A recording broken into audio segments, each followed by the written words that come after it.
All right, we'll go ahead and get started.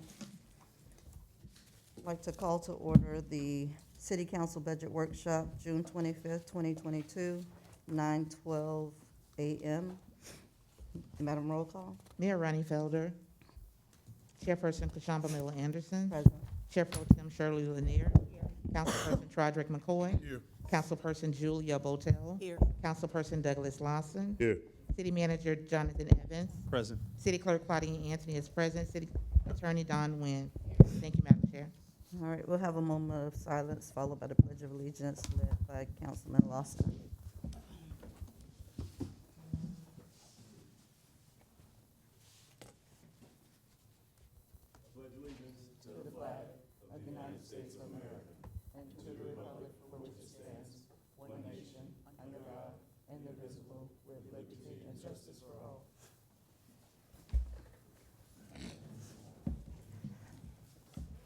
All right, Mr. Evans.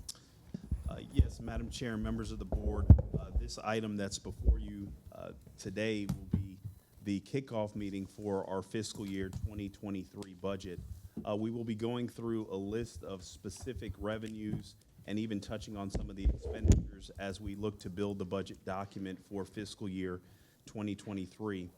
When we get into the details, you'll see that a lot of the revenues that the city has collected historically are trending in the wrong direction, and we are becoming more reliant on ad valorem or property tax revenue.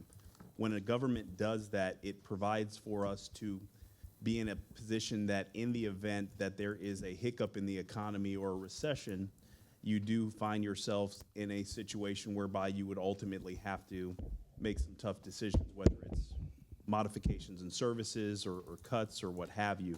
And so one of the things that we're going to be doing as part of this particular workshop is going through the revenues that the city of Riviera Beach has. What revenues are we not keeping pace with other government entities, and getting clarity and perspective from the board as we look to build the 2023 budget. So as more prescriptive and descriptive the board can be in conversations with staff, the better we can go ahead and refine the budget document so we can present you a draft budget document towards the end of the month of July. And so we have, just for the public's edification, and the board will be talking about general fund revenue sources, fire assessment program fire fees, extra duty detail rates, business tax receipt fees, development services and compliance fees, utility rates, ECR renewal and replacement deposits, stormwater rates, Riviera Beach Event Center and Marina village rates, recreational activity fees, and facility rental rates, parking rates, solid waste collection fees, impact fees, bond referendum issuance, and neighborhood improvement district, and then the TRIM electronic notification, and then closing out with the calendar for budget meetings for the remainder of the fiscal year.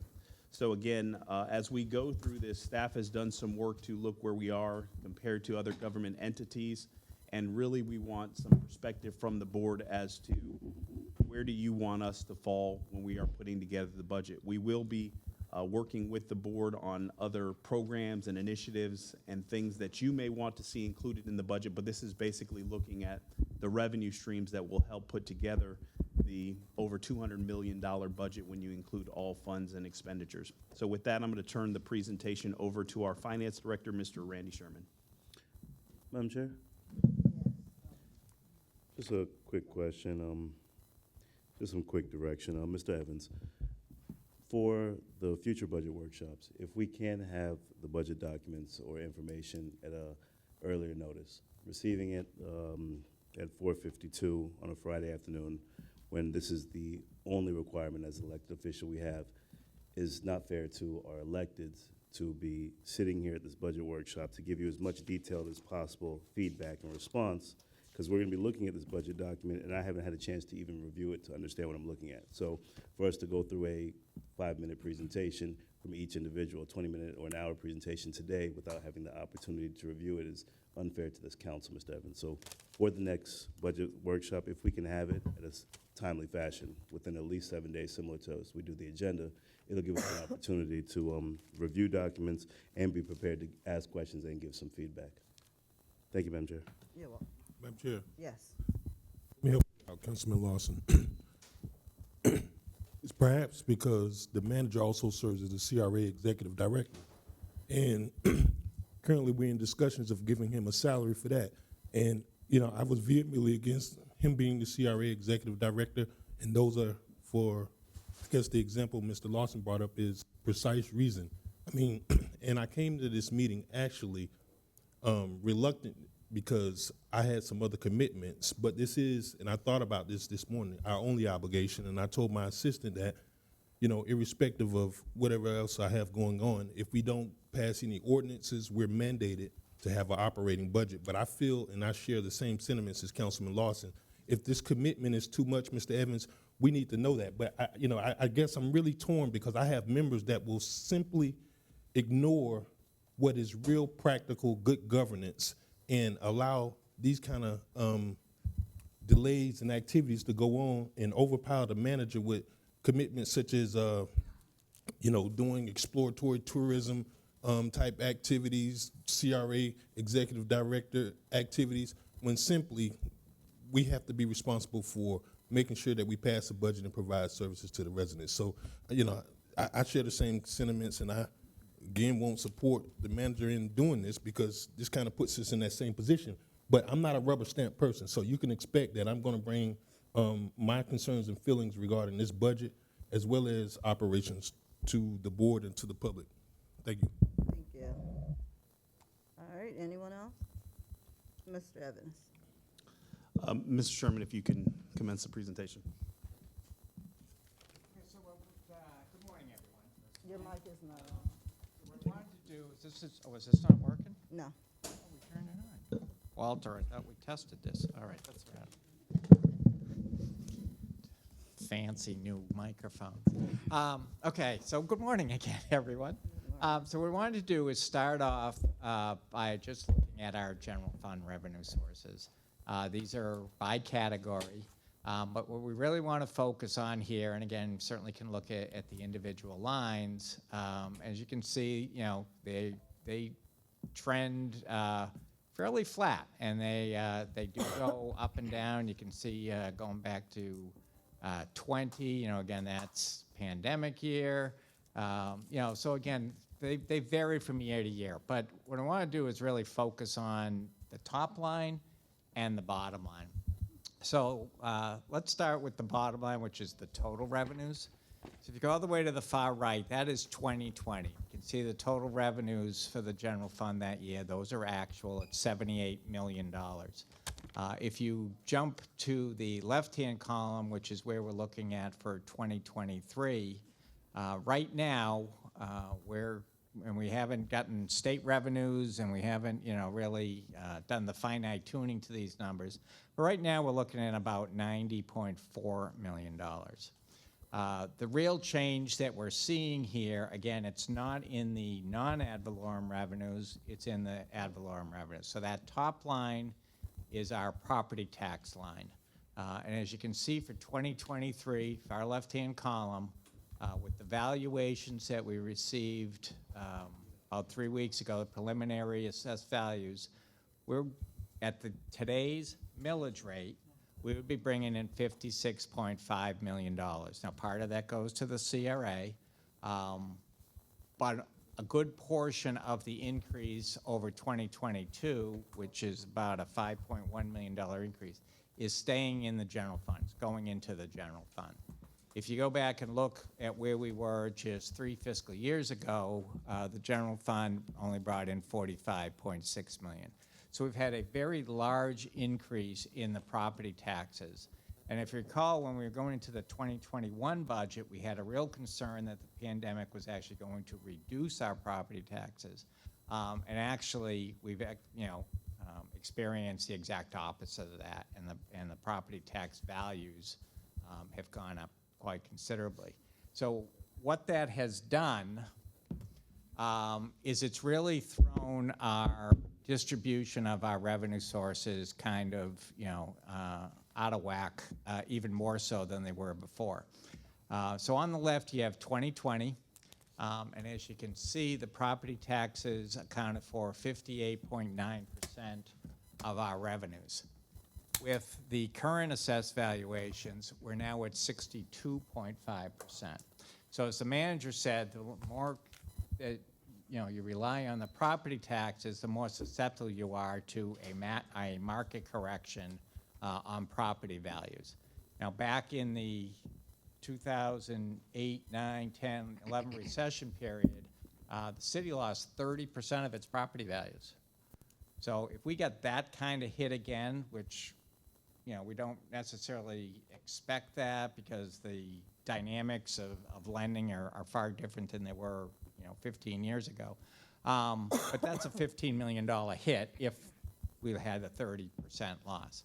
So that's why we're here today, really, is to talk about trying to shift some of that 62% down to those other line items.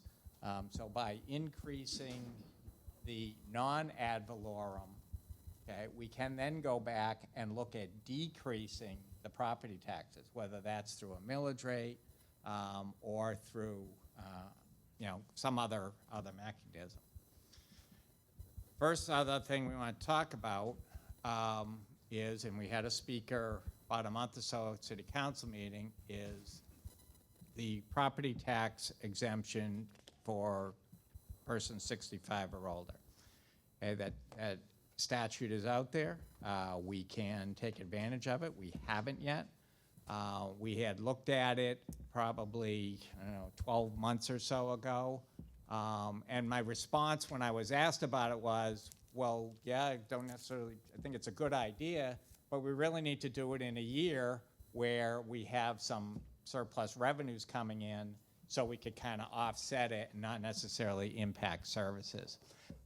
So when we got our values this year, and again, we had the speaker, the timing may be right to bring this forward and provide this benefit to your property owners. I don't have necessarily a perfect count on how many people would, one, either be eligible, or two, those eligible who would actually apply for it. But using about 400 eligible property owners, the annual cost is about $170,000. So again, yeah, sure. Go ahead. So that's exactly what I wanted to ask, Mr. Sherman. That doesn't seem like a whole lot, We agree. Let me, Yeah. from the city's perspective, and I certainly am not trying to manage the budget of senior citizens, but I think it'd be great if we see a mean, medium, and max. So, we take a 65-year-old that had a assessed property value of $400,000, and we factor in this additional $50,000 tax exemption. Can we do a pro forma to see what that looks like? We can, but just remember, if they have $50,000 of taxable property, it's the same for everybody. Doesn't matter whether it's a $400,000 house or $100,000. If they have $50,000 of tax, it's going to be 50 times your millage rate. So everybody would get the same. Now, if you have those properties where I'm only paying taxes on $30,000, obviously I can only get an exemption up to my maximum. But yes, we would come back if there is interest. We would come back with a full presentation, giving you all that information. Because what I'd want to do is pull the information from the property assessors, right? Get that actual information. We know how many, for example, how many people use the utility assistance. Thank you, assistance program. So we can start to pull some of that information. But again, we looked at it, and it's not significant. We do, again, trying to reduce our reliance on the property taxes. This is one of the thoughts that we wanted to bring forward and get your feedback on. Madam Chair. Go ahead. So there's All right, wait a minute. Are you done, Mr. McCoy? Yes. Okay, go Thank ahead. you. So there's no income limit. It doesn't relate to income. It just relates to the amount of your property tax. No, if you read the three bullets, okay, so they have to own the What- so, property, yeah, it has what's to be the their permanent residence, they have to be over 65, and there is an income limitation. There is. So what is that? Is there what is the income limitation? I think it's the same that we use on the, again, the assistance program, utility Okay. assistance program. So again, it's the medium type incomes, yeah. Madam Chair, Go ahead. Mr. Chairman, I would, and colleagues, I'd actually, absolutely be in support of this additional exemption for our seniors, being that they're one of our most vulnerable population. They need the most support as possible. Giving this additional exemption, if passed by the commission, Board of Commissioners, then, and the cost to us would be a nominal number compared to the amount of savings that it would bring to the residents based on their ad valorem tax. So I'm definitely in support of this, colleagues. I would want us to all push for supporting this as well, being that we also have the additional revenue coming in from property taxes. Yeah, I can certainly see a benefit in that. You know, it may not be a lot on our end, but I think it would impact the residents a lot. So I believe that would be a benefit for them as well. I'm completely supportive. Anyone else? Okay. Okay. All right, then we will get on that one. The next thing we wanted to, again, talk about is the opportunity to, again, reduce the millage rate. You know, we've been at 8.452 for a while. We have run a couple scenarios here just as examples. So the column on the left is the 8.452, and then we did 8.35, 8.25, again, just as a couple of examples. So going to 8.35, that is about a $600,000 reduction in property taxes. And then the 8.25 is about a $1.2 million reduction. This does not necessarily, and just to be clear, this does not necessarily mean that there aren't expenses that still need to be covered.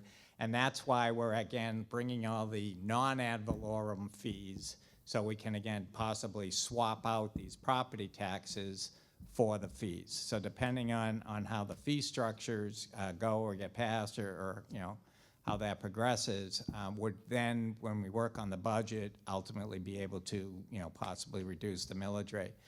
Now, I'll tell you, you know, we have to do the notice of the millage rate for the trim notices. I would expect that we're going to bring that in at the 8.452, and then again, remember that caps it, and we can drop it from that point. Go ahead. And have the mic. Yeah, sure, thank you. Madam Chair and members of the board, you know, when staff looked at this, you know, our intent is always to look at opportunities to provide relief regarding property taxes. And so when we look at the millage rate and making reductions in the millage rate, it is predicated on the understanding that, as the previous slide showed, that we have to increase revenue on the other side to be able to fill in certain gaps, because the revenue needs to plug some of the holes as it relates to, you know, operation and some of the activities. And so our intent is over the next couple of years to be able to consistently and persistently pull our millage rate back. Now, the other side of it is, you know, when you do reduce the millage rate, the biggest beneficiary of that is your FPL. They get a significant savings as a result of that. The other things that we're talking about, and you'll hear as part of the conversation, is an opportunity to shift some of the fees that are on the infamous utility bill onto the tax roll that effectively would reduce that bill that persons are seeing on a monthly basis. And so we'll get a little bit more into that. Also, one of the things that we've brought to the board before and had conversations about the possibility of amending the charter is to transfer to the Major Disaster Fund. You will see that consistently we have put close to $1 million into that Major Disaster Fund, and we're utilizing those funds right now for a portion of the construction associated with Fire Station 87.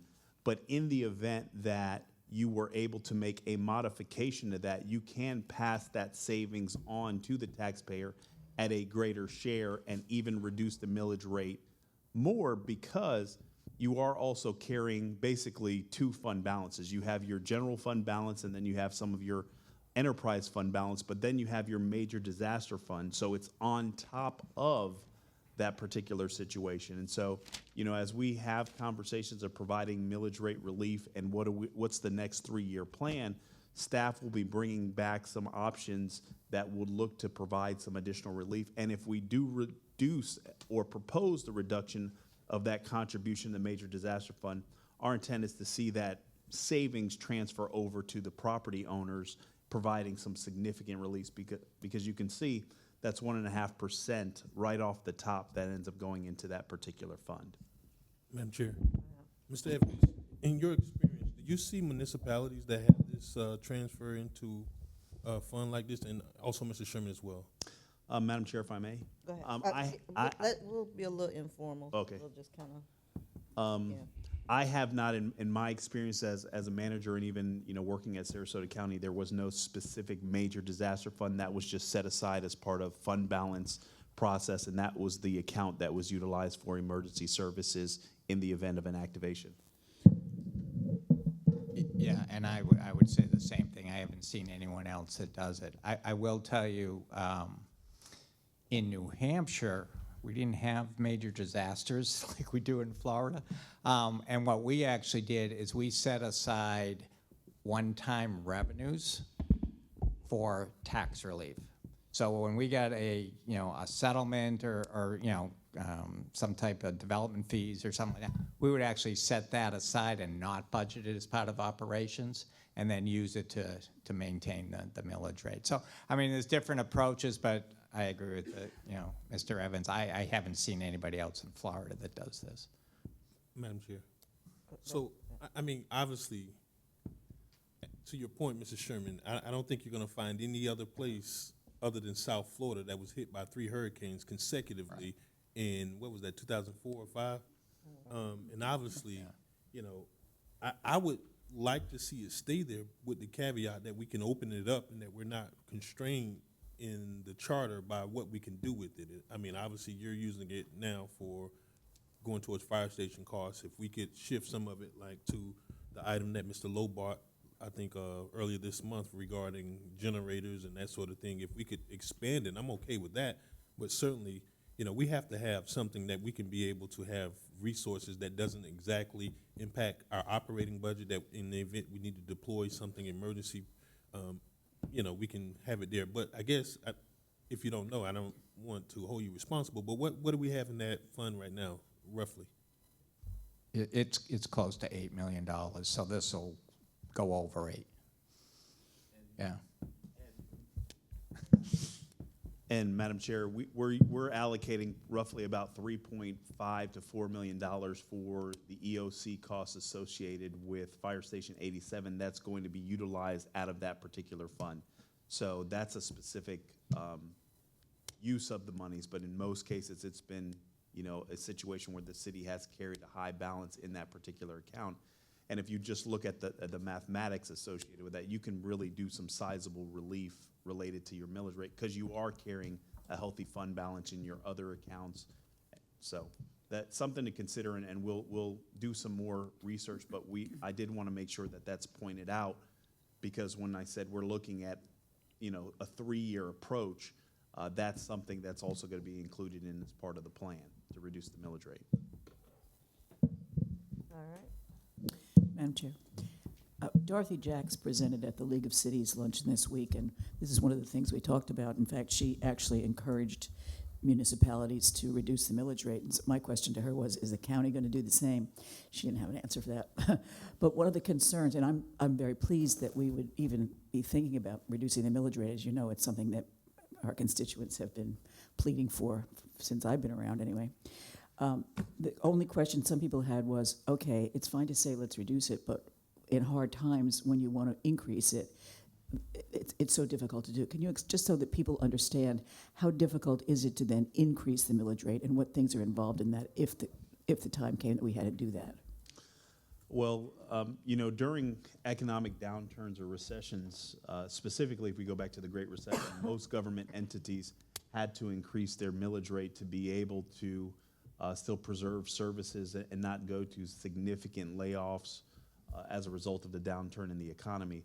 So it is, obviously an act of the board, but anytime you increase fees, obviously there is going to be some public input and some public disdain for increasing of taxes. Then you also have the statutory limits that the state says you can't go over 10 mils. And the other side of it is, we all know that Tallahassee has had a practice of preempting local governments, and there is conversations about additional exemptions that will be provided to first responders, educators, and what have you. And so when those additional exemptions are provided and it takes an additional amount of revenue off the table, local governments are now scrambling as to how do you plug those gaps. And so it is something that is very tough, because one of the things that, you know, persons don't realize, out of your entire tax bill that you get, roughly about 36 to 38% of that entire tax bill comes to the city of Riviera Beach. And so over the last couple of years, the state has put in some additional exemptions that reduce the revenue associated with it. But this year is going to be the first year with persons that are experiencing the Save Our Homes cap, or that have rental property or commercial property, that are going to pay the caps. So we can understand that people are going to see about a 3% increase in their taxes if they're homesteaded property owners, and if they're commercial or investment properties, a 10% increase, because the property values in Riviera Beach came in at 11.5%, and there is still upward trending that's occurring, that in the conversation with the property appraiser, which I am going to be scheduling her to brief the board about what are some of the trends and what's happening specifically to our municipality, we can see a situation where next year we may see a 15% increase in ad valorem revenue and the taxable values in our community. And so it's one of those things that we have to be acutely aware of. And so that's why we're talking about some things that we have to do operationally to be able to try to provide some relief. But it's a tough thing to increase taxes on, or fees for services on all the programs that are provided. Madam Chair? Go ahead. Thank you. Mr. Evans, the disaster fund that's currently in place, after we use about, you said 3.5 for the EOC, we'll be left with just over $5 million in that disaster fund. I would love for us to take a look at reducing that millage rate and opening up, as my colleague said, the access to that disaster fund to be able to be a safety net for our city for years to come. Because that flexibility of having those resources in the account to offset any reduction in millage, again, the residents would see a substantial savings if we were able to drop that millage rate to 8.25. But operating costs, we need to still keep our operating at a certain level. So reducing that millage rate is something I would want us to take a look at. Utilizing and opening up the accessibility for the disaster fund will give us an opportunity as well to save the residents money, to be able to safeguard the city for years to come, and then at the same time, as you discussed earlier, increasing the revenue streams to our city with the development that we're looking to bring to our city, and also the impact fees that we're going to be discussing today, and then also the parking structure. Yep. Those will allow for us to actually increase the revenue coming in, decrease the taxes to our residents, and still be able to operate a balanced budget. Madam Chair, to that particular point, and I just want to make sure that I kind of try to summarize what I think the intent of the board is, so when staff goes to do some of the work, because we do have to, go to the voters to amend, the provision in the charter related to this, but that the board still, we preserve a major disaster fund, but we give the autonomy, the flexibility to the elected body to set what that rate would be related to the funding that's in there. So you can say 0.5% of the millage rate versus the 1.5%. So something that gives you that particular flexibility as part of the budget process to effectively set that aside. Still have it, but the board is the one that sets, same way you set the millage rate, you would set the percentage to be able to continue to fund the major disaster fund. Because we think it has value, but we need to be able to look at opportunities to utilize a portion of that for other services, and especially if you're looking at reconstruction of our community, that's a significant amount of revenue that can be utilized for debt proceeds to pay for some of the major capital projects. Follow up, Madam Chair. Go ahead. And absolutely, I would support my colleagues and support Mr. Evans in preserving that fund, reducing the rate, but also giving us access to be able to utilize the funds for the needs of the city. So opening it up, so putting a charter amendment on the ballot as soon as possible, giving us the ability to use those funds and the additional revenue that's coming, that additional 0.5%, 1%, whatever we change it to go towards city functions, and then moving forward with that. So that's what direction I would recommend. Mr. Sherman or Ms. Evans, do you all recall when was the last time we were able to go down on our millage rate? I want to say it was 2016, maybe. But it we was, went it down. was very small. Yeah, it was Yeah, very okay, small. So small that I didn't even You realize didn't it. even remember. Yeah, but a significant, we Yeah. really haven't done a significant one in a long time. Yeah, All right, I agree. yeah, okay. And just before I jump to the next topic, I just want to get back to Mr. McCoy's comments.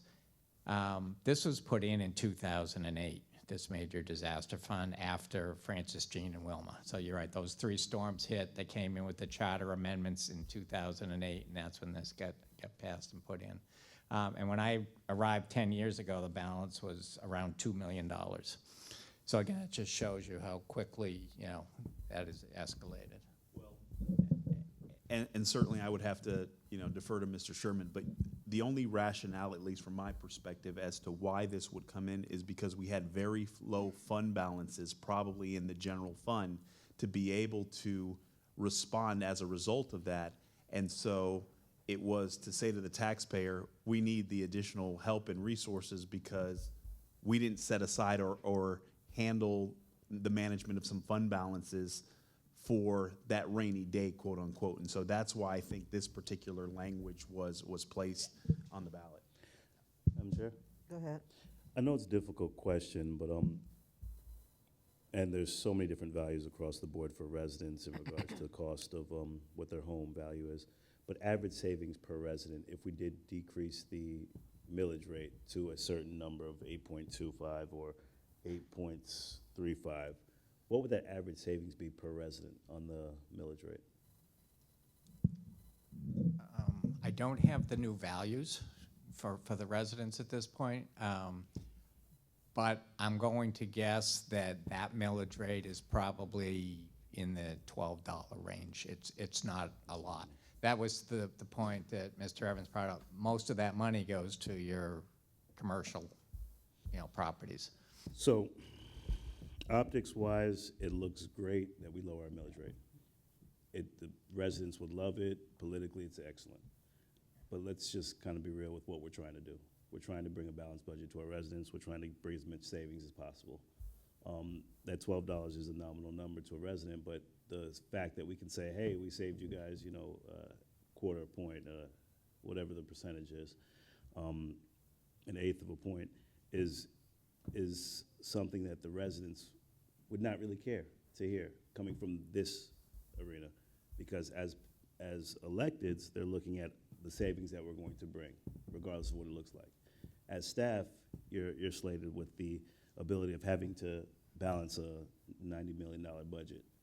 So it's trying to figure out how we can increase the revenues on the other side, impacting what we discussed earlier, just simply the parking, the impact fees, the fees that have to be assessed and corrected. But I think utilizing some of the resources from that major disaster fund and giving the residents the feel good of a lower millage rate would be excellent for the city. But it's a tough decision because we do understand that we have to be prepared for whatever recession may come, even if it's a smaller dip that happened back in 2008, 2009. So it's a tough decision, but I would still be in support of us possibly looking at bringing back a budget, identifying a millage rate at a lower amount. And Madam Chair, to that point, let me go back to this slide. This slide really is important because the more diversification we have as it relates to revenue streams, the more relief you can provide. And so as you look at, and we have the conversations today about where fees go up, where fees go down and the like, that's where you can really tailor what the savings conceivably can be to the residents as part of the budget conversations and the discussions. But the more reliant we are on property taxes, the more slippery of a slope we get in, because most county governments are up at about 70%. And that's why when the economy goes bad, the county government have to RIF significant amount of persons to be able to make the numbers work because they're so reliant on that particular revenue stream. So the more diversifications of funding, you know, the institution of the parking fee and all some of those other things, then you can start looking and saying, okay, we got to maintain or reduce spending. We've got to bring additional revenue to the table. Then you can really start pulling that millage back to where it is noticeable. And the other side of it is the lower the millage rate is and the more flourishing of an opportunity you create for the business community, more redevelopment, because businesses look at millage rates and tax rates and fees and those types of things when they're looking to relocate. So there is, you know, some other tangible benefits that come as a result of property tax relief. So, oh, sorry, Madam Chair. Well, if we can all just kind of respect each person as you speak, we can kind of suspend the formality of so we can just freely talk. So you don't have to worry about the Madam Chair. Sounds amazing. Would that work? That Okay. is I the thought you best- all would like that. The best feeling in the As world. long as we don't Chair. get, out of control and talking over each other. So, Mr. Evans, reducing that millage rate, possibly moving some of the expenditures that are currently on the utility bill over into the tax bill, I think that would kind of give us that ability to operate with this balanced budget and giving the benefits to those business community as well. Because I completely agree. They definitely take a look at that millage rate when they're looking to relocate, and we're trying to attract a lot of business, especially that downtown corridor that we're starting to redevelop and revitalize. So I would be in support of that. Thank you, ma'am. Madam Chair. So, Mr. Oh, Sherman, okay, I Oh, give you an old habits opportunity to. Old Trying to habits give you die an hard. opportunity now. I guess I have just, lost dog. I've been I didn't want trained. to get ahead of Doc. She has the microphone in her mouth, so she looked like she wanted to say something. Oh, So okay. I just wanted to kind of, but listen, Mr. Evans, Mr. Sherman, I'm looking at the language, and it doesn't seem that restrictive. It says each budget year make an appropriation to cover the potential cost to the city resulting from a major disaster and/or catastrophe. And it really doesn't say much more outside of that. And when you look at the entire overall ad valorem amount of 56, almost $57 million, $800,000 is not a whole lot of money. It's really not.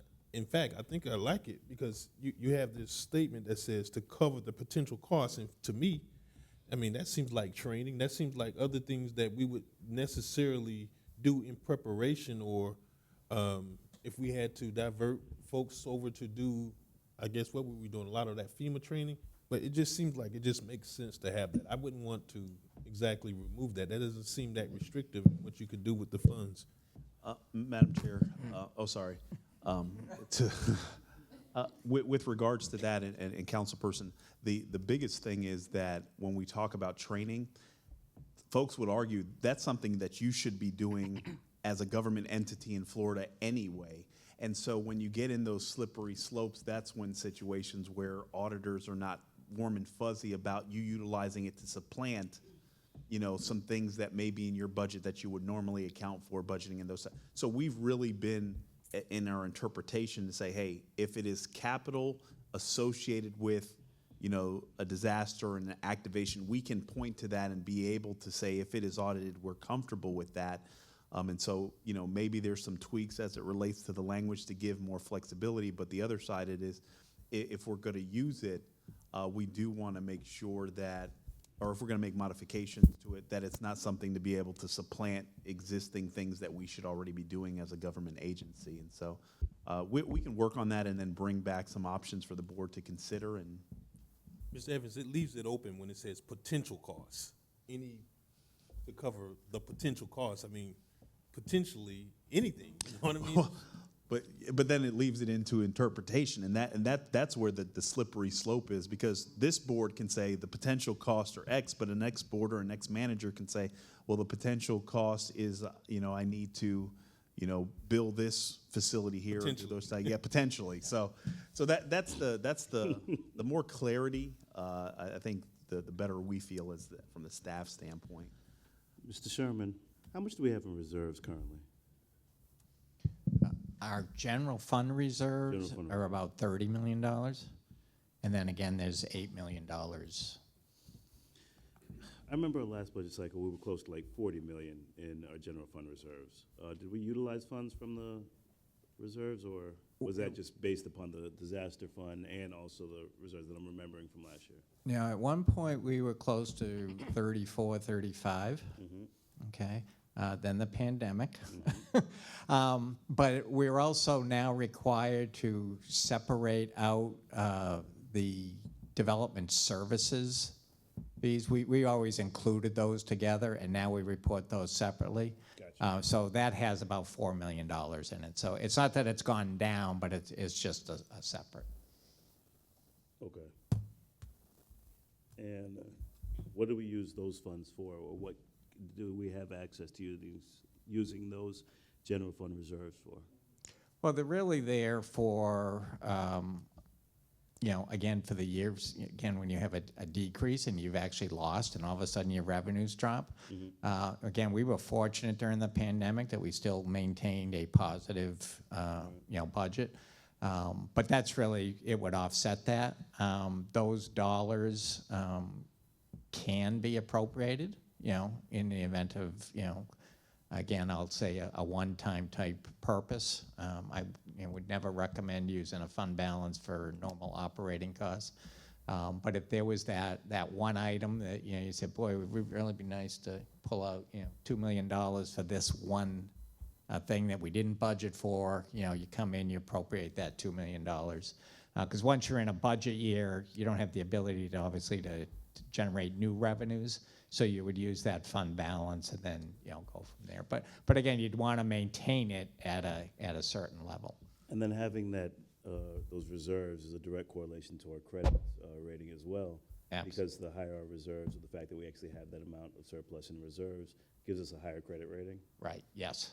Because again, right now at year end, and it, obviously as taxes come in, this number changes, but we have about 110 days worth of cash on hand.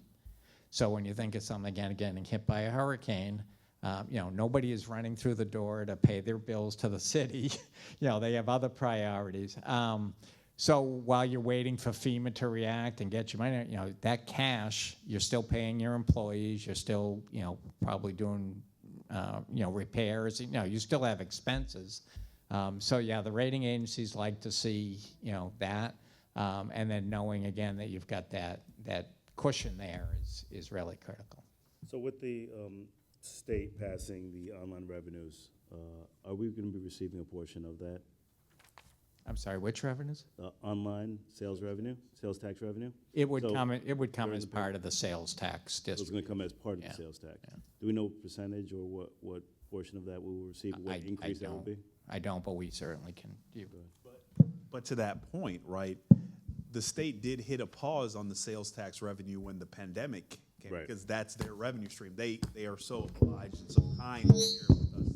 But the reality is that's something that we book, but that's not something that we really necessarily rely on, because the state has, control over that.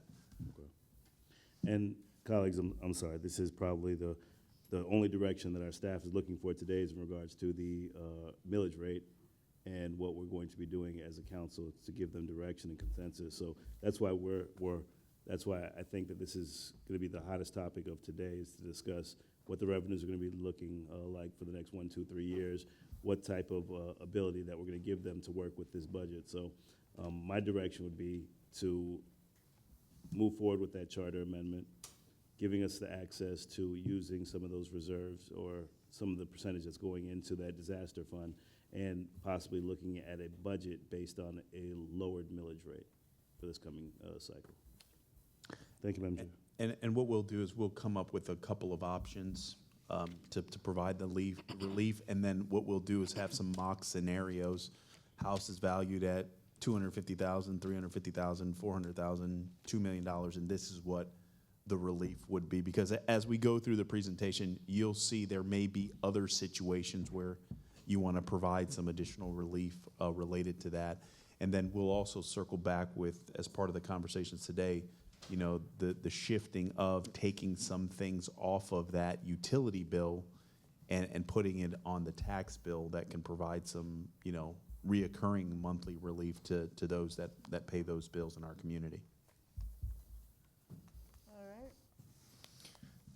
Okay, the other thing that we wanted to kind of throw out as we're going through the day, we want you to, keep in mind is all the capital projects that we have going on. And since we have put the focus the last few years on our facilities, and we've kind of stepped away from doing road projects, this is something, again, as you know, we're doing a pavement assessment program right now. We're undergoing that, and we're also looking at our stormwater and doing a master plan update on the stormwater.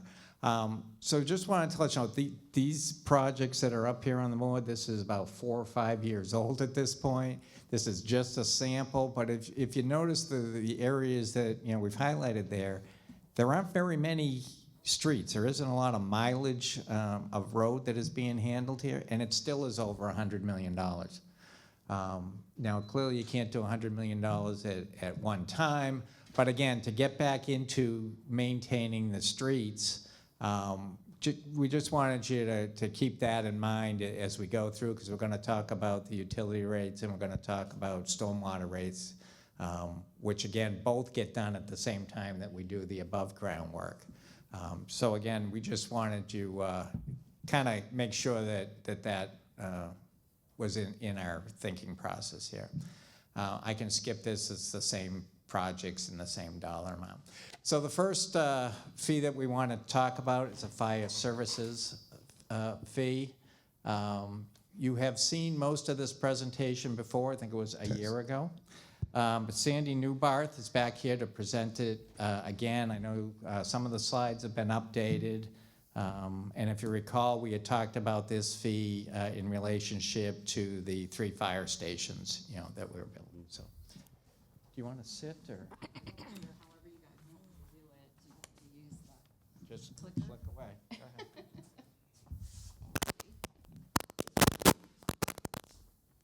Oops. Good morning, Sandy Newbarth with Government Services Group. As Randy said, I think all of you were sitting on this board last year about this time, and we went through this just to talk about it. So we're back here to talk about it again. So the basics, what is a fire assessment? Charge, it's a charge imposed against real property to pay for fire protection services. It does not include the EMS component. This is a home rule revenue source, so it's a non-ad valorem assessment revenue source. So it's not statutorily driven, it's case law driven, and there's 2 primary prongs to that case law. First, it has to benefit property. The courts have said fire protection services do benefit property, and then it has to be fairly and reasonably apportioned, which is what we did when we looked at the study. So some of the goals and objectives of a fire assessment obviously is to generate revenue. And then as they talked about earlier, diversification. Diversification is important to maintain a stable budget, not have all your eggs in the general fund budget. It also provides accountability. It's legally restricted to be used for fire services, so you can't say, okay, well, we've got this capital project, so we got some money in the budget from the fire assessment, we're gonna use it for that, or we're gonna shift it over to police. You cannot do that. It's legally restricted and has to be used for fire protection services, and it provides equity. Save Our Homes and the different caps that are put on the taxable values don't come into play with this. Everybody's gonna pay based on the services that they receive from your fire department. The methodology that we have developed is the tried and true methodology, the one that's used by about 95% of the entities in the state of Florida that do implement fire assessments, court tested and approved. The reason it's called the historical demand is because we look at your call data and see who's demanding what services, and we apportion those costs based on the actual demand in your city. And then also it treats residential structures the same regardless of their size. The data components, there's 4 primary components of the study that we look at. The first is your service delivery. We want to see if you have an EMS component. You do. You provide ALS with transport. Therefore, we understand that we have to take those EMS costs and calls out of the study and only look at the fire protection.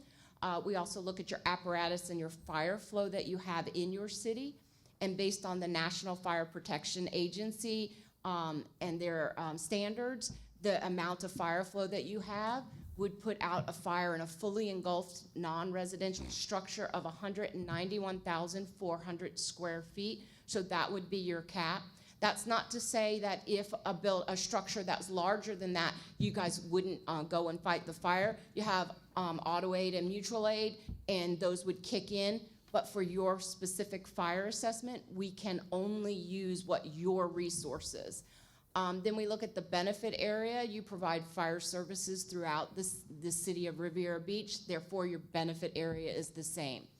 Also, so you understand that cap is not a huge impact. You only have 7 buildings in the city that exceed that cap, one being the VA hospital, some schools, and then there's 4 warehouse buildings.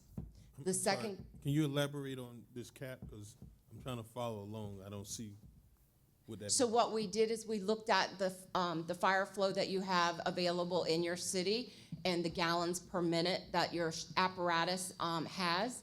And based on the NFPA standards, we look at, they have this chart that says for this many gallons per minute, this is the for ordinary construction, this is how much fully engulfed you can fight. Okay, thank you. Mm-hmm. I don't know. Yeah, I know, it's kind of, that's why I breezed over it. It's really in-depth, and I didn't bring my resources with me, but, so the second component is the fire accessible budget. Again, you have an EMS component, so what we have to do is we have to separate out the EMS from the fire. The methodology that we use, which I think is the next slide that I'm gonna talk about it, the methodology that we used has been court tested and approved in the Desiderio versus Boynton Beach case.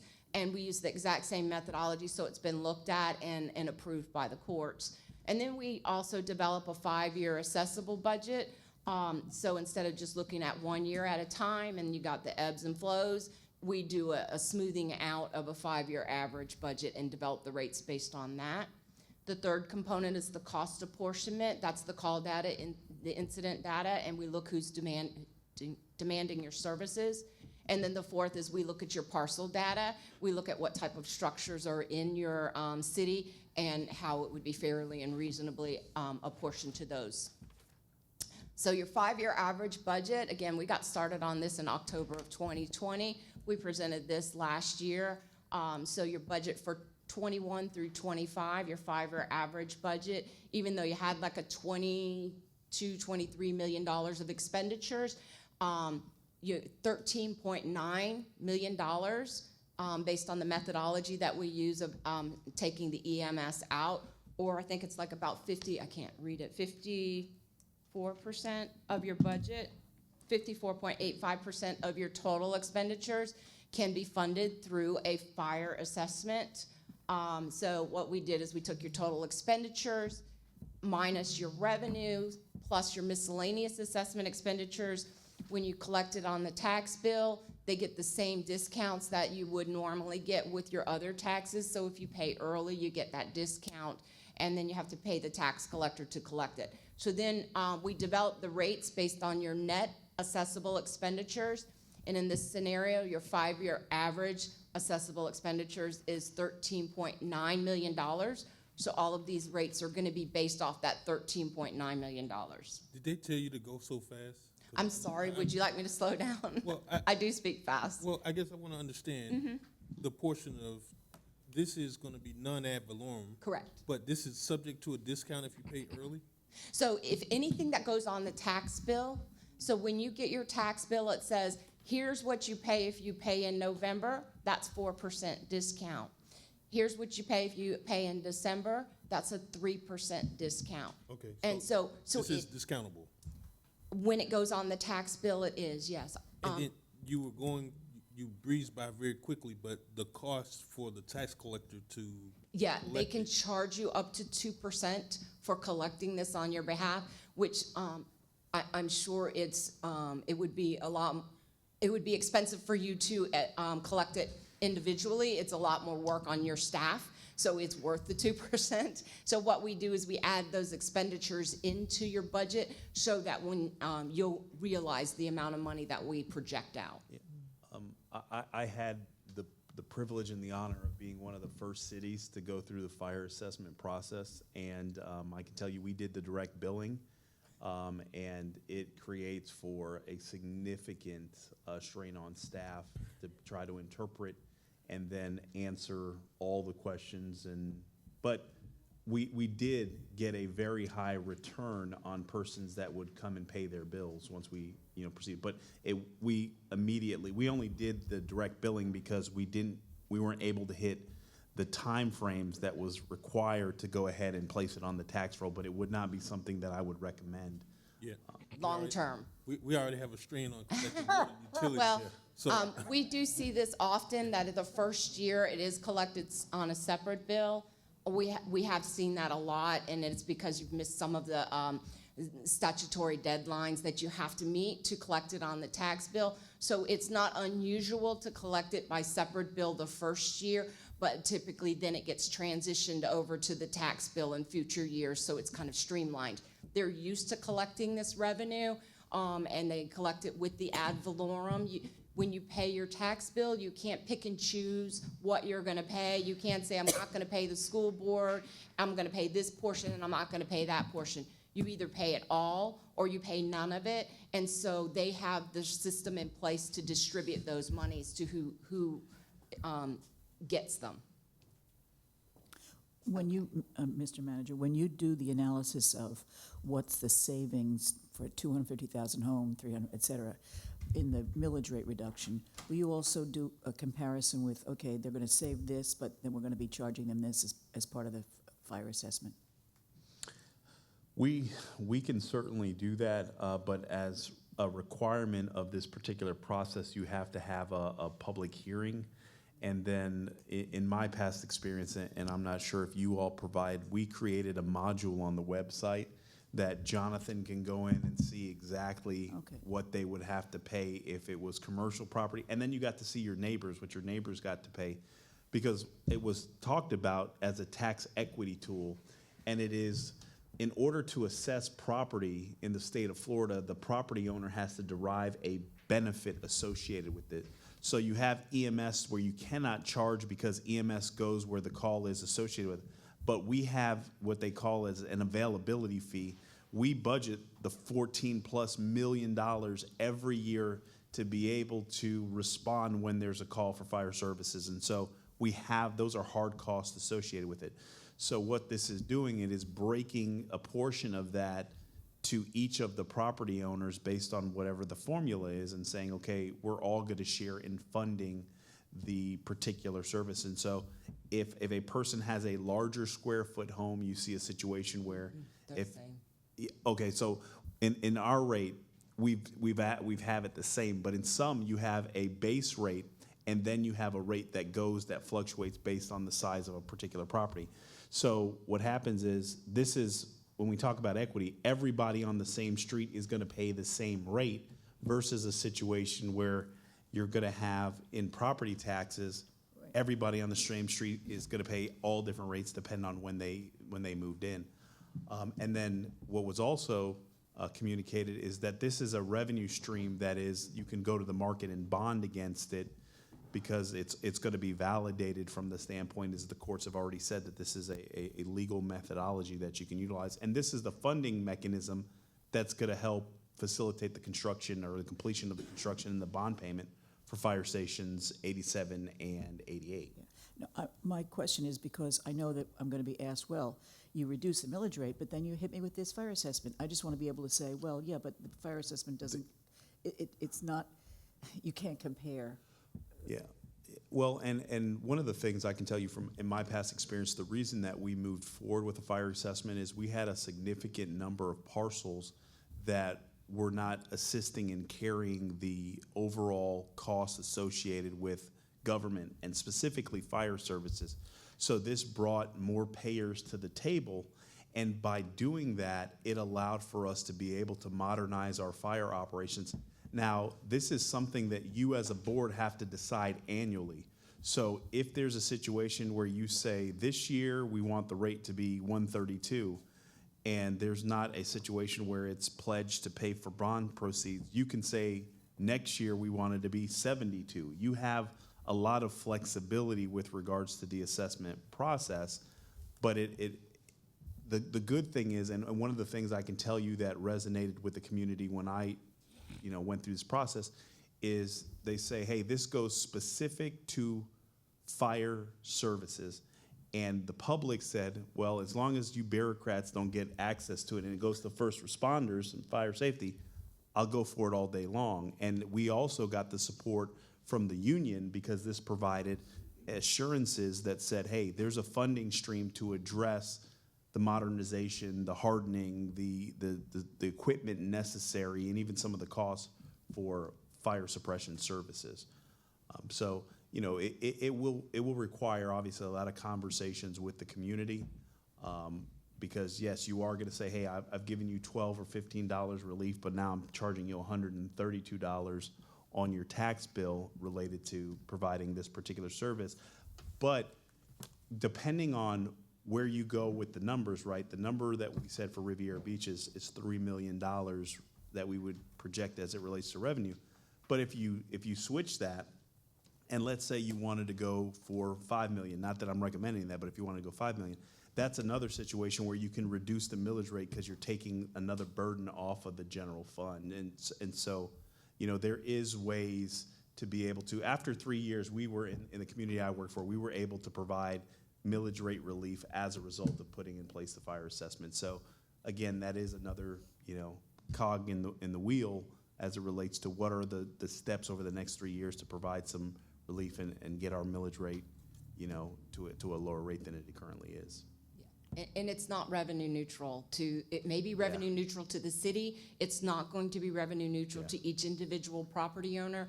There will be a break-even point. We could tell you what that is, and that, based on what the reduction in the millage versus what the fire assessment rates would be. And then we could tell you for the single-family home. We couldn't tell you for the non-residential because they're so different. They're on a per square foot basis. But we could tell you for the single-family home, here's your break-even taxable value. And so those that are below it would pay a little more. Those that are above it would pay a little less. The other thing I think is germane to this particular process, right? You do have a situation where you create for those that have an inability to pay, a situation where the general fund, you pay for that. So, if you create any exemptions or what have yous, they have to be funded. And so we had a situation where we provided for a program for persons that could not pay what that rate was, and they had to go ahead and certify income and provide us with that information, and then we were able to provide it. Because when we did have the initial public meeting, there was an outcry as to how persons would pay it. But then when we had persons certify, hey, how much is in your bank account? How much is your income in that?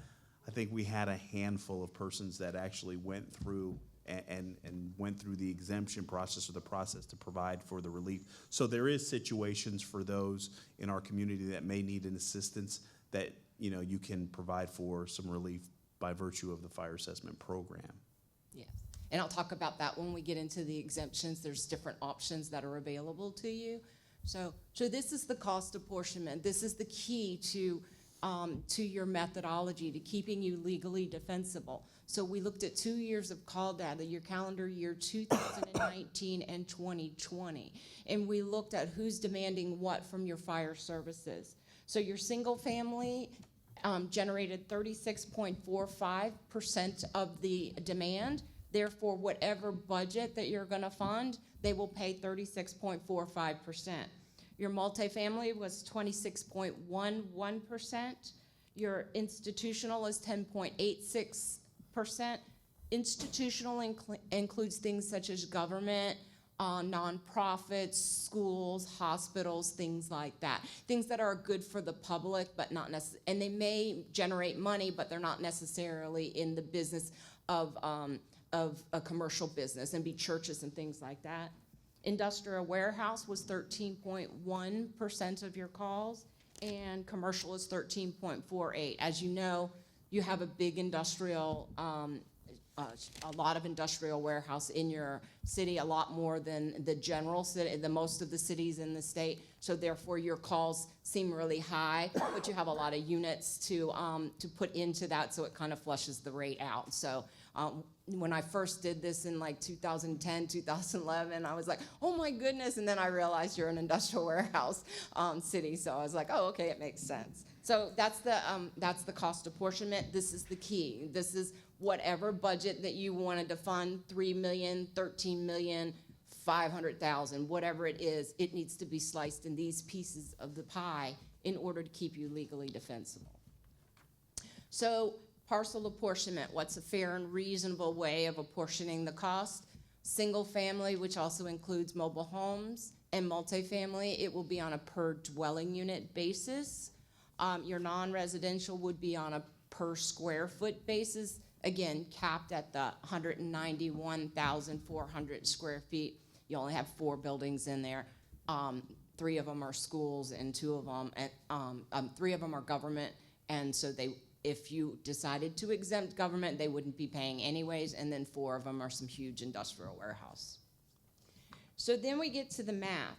So based on the call, apportionment, 36.45% of your calls went to single family residential, and based on that $13.9 million, $5,081,000 would be funded by the single family residential rate category, divided by the 9,697 single family dwelling units to get you a per unit rate of $525. Again, these are your maximum rates that you could charge. This is not what staff is gonna recommend, but what we like to do is we like to present the maximum rate so you know where you could go with it, and you know how much it costs you to provide these services to each individual property owner. So the multifamily, 26.11% of the calls, or $3.6 million, divided by the 7,457 multifamily dwelling units to get you a $489 per dwelling unit rate. Your commercial rate would be 72 cents a square foot. Your industrial warehouse rate would be 21 cents a square foot, and your institutional rate would be 76 cents a square foot. Again, institutional is government, nonprofits, churches, hospitals, things like that. So the rate scenarios, you want to talk about this one? Good. Yeah, so this breaks down to, what the options are for the board to consider. Obviously, we have the flexibility, as previously stated, to legally and defensively go after what would be that $13 million, but that's not our intent, obviously.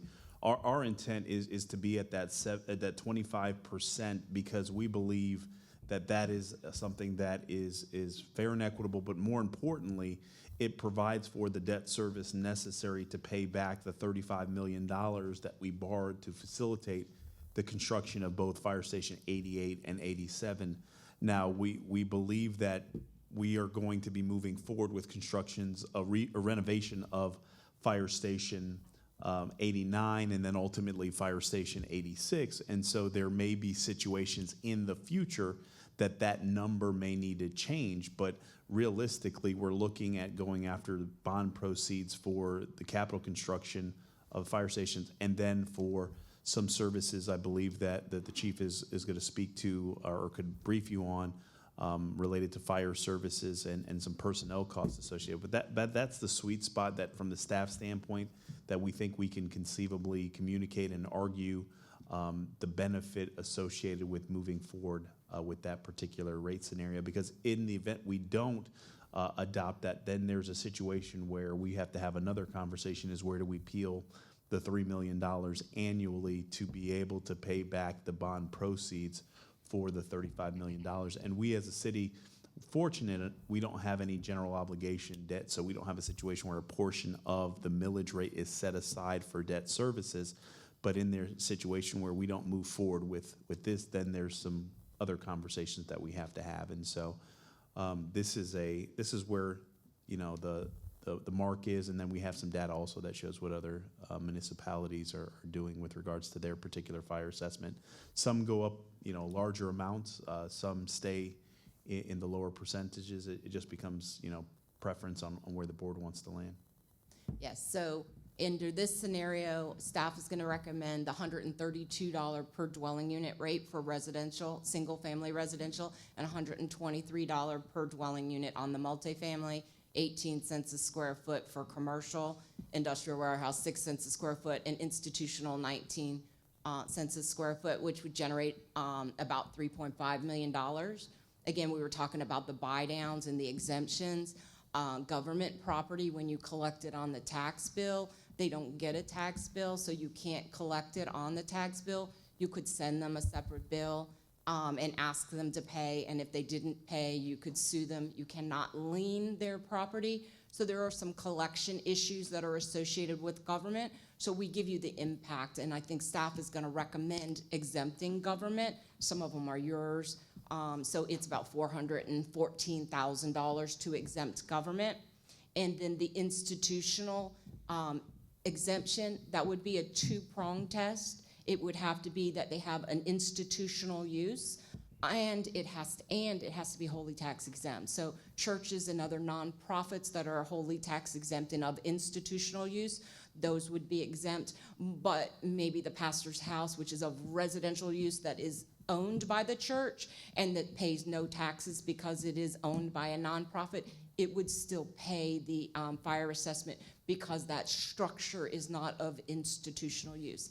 And that would be about $69,000. So it would net you about $3 million in revenue annually. Well, let's just pause there for a second. Sure. I mean, I particularly feel something about churches because I can tell you, they almost probably cover about 10% of our city. And, just blanket say, we're exempting churches because I'm gonna tell you, much of our community, like you mentioned, is industrial. We have an industrial city. But there wasn't a whole lot of planning 60, 70 years ago. So when you see many of these churches and then where they're situated, you'd be hard pressed to get any kind of fire apparatus down the street on a Sunday, right? And for Christ's sakes, I've seen where emergency service had to go into a church, and it's a huge demand, just having churches in our community. So I don't know that I would exempt churches or exempt local governments. I don't know who it would be other than the school board. Schools, youth, county. In particular, it's like churches don't pay property taxes. They don't give anything into the system, and they don't even pay a business tax receipt.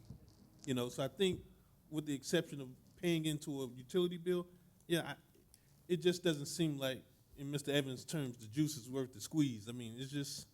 Well, here's the thing. So government, there is a collection issue. They collect every Sunday. In fact, Right. they have all kind of little apparatuses. Listen, it's so sophisticated, Miss Sandy. They got a Giveify app that I was like, okay, well, I didn't have my checkbook and cash. They send you a little push alert, and you can. But I just haven't seen that Well, really. that institutional, let me just explain something to you. The institutional tax exempt is a policy decision that you would make, same with the government exempt. There is a collection issue with government. There is no collection issue with institutional tax exempt because they can get a tax bill and you can lien their property. So it would be a policy decision that would be made by the board. And to that point, I can tell you from experience, with stormwater assessments, school districts don't pay that. You can send them the bill all day long. You can threaten to sue them. That's fine, but they're not going to pay that, and they're not going to pay this if we even went down that road.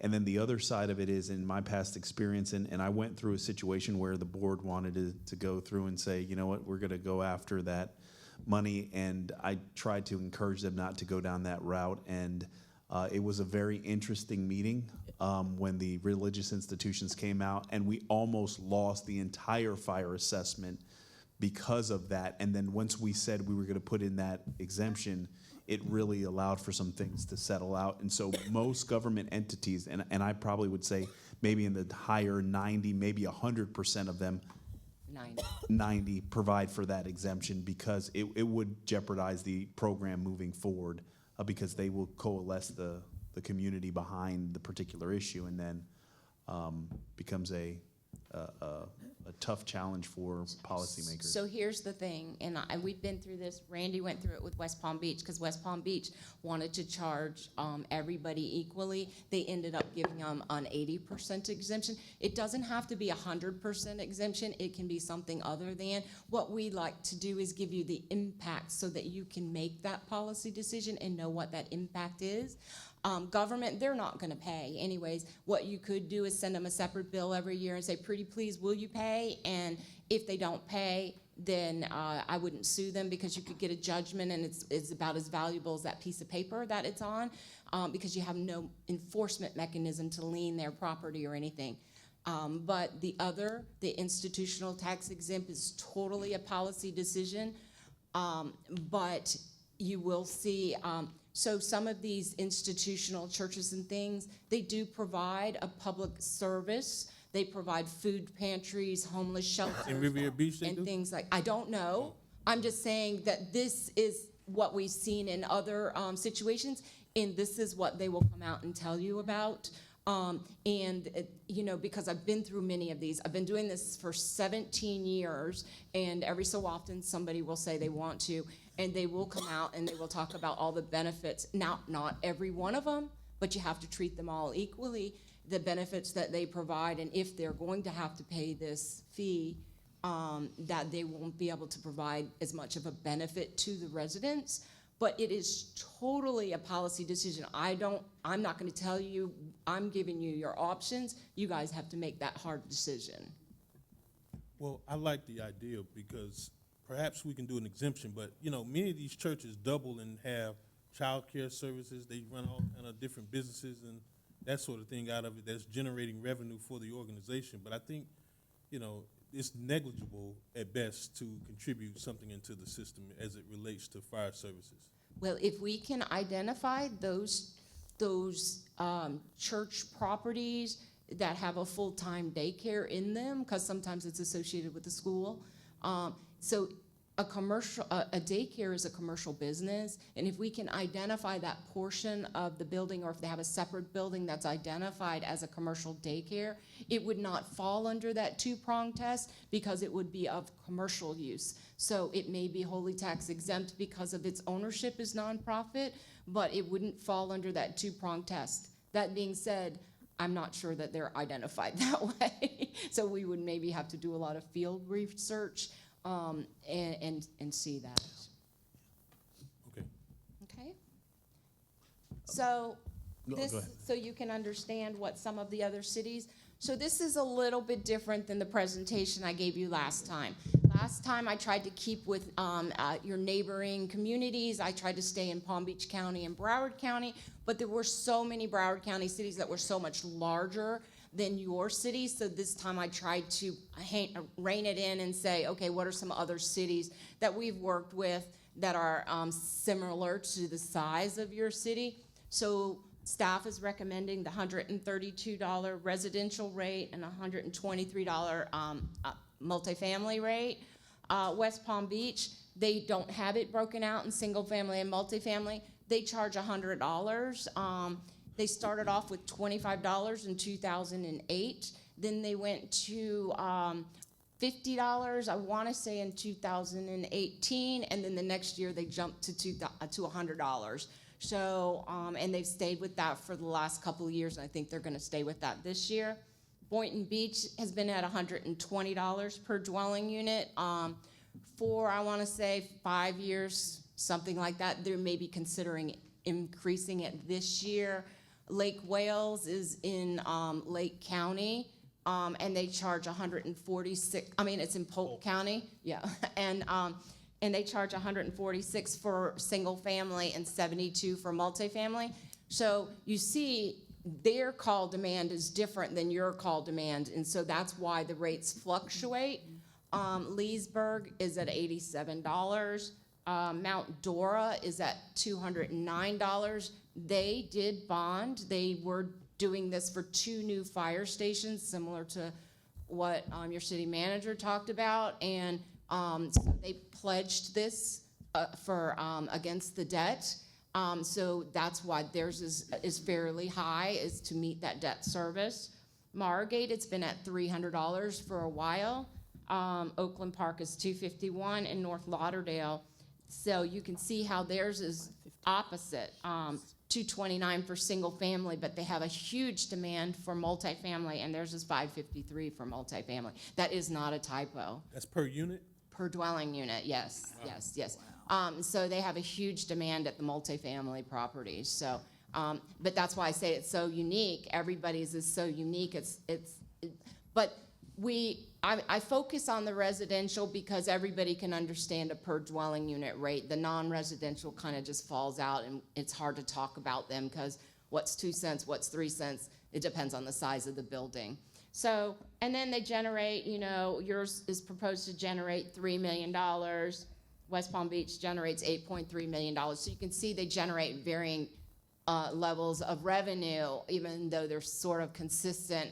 Some of the first few are sort of consistent, and it's based on their size and their what structures are in their city.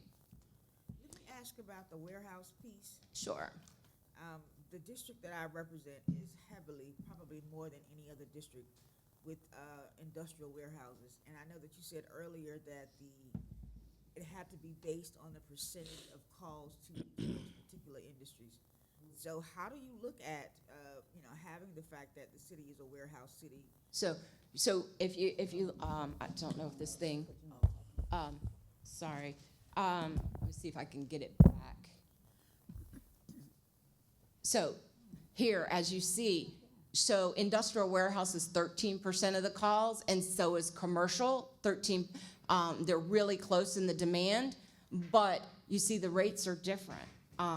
So the rates are 18 cents per square foot for commercial and only 6 cents per square foot for industrial warehouse. So even though they both generate a little over 13% of the calls, you have a lot of industrial warehouse units to flush out that rate, to bring it down, even though their demand is about the same as commercial. The fact that you have so many industrial warehouse square feet, it kind of helps to dilute that rate to 6 cents a square foot, whereas commercial is 18 cents a square foot. So that's why I said when I first, when I started working with the city back in 2010, I looked at it and I'm like, this has got to be a typo. There's got to be something wrong with it, and it's not. It's because you have a huge industrial warehouse. Now, in some of the Broward cities, if I would have seen that 13%, I would have been like, there's got to be something wrong, or you've got some problems with some of your industrial warehouse. But here it's not. The rates are flushing out what we would normally see, and it's because you have a lot of units to go into that. Oh.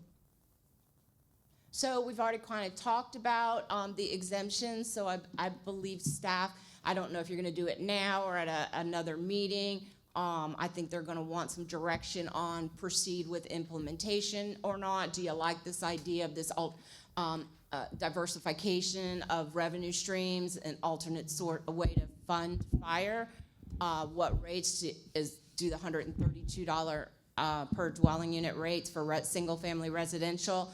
They sound good, generating about $3 million from this new revenue source.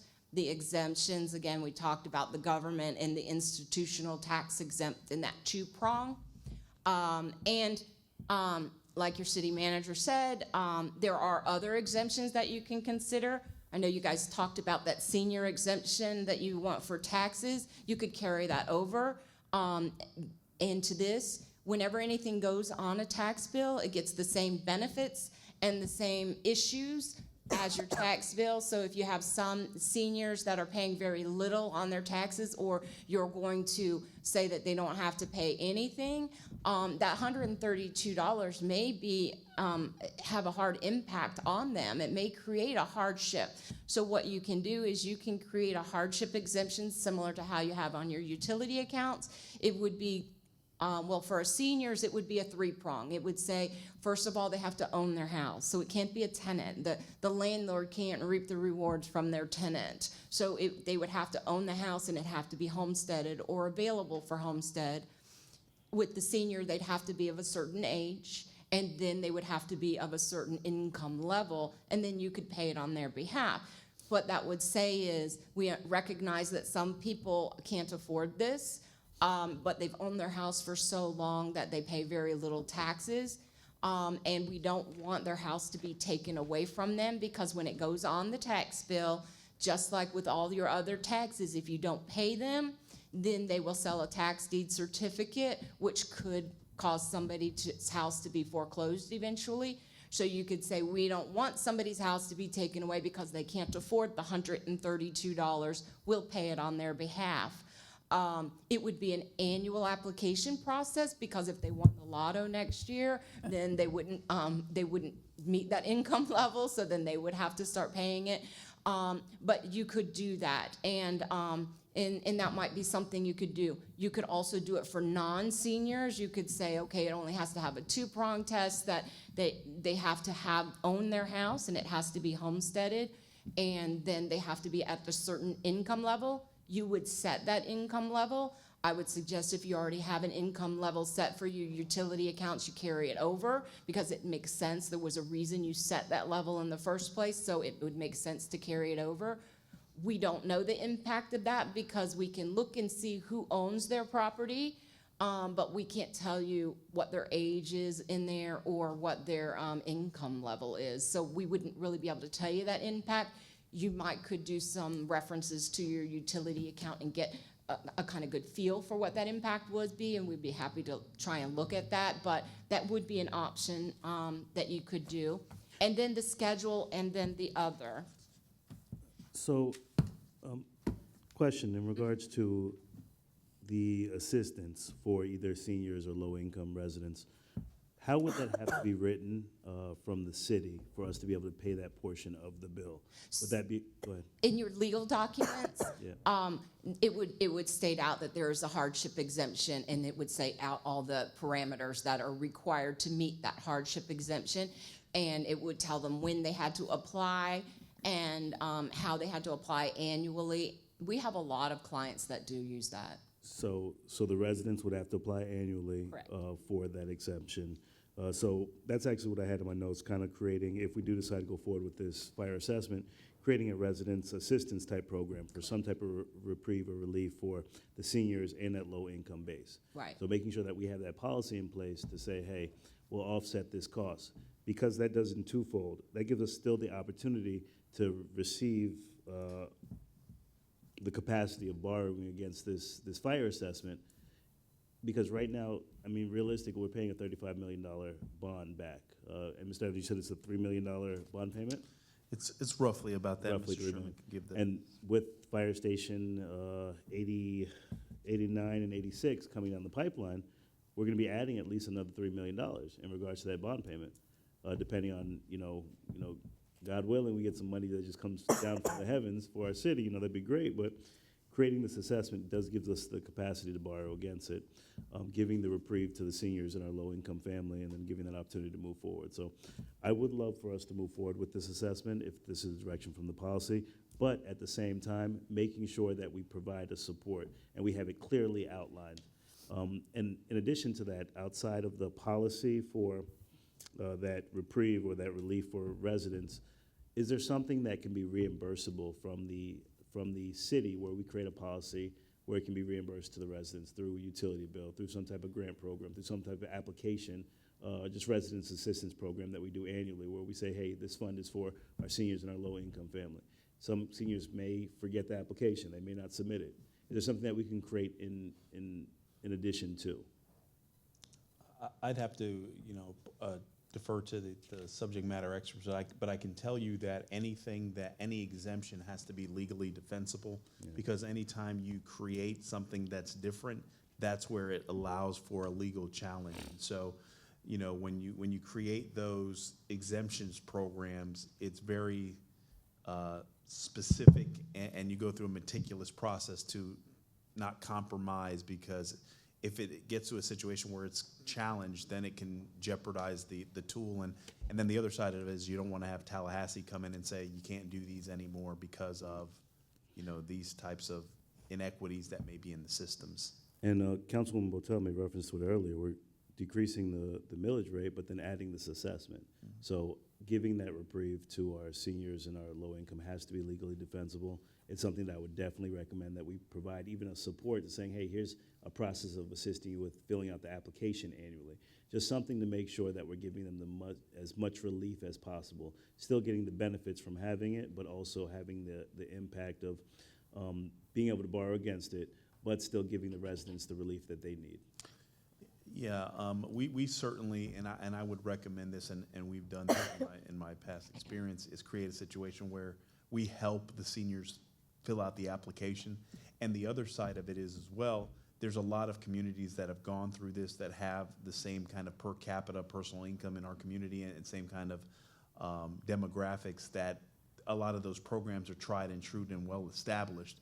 And so we can definitely look at some situations that can be able to put a program in place that allows for persons to go through this process and not compromise the overall assessment in its entirety. So we definitely will build out something, and you all will see it as multiple iterations of what the end product is, because there's ordinances and resolutions and all that have to be adopted as part of the process. So we have to turn over every stone. We have to find the money to be able to pay for all of the upgrades the city needs.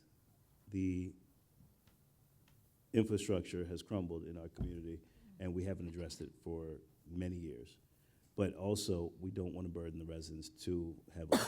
So looking at possibly starting at a lower amount for our residents, doing a gradual increase over a 5-10 year period, and then also looking at the ability of using that percentage, maybe a smaller or a higher amount to our industrial commercial area. If we start at that 15-16% and then start our residents at the lowest possible, maybe 25. So you can't do that. Okay. You can't say, okay, we're gonna do residents at 12% and everyone else at 25%, but then we're gonna do industrial warehouse at 10%.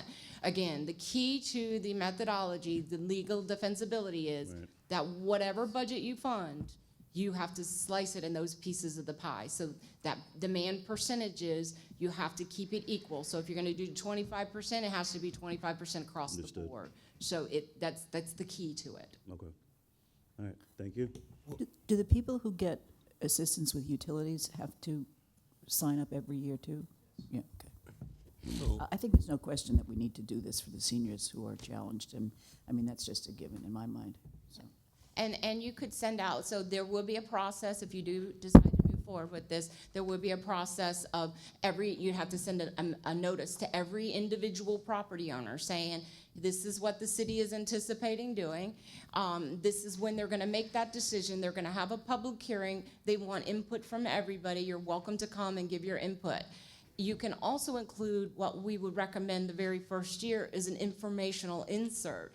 Now, in that insert, you could say, hey, we have this hardship exemption. If you feel like you qualify, here's what it takes to qualify.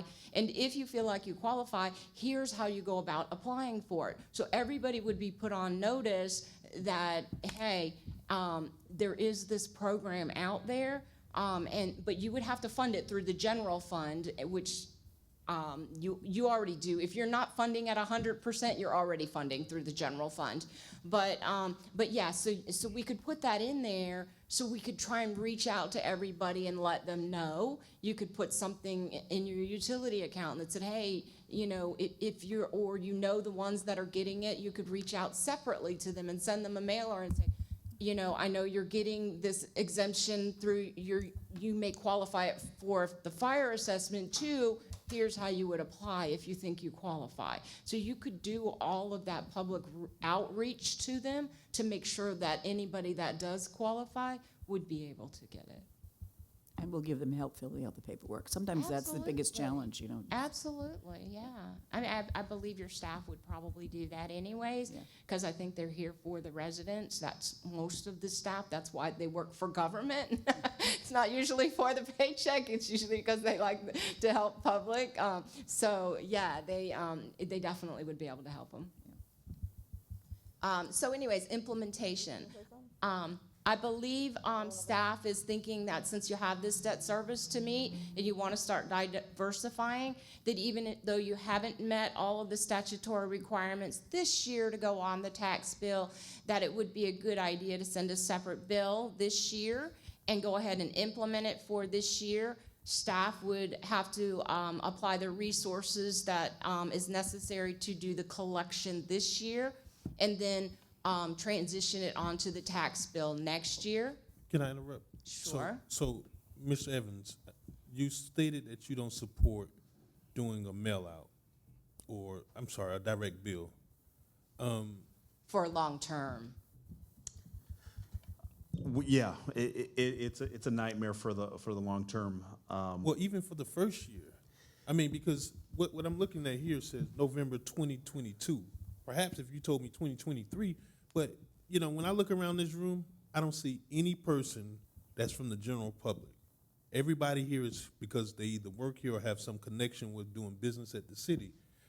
This has to be a very aggressive and very intentional public information campaign for everything that we're doing here today regarding the, you know, revenue sources, whether it's, you know, the impact fees or the fire assessment fees or even the fire fees. But I just can't possibly see how we would even consider mailing out a brand new tax on individuals, perhaps starting in November of this year.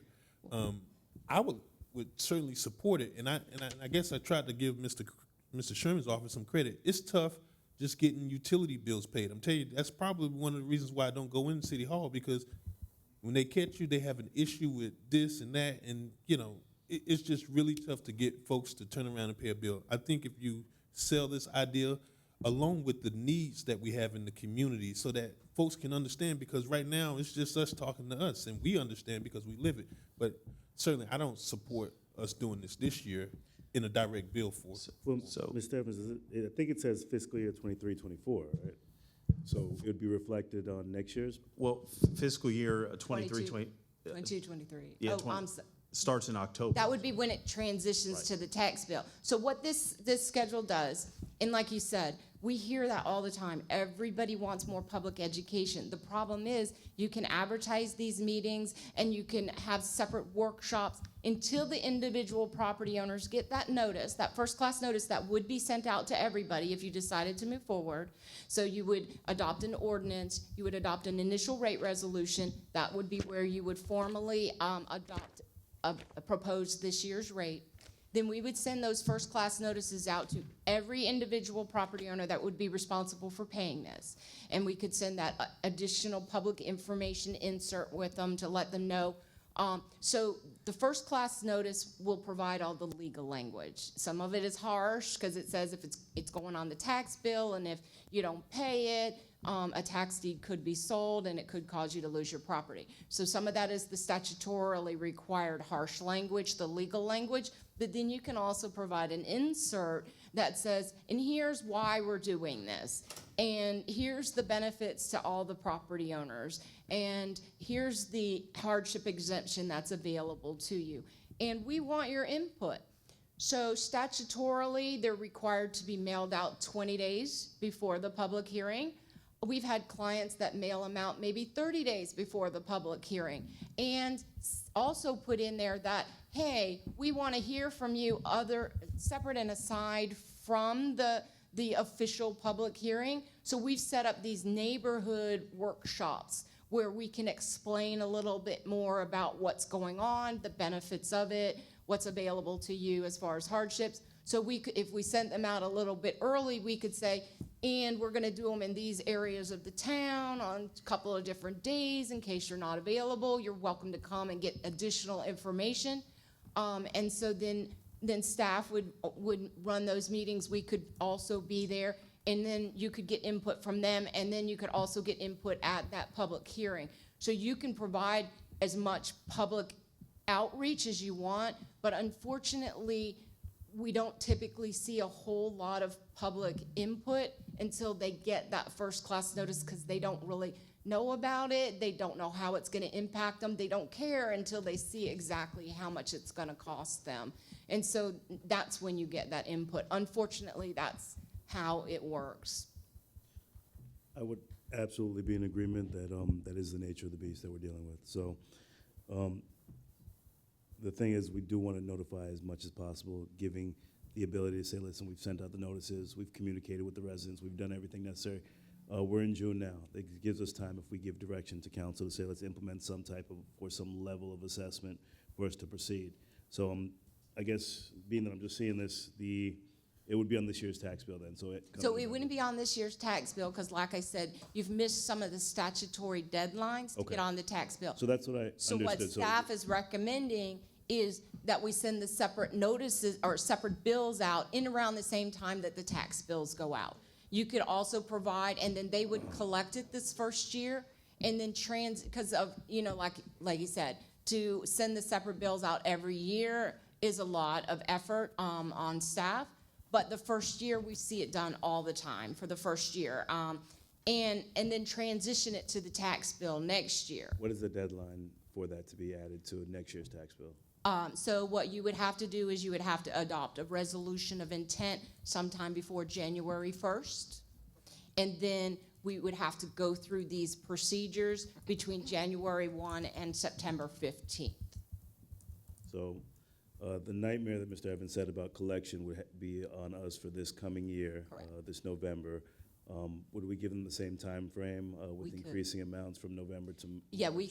we could put in there, if you pay in November, you get a 4% discount. We could put that discount in there, and then we would give staff an Excel spreadsheet or something so that they can track who paid what. And then any delinquents, so if people don't pay it via the separate bill, then we could move those delinquents onto next year's tax bill. So now I guess I'm just a little torn, because seeing it on the tax bill is going to be less of a impact on the residents emotionally, mentally, besides getting a separate bill from the city saying, here's another expense bill that we're being taxed. And I know the first calls they're going to be making is to the five of us saying, what did you guys just send us? Why are we paying an extra $100 out of my pocket? I don't have $100 right now, where they wouldn't necessarily see that if it came out their escrow account or as a homeowner. So that's where the discussion now has to lie, understanding that if we do move forward with it, we're going to be billing this, and staff will be responsible for collection this coming year versus going forward with it next year. At the same time, we're not stopping with the progress of our development of our fire station, so that bond payment's going to be coming up soon. So, And also, too, whatever rates that you decided to move forward with, it's similar to how you set your millage rate. Whatever initial rates you decide to move forward, if you establish the $132 as the maximum rate, at the public hearing, you could come down from there, but you couldn't go up from there. It's similar to how you set your millage rate. So in your initial rate resolution, you would set the higher amount, the highest amount that you anticipate going to, and then you could come down from there. And it is an annual decision. So annually you decide, well, what revenue do we need to generate from this revenue source, and what are the rates equal to that revenue we need to generate? by when, Mr. Evans, would you want to get some direction from the council in regards to this assessment? By, what time is it? No, and I'm going to have Mr. Sherman come up and provide some more commentary to this particular subject, because if we're doing the direct bill, we have a little bit more flexibility with regards to this particular timeline. We know that we effectively want to go on the tax roll, and that will occur next year, and the debt service payment for the bond issuance for $35 million is covered by capitalized interest this year. However, there are needs that the fire department has related to the services that they provide. So there is a flexibility if the board said, you know what, we want to shift this and really get into the meat and potatoes the first of the year, or whenever, we can certainly do that. The other side of it is, and we can have this conversation. You and Mr. Sherman doesn't know I'm saying this, right? So I'm coming off script, right? Because free flowing, right, Madam Chair? So one of the things that you could consider, and there's pros and cons to it. If we're going to move forward with the direct bill, you can start off with the establishment of a starter rate, right? Whatever that rate is, do the direct bill, create the understanding of what the fire assessment is, generate the revenue associated with that. And then next year, you can go up to that 132, but you've established, people now understand, and it's kind of a appetizer to what, you know, the larger fee would be. Now, you know, the experts would have to calculate and do the math and work that out, but that's another way to get to the same point. Takes a little bit longer, but it does generate some of the revenue to be able to maybe address some of the operational needs that may be currently in place. So to that point, Mr. Sherman, I guess the capacity, the ability to be able to borrow against this fire assessment, if we pass that now, because we wouldn't have implemented the resolution till, I think you said the deadline's January 1 for it to go on the tax bill, essentially we would just be given direction to say, send another bill out. Does that actually give us the ability to borrow against this assessment, being that we haven't passed an actual policy? Yeah, once you adopt the ordinance and the resolutions and, you know, you have a But fee. that may not be adopted until later this year. Later this year, correct, Correct. not calendar 23. Right. Right. So So- the revenue source, as long as the revenue source is available, I mean, is in place, you can pledge that. What we're talking about is the collection method. That's a different beast. But as long as you have this revenue source in place, then you can pledge it regardless of how you're going to be collecting it. So this revenue source created would be something that we would adopt in this year's budget, moving forward with the discussion of the fire assessment, and then passing a resolution to move it over to our tax bill for next year. But we would be collecting on it starting in November when our tax bills drop. But it would be collected through the city. Correct. So what happens if our residents decide not to pay? What are the penalties that we're going to implement? So you would have to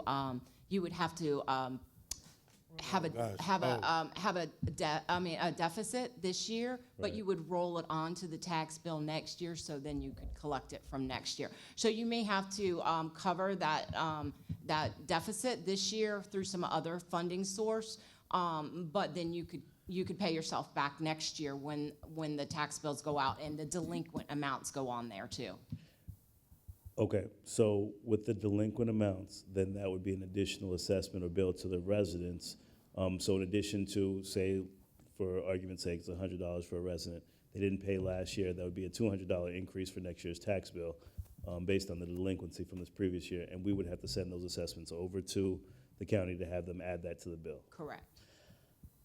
Ooh-wee. So did I hear you correctly that you can assess a delinquency onto a tax bill? Correct. I mean, you'd From send a them the previous bill year? this year, and then next year you could put those delinquents of those that didn't pay it, you can put it on the tax bill next year. And one of the things, you know, when we went through the direct billing process, our consultants told us that, you know, we would have a collection rate of over 80%.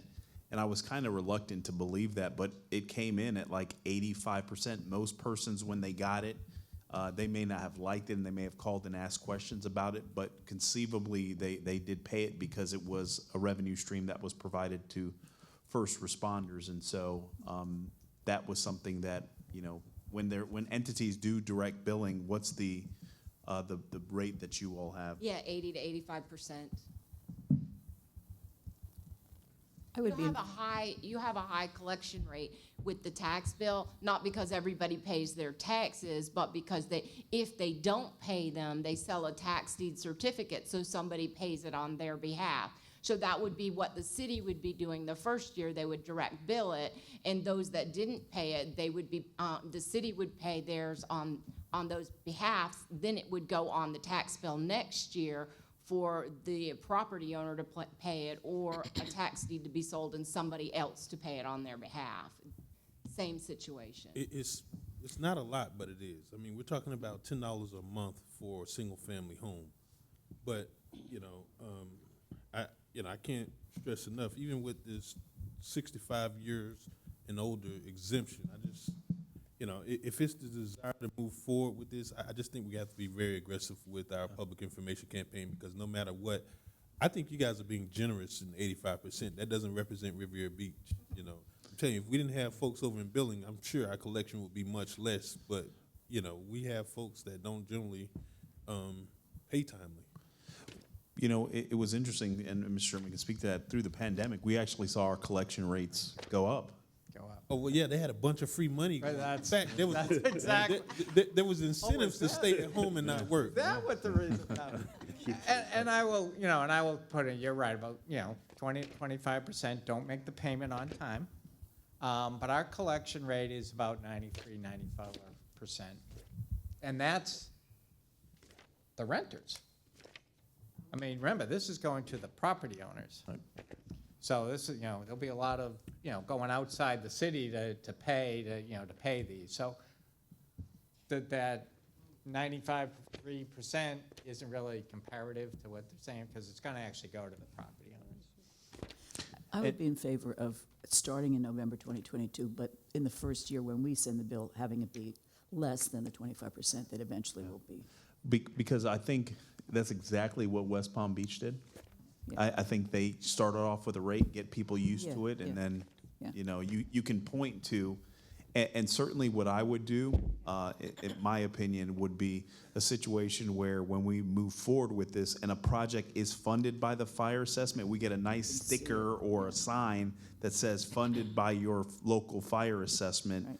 at facilities, and even you place those on vehicles so people can see and they can associate with that 132 whenever that happens, that helped pay for Right. X, Y, and Z. Okay.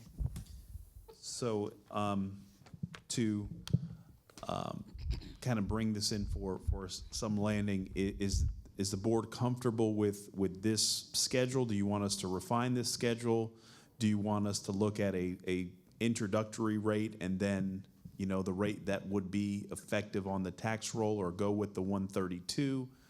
Where would the board, you know, like us to land? Because, you know, there's gonna be a lot of conversations with legal and staff and fire rescue to work collaboratively to get from point A to point B on this. If we can start a little early on the education piece of it, I think the earlier the better. And whatever the lower amount percentage that we can do for this year, I think would be the best thing. Well, I agree. Okay, so what we'll do is we'll have kind of the, you know, the long-term, kind of the introductory rate, and then what other rates would look like, and then what would be the immediate items that would go in the 2023 budget and what the fire assessment would fund. So if we say we're gonna generate $300,000 this year, it's gonna go for apparatus or what have you, and so we have that as part of the public communications, and then we'll enumerate that as part of the budget, so you all can see that, and so there's things that we can point to. So we'll work with our consultants and revise the plan of attack, and then come back with you all, obviously, in the next couple of meetings. and our consultants are Yes, Yes. yeah, That'd be me. yeah. okay, and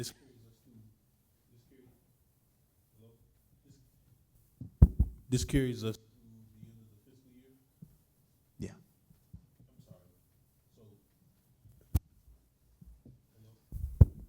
This carries us through October, I guess September 30th, 2023. Initial one. Yes, Right. yes, Okay. yeah. Okay. You want a break, or? No, No, no, Okay. Yep. yeah.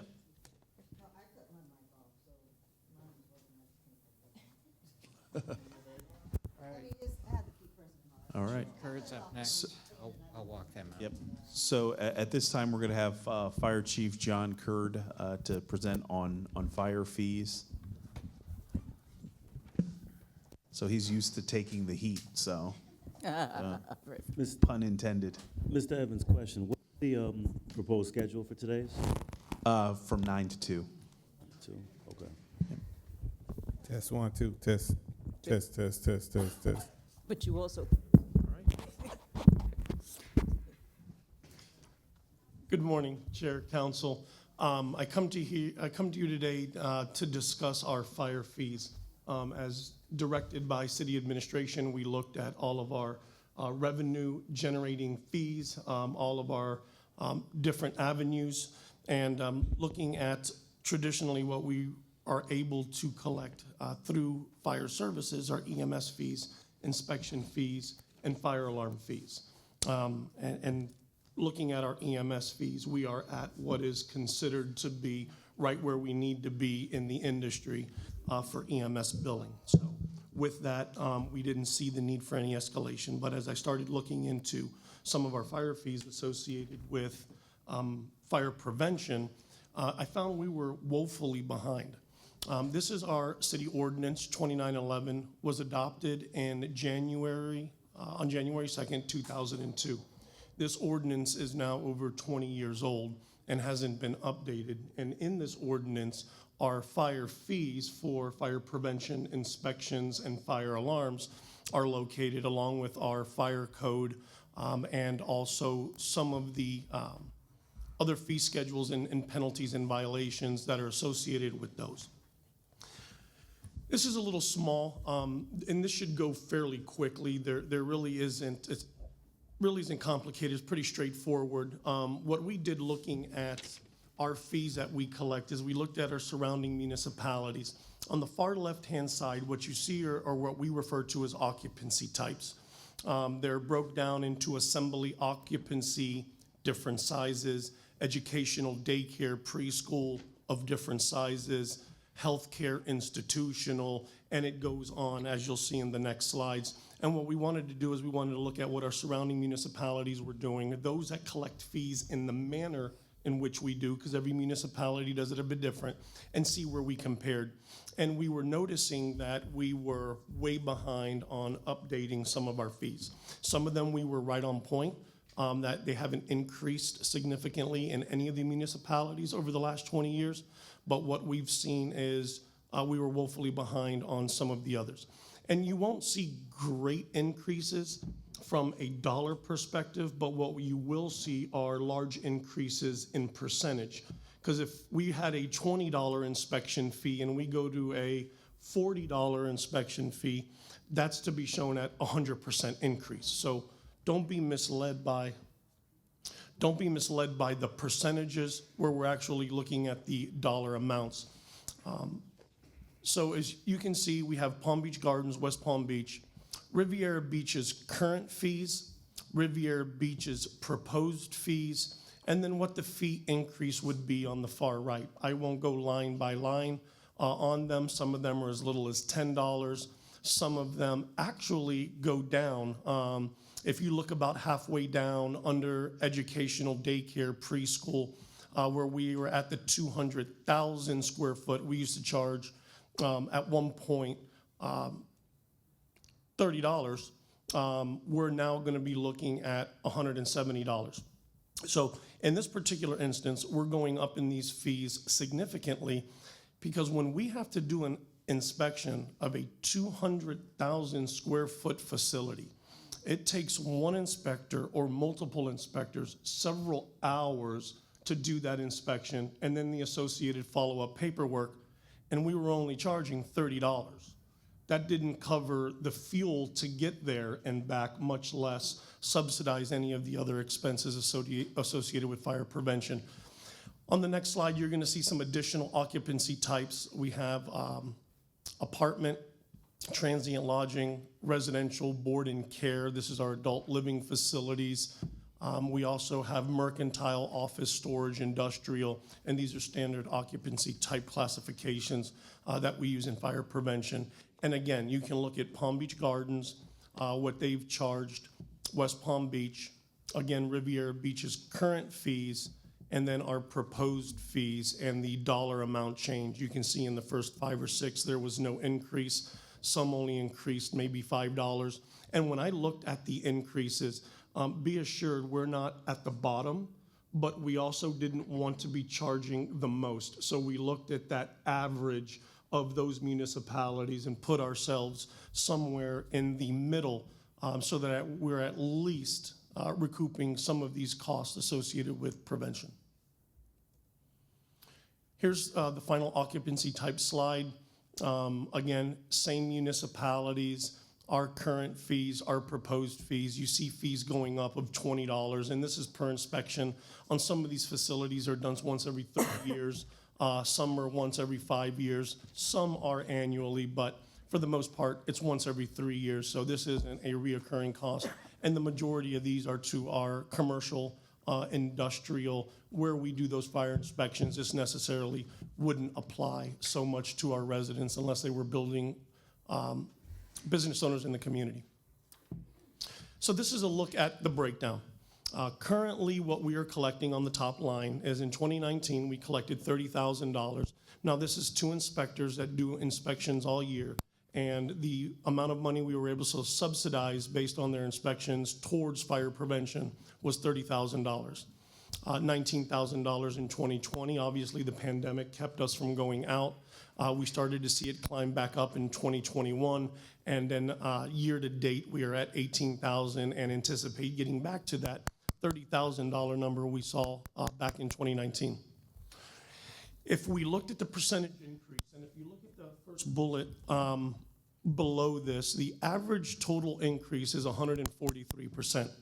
Again, that number is a little bit misleading because if we went to $20 from $10, it represents a 100% increase. But if we utilize those increases in the new proposed rates, we would be able to generate an additional $44,000 in 2019, $28,000 in 2020, $37,000, and in year-to-date, $26,000 here in 2022, with a new total collection rate of $75,000, $48,000, $62,000, and $44,000 collectively. So with that, we are also going to be adding a 3rd inspector. One of the things that we're going to be trying to do is look for accreditation. One of the main components of becoming an accredited organization is making sure we are up to date on our inspections, and we are woefully behind with just 2 fire inspectors covering the whole city, and one of them most of the time being bogged down in new construction. We have 1 inspector that's tasked with inspecting every one of our businesses in the city of Riviera Beach, and a lot of those need to be re-inspected annually. You could clearly see we're nowhere close. But with that 3rd inspector, we also then anticipate a 50% revenue increase to that new rate, seeing as we're increasing our 2 inspectors to 3. So this is something that I'm proposing as part of an ordinance change. We are going to be coming forward to council, changing the fire code ordinance, bringing some of our fire codes up to date, and in that, our fees are associated with that. And before I brought an ordinance to you all, I wanted to get some guidance on bringing these fees up to what we figure is market value at this point in time, so I didn't have to come back to you a second time to amend an ordinance. The last item that we want to look at are fire alarm fees. So this one here is a little more difficult, and I wish, is this a laser pointer? No, that's not a laser pointer. Okay. No.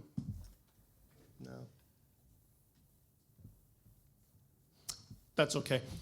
If you look at what we have in that first box, Riviera Beach's current fees, our residential and commercial fees don't change. We never had 2 distinct categories.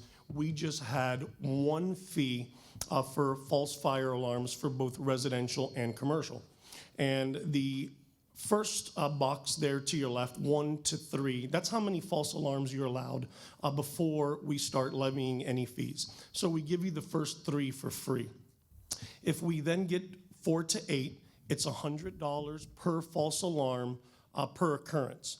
If we get to 9 to 11, it escalates to $250. If you have more than 12 false alarms a year, it'll be $500 per false alarm after that 12th false alarm.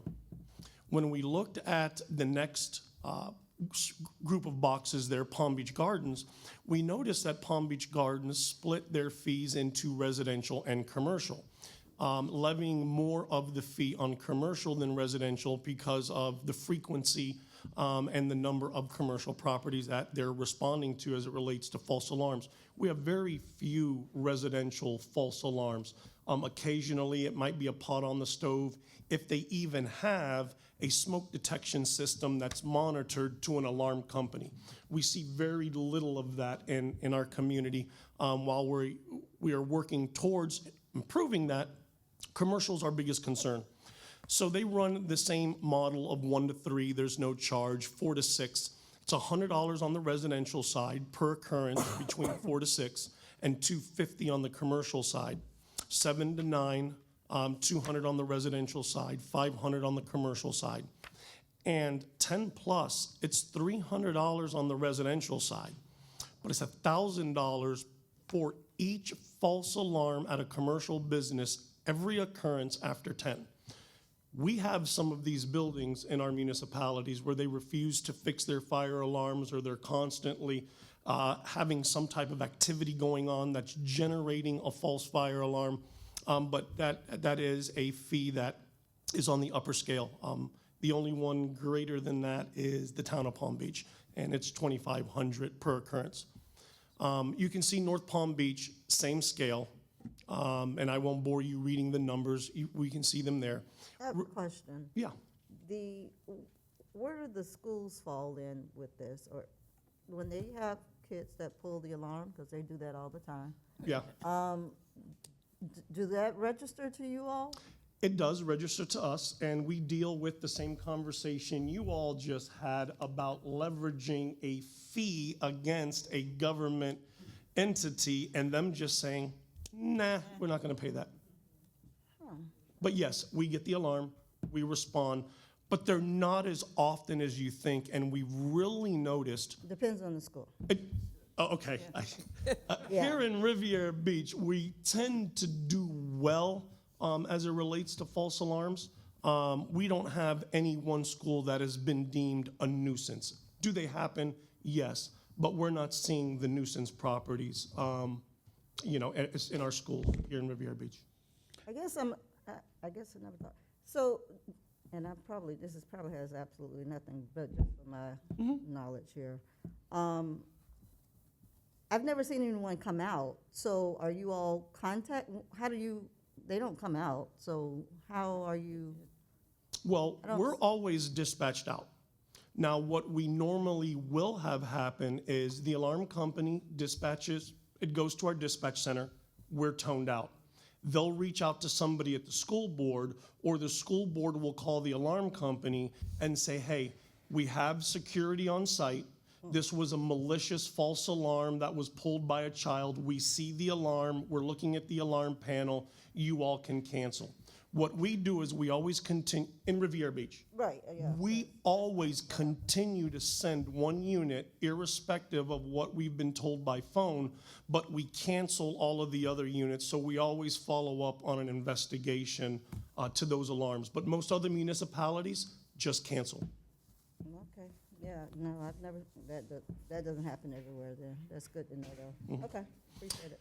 So if we look at Riviera Beach's proposed fees on the right, we can see we're gonna maintain 1 to 3 false alarms. We're not gonna charge you anything. People do burn stuff on the stoves. There are accidents that do occur. From 4 to 6, it'll be 100 per residential, 200 per commercial. And then if we look at the 7 to 9, we're gonna go from 250 on the residential side to 450. And anything over 10, it's gonna be 500 on the residential end, which I've never seen in my tenure here on the residential side, but 900 on the commercial side. And again, we were looking to put ourselves somewhere in the middle of municipalities that are in our general area that collect their fire alarm and inspection fees the way we do. Again, on the bottom, looking at those numbers, our current collections over the last 4 years, it went from 53,000 to 46,000 to 80,000, and year to date, we're at 32,000. If we look to increase these rates by the proposed number, which is 86%, we will then be able to increase our revenues in 2019 from 53,000, it would have been 99,000, and then 86,000, 149, 58 year-to-date respectively. We think, again, this is another way to look at the revenue streams coming in. And, in this particular situation, it's the penalty for you not maintaining or updating your system. And we're also looking at this ordinance to build in a little bit more of a robust way on collections, where we would actually use the magistrate that the building department uses, code enforcement, instead of one of our only mechanisms now is to put a lien on the property. So that was my question for you, Chief Kurt. How are the residents, business owners penalized for not paying this assessment or this fee? So we get good compliance. Again, we have very few residential fire alarms, and if they do, they usually don't exceed 3 in a year. Our businesses do well. We tend to see issues here on the island, is where we tend to have some of our biggest issues, and in some of our commercial areas, as it relates to false alarms. And they're good about paying their bill. Now, occasionally, they'll run into scenarios where their system is continuously malfunctioning. We'll work with them. We're not, we'll actually look at what the issue is. They're actively working to fix the issue. There have been subsequent false alarms, but I kind of lump it into a one occurrence where they're working on the system and it goes off. So the collections are good, but there have been some instances where they're not going to pay, and my only enforcement mechanism is to put a lien on their property. And traditionally, the fire service hasn't done that. We've also seen it with some of our religious institutions with the fire alarms. We just opted to not put a lien on the property and continue to just send the past due notice or work with them on some type of payment schedule. Okay. When a fire alarm in a condo building goes off, so the condo association pays the fee, right? That's correct. Yeah. Now, there are some of the newer condos that have individual suppression and alarm systems in each one of their units. Right. So you have your common corridors and hallways, which would be associated to the association, but inside the unit, we will know it's unit 202, and then it's that individual. Okay. Thank you. So essentially, that's what I have as it relates to these fees. And just wanted some direction from the board on looking at the increase on these fees to put into the ordinance so I can subsequently bring back a new ordinance with updated fire codes for approval. I support these fees. You know what, I don't know that we can do this at this juncture, but I really want to see how much we're talking about with all of these things we're talking about adding. I mean, I guess we gotta go ahead and say we're gonna do it, and then maybe at the end, kind of figure out what that would look like for each group, because maybe at some point we might wanna, maybe we may decide to pull back on something if it's too much. But, I mean, I would be okay with saying that yes now, but as we go along, I don't. And I think one of the challenges is this is such a variable.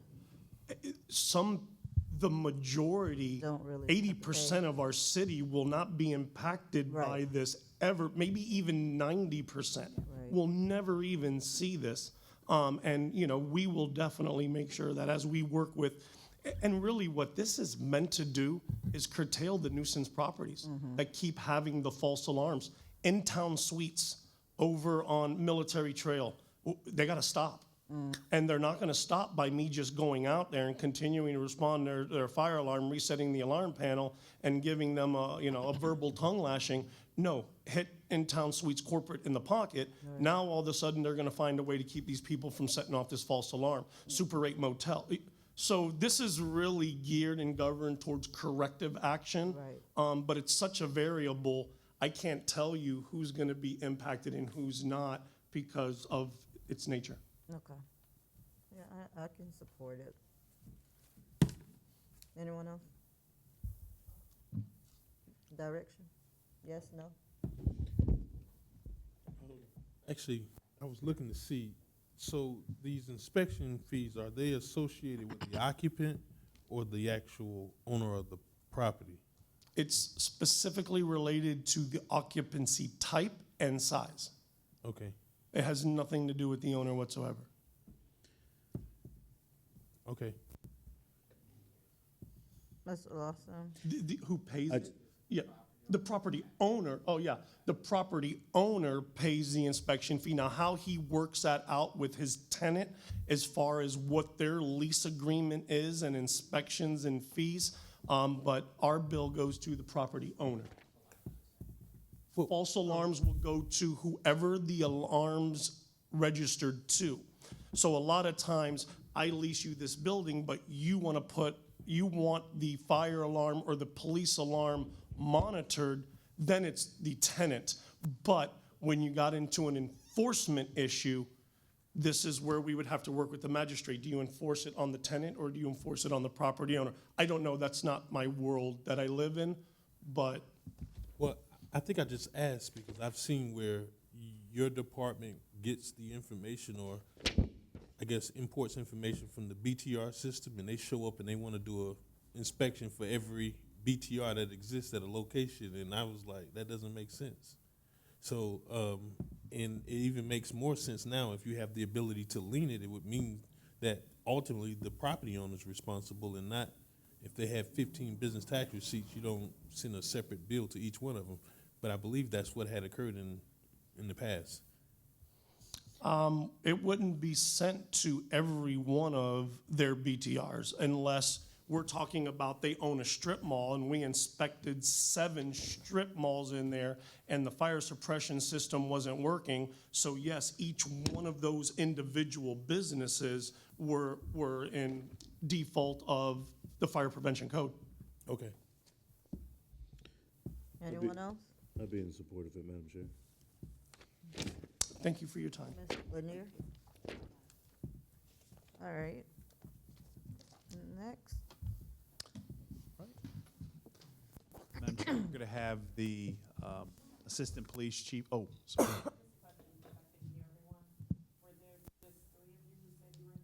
Everybody. Botel, right? Yeah. Yeah, everybody. Madam Chair, we just wanted to allow for about a 10 to 12-minute break so persons can maybe grab some refreshments over there, stretch, and then we can jump back into the presentation. All right, so 11:40 is 11:28. So Okay. 11:40? Yep. Okay. All right. Thank you. All right, Mr. Manager, we're ready. All right, Madam Chair, we're going to go ahead and turn this part of the presentation over to Assistant Chief Mike Madden. This is in regards to the Police Department extra duty detail rates, and he'll explain some of the challenges that we're having and how we think that this modification can assist us in getting to a better point. So, Chief Madden? Good afternoon, Hello. Chair and Council. Hello.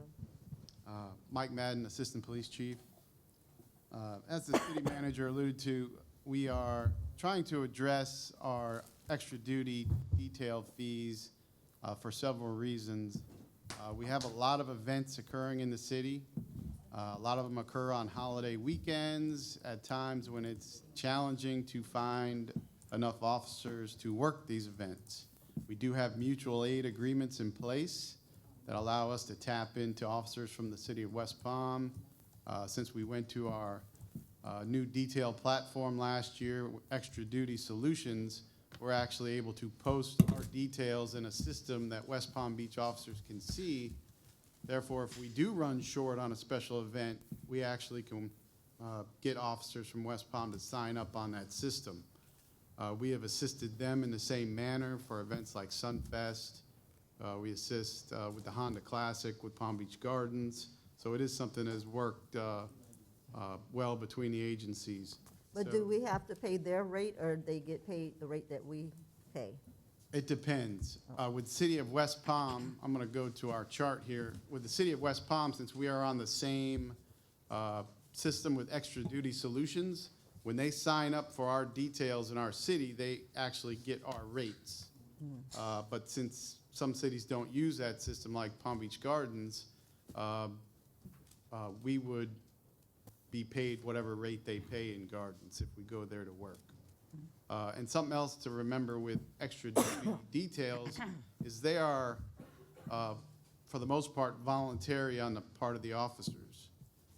When it's a city-sponsored event and we're paying city overtime, then we can mandate officers to work. Something like the Juneteenth parade, we send something out well in advance. We mandate that the officers work overtime. That's not the case when they're working at Publix or these other locations. It's purely voluntary. So as you can see on the chart, we show Wait, you. I have a question. And so when like the Juneteenth event that we had at the park, that would not be overtime, that's detail? Yes, the one on Sunday, Yeah. that was extra duty detail rates. And So is it, if we don't get enough people to volunteer, the event can't happen? Or how does that work? that's been a challenge because Yeah, I know, but sometimes we don't know up until the last minute, and we've had to, in some cases, take officers from the road if we have one or two extra and put them at these events to kind of fill the gap. It's not something we like to do, and we try to avoid it at all costs, but we're hoping that if we get our rates on the details up to par, that we can count on our mutual aid agreements to get the West Palm Beach officers maybe to fill that gap, if that happens. Right. And if we raise our rates, maybe we won't have that gap. So what we have on the slides are the rates for officers, sergeants, and captain. For our city, we don't have the rank of lieutenant. And we show the current rates for West Palm Beach and the Palm Beach County Sheriff's Office. Our current rates are $40 for officers, $45 for sergeants, and $50 for captain. We are proposing to raise that rate to $50 for officers, $60 for sergeant, and $70 for captain. Just to clarify on the rates for sergeant, not all details require a sergeant. So if we have 4 officers working, then we require a sergeant. So it's not just because a sergeant works a detail that they're going to collect that $60 rate. For an example, Publix may need 1 officer. If a sergeant happens to sign up for that, that sergeant's going to earn the $50 an hour rate. Yes.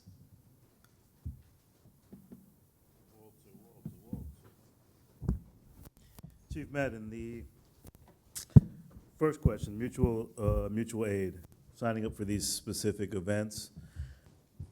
If it's in the system where the West Palm Beach officers can actually sign up, is there a first right of refusal from Riviera Beach officers? Do they sign up first? And then if it's not filled in a certain timeline, then is it then sent over to West Palm, or how does that work in that system? Absolutely. We have to actually click a button, if you will, to open it up to West Palm. And we, you know, for a large event, if we got within a certain number of days, we would, you know, we have to communicate with West Palm Beach command staff first, because they have to approve these on a case-by-case basis. Okay. And then follow up the timeline for when you actually put the detail out from the distance to the event. Is it a week, 2 weeks, a month? How far out do you put the details out? We usually have a lot more time on larger events because the city requires, you know, certain timelines with special event permits. Mm-hmm.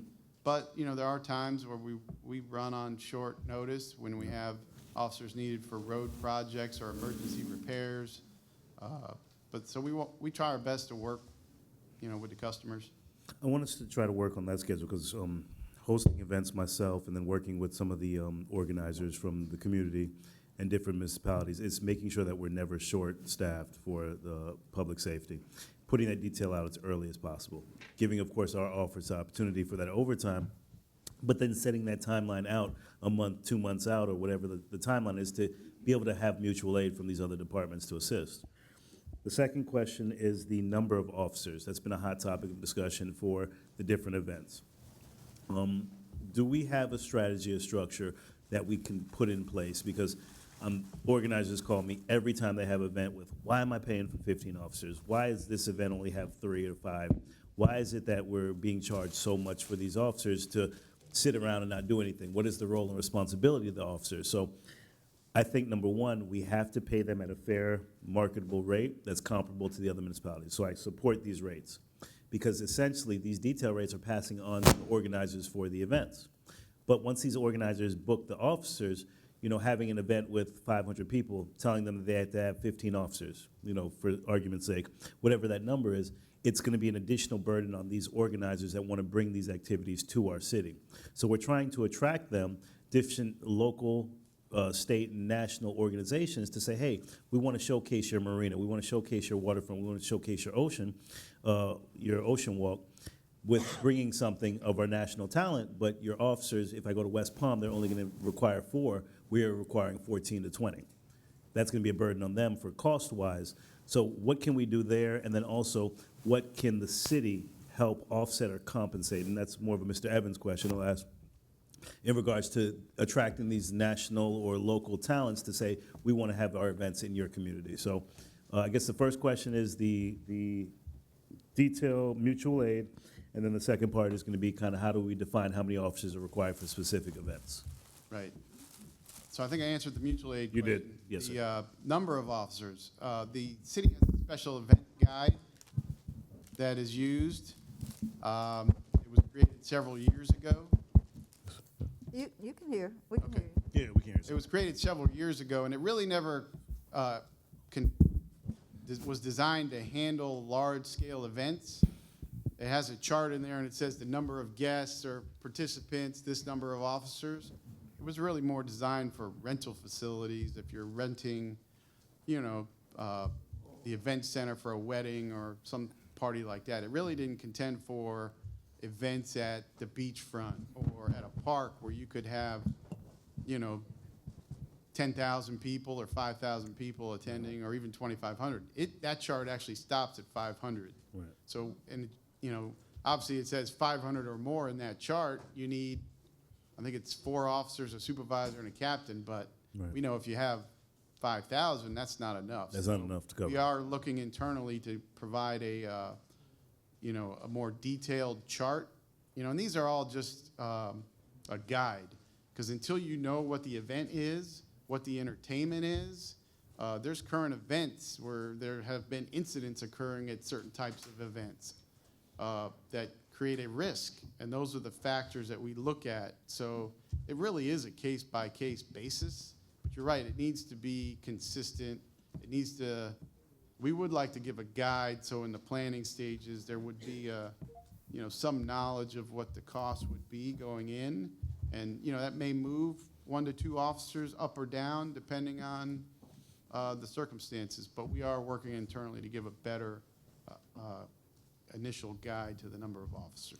Right, so I guess that's just my concern, is that I don't want us to be affected with there being a bias with certain events, saying that, oh, this event needs more officers because of the type of event that it is. And then also some additional reprieve to those events. Mr. Evans, I was asking earlier in reference to, I think we spoke previously about providing support financially for public safety. Are we restricted from being able to do that, actually paying for a first response for police or fire?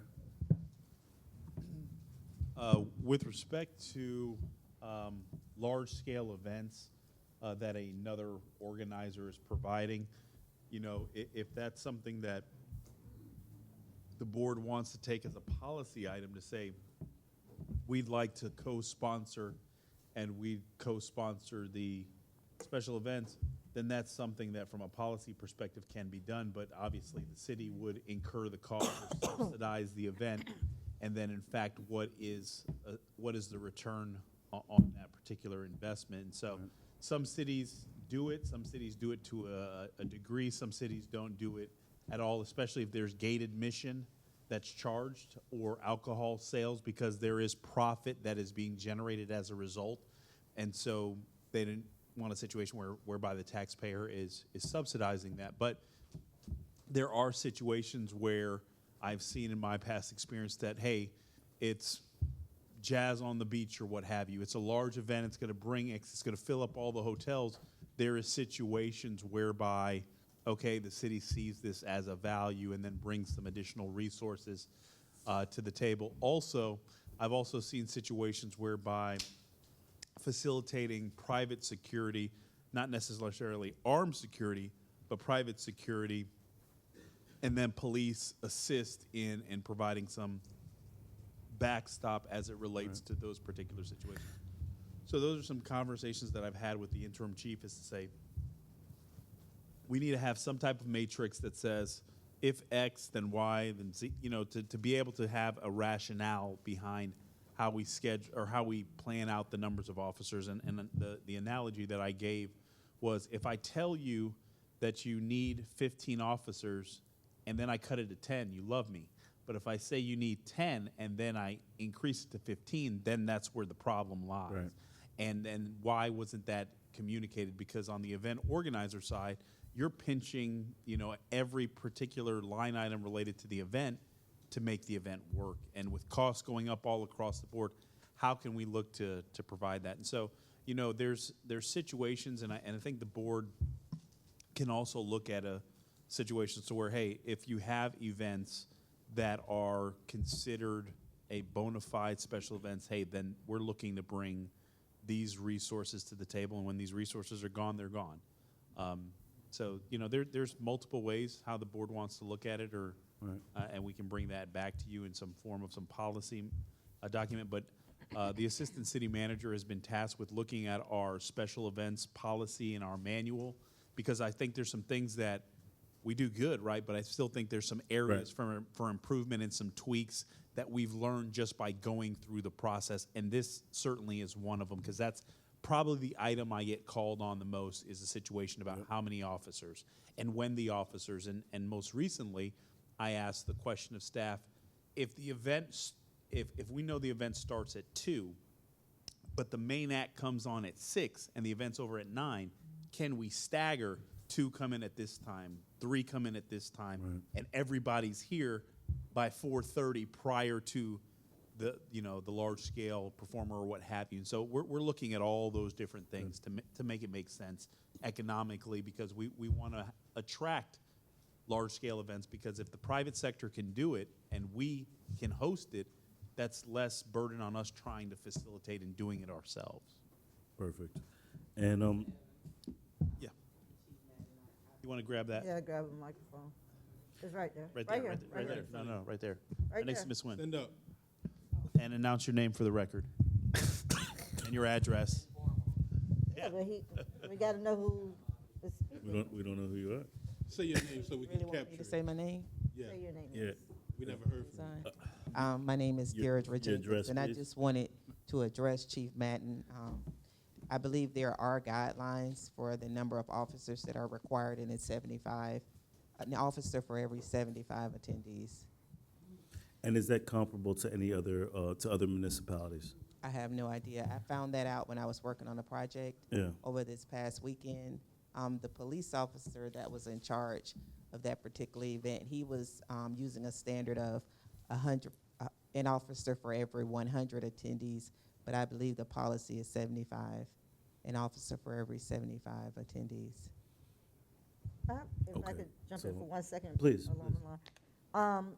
But at what, I do understand that sometimes the number changes, like right before the event. What changes to make the number of officers required change within a week or so? Or a couple days before the event? Because I've heard that before too.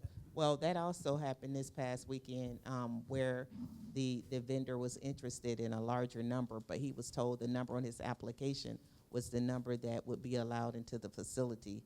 So we wouldn't allow him to make any changes. And Ms. Jenkins also has some insight in this as well. I was going to just, Anita Jenkins, Director of Neighborhood Services, I was just going to reiterate that the applicant, when they submit the special event application, they tell us the number of participants that they expect. The police department is part of the special event team, so we're all looking at it together. We have several meetings prior to the event.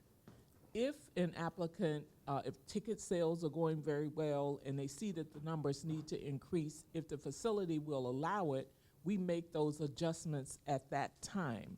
But they should not come in a day or two before the event or at the event and say, well, we applied for 2,000, we sold 3,000 tickets. I know at the event center where that type of event, there is a gate and we have to inspect. We're geared up for that number of participants. So if the team has not approved an additional amount, then the additional amount will not be allowed into the park. This is just not safe. And the police tell us how many officers, based on the schedule, are needed. And early in the process, now Major Rozier is the one who communicates that on the team. He will tell the applicant and the rest of the team how many officers are needed for that particular event. There is an assessment based on the applicant's number. So I guess just to address that, the concern that I have is number one priority is public safety is number one priority at all of these events. But even with that number at 75, one officer for every 75, for the event that we hosted just this past weekend with over 3,000 people, you're talking about 40 officers. So I don't know any organizer or private entity that's going to come to our municipality and pay for 40 officers plus the administrative fee to host an event here and be able to stay in the black. That's not going to happen, and I'd rather go to West Palm or Lake Worth to host my event because they're only going to require me to have 4 or 5 officers. I've done events. So to do that and to not attract these actual type of entertainment and to be counterproductive because we want to be safe, number one, but how many officers are really necessary for the number of people? If it's 75, that number is ridiculous. It's realistically, what is that rolling scale, and how do we identify that so that we can make sure that we're attracting these national talents to come to our beautiful waterfront? Yeah. We don't go to that scale all the way past 500. Like I said before, in the chart that's in the book, it kind of tops out at 500. Right. So when you get into beyond that number, then it's kind of evaluated as a case by case. And we've never put that many officers on an event at that 70, one officer per 75 ratio. Right. But I guess without having that scale, that's the issue we're running into because then there's a bias in regards to specific events. One perfect example was the Jeeps on the Beach. Beautiful event. It was excellent. Only 4 officers were required. Following week was another event where 15 officers were required. But because of the timeline and the specific weekend, as it being a holiday weekend, as Mr. Evans said, we didn't have enough time to promote for mutual aid, to bring in other officers, plus our rates weren't comparable. So number one priority is increasing these rates, make it comparable across the board through municipalities. Passing this cost over to the vendor to cover this, but also letting them know that we're not going to kill them with the number of officers that are going to be there, and then also seeing if we can provide that support or or support from the city side. I think we already have a policy in place, Mr. Evans, for the sponsorship to where we can co-partner with certain events if they provide an application. That's something we passed recently, within a few months. So, and people have taken advantage of that, i.e. Juneteenth. So those are the things that we want to look at, but just really having a set structure so that we're not considered biased. Right, and I think what we've seen through the process is there's definitely some opportunity for cleanup, because here's one of the things I'll tell you is that if a situation where we're bringing an event to the board for consideration for sponsorship, like the Juneteenth event, those are the kind of events where you say, okay, if there are 4 events a year that you say we're going to facilitate offsetting the cost for public safety, those are the situations where you allow for that, and maybe you only say it's only 4 events or whatever you want to do, or 1 per quarter or what have you. But the other side of it is we want to clean up any ambiguity or confusion related to how we select officers, because that is something that, if you go to a Miami Dolphin game and you have 25 or 30 officers, just for conversation, but you come to an event for us that has 3,000 and you have 25 or 30 officers, it doesn't compute. And so one of the things that we're looking at is a situation where what makes sense, what's reasonable, and what's a situation that still preserves the public safety element but doesn't create a situation where we can't do the event. We've also had the conversation about certain events over a certain number of persons should not be held at certain venues.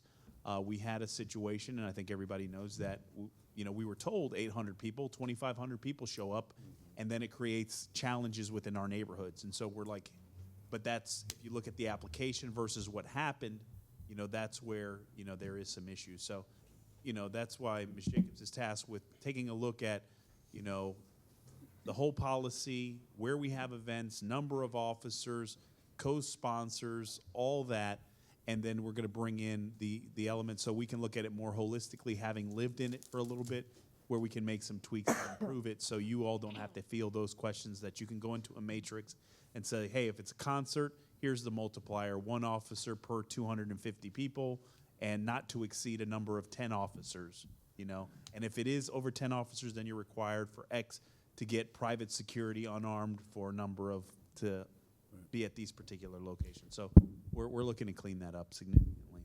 Okay, so in reference, microphone.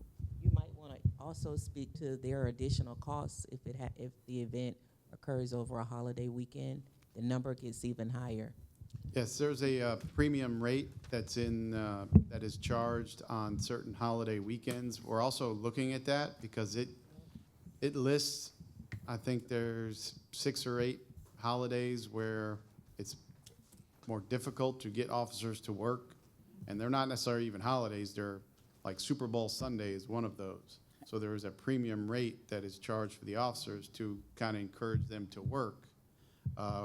And we're looking to expand that because we know, I mean, Father's Day weekend is not on that list anywhere. And we know it was a challenge to get officers to work on Father's Day. So, and I don't think the customers mind paying it. They want the officers, and, you know, it's not an exorbitant amount that's charged more, but, you know, it does help fill the details. Okay, well, thank you, sir. Chief, I would be supportive of the increase for moving forward policy's sake. I believe we're going to bring that back in the form of a resolution to change the rates. Man, I'm sorry, Chief. So was this already done by way of resolution, these current rates? The current rates were changed when we did the extra duty solutions agreement 8 months ago, I believe it was.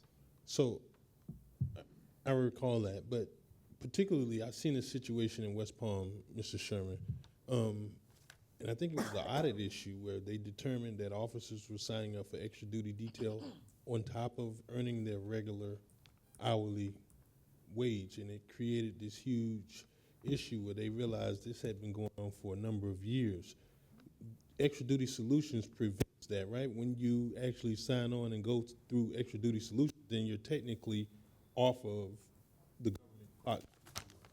Correct. You're not. They're never working on the city's dime and on the extra duty dime at the same time. So I guess it should be also made clear to us as board members, this is not actual dollars that's being, you know, this doesn't even go into the city budget per se. The only thing that we realize is the administrative fee, correct? Correct. Of $10 per hour. Correct. And I guess if it occurs, then obviously we should have some safeguards in place to make sure that, you know, I hate to believe that somebody would double dip, that there's not a possibility of any kind of abuse in the record keeping. Yeah, that's a, you know, something that's pretty significant. If an officer attempted to do that, we have safeguards in place, and, you know, that's actually a criminal act, and you would lose your certification. We've seen it occur in the industry. It's happening, yeah. Yeah. Okay, thank you. Yes. Thank you, Chief. All right. Next up, Tax receipts. business tax receipt. Oh, gosh. So this could be, Mr. Grimm, you can sit here. I will gladly move my, okay, well, let me give you my mic. All right, so we have Now, the, come on up, Mr. Grimm. This is like hot seat Saturday. so we have our Development Services team, Ms. Grace Joyce and Mr. Michael Grimm, that will walk us through this presentation. Director Sermons obviously cannot be here because of illness, so. Thank you, Mr. Evans. Good afternoon, council members. My name is Grace Joyce. I am the operations manager for the Development Services Department here on behalf of Director Sermons.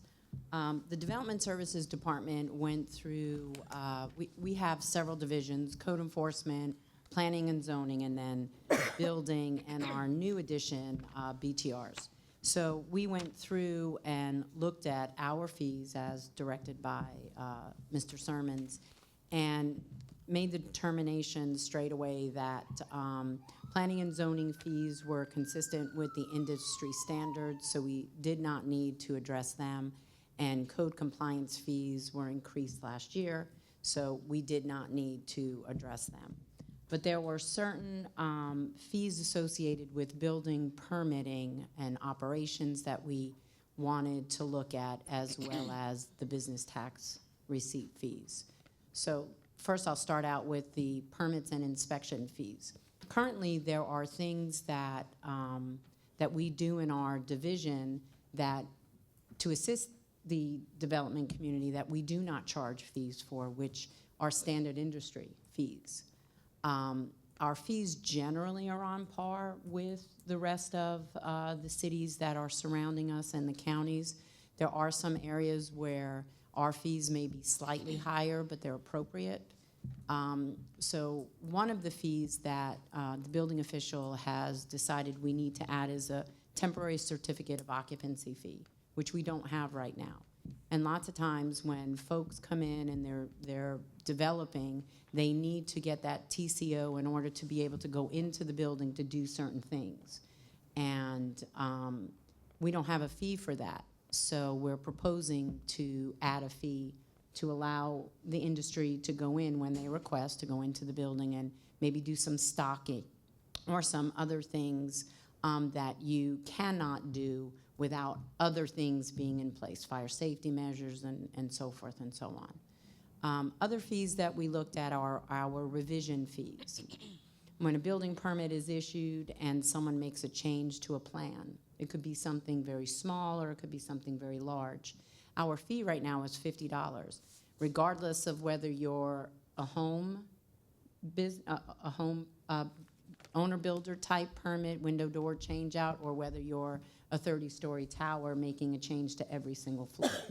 So we're proposing to do a scale revision fee where the larger the project, the percentage would be reflective of that. So if you have a $1,000 permit fee, your revision fee would be smaller in comparison to a $100,000 project, because the plans have to go back through a review. So our plan reviewers are looking at it again.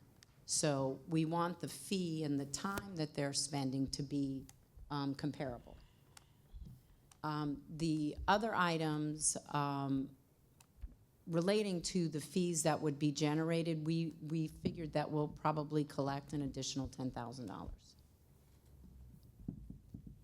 Business tax receipts. Our BTR fees have been the same since 2015. We have not done an increase on our fees since 2015. The Florida state statute allows for a 5% increase every 2 years. Our last increase that we did in 2015 were only applied to BTRs that were at $150 and more. So not every single business tax receipt across the board was increased. So we're proposing the 5% increase across the board for all the business tax receipt types that we have. Based on the fees that we collected in 2021, that would realize about a $77,000 increase in revenues to the department. And that's all I have. If anyone has any questions. I'm sure.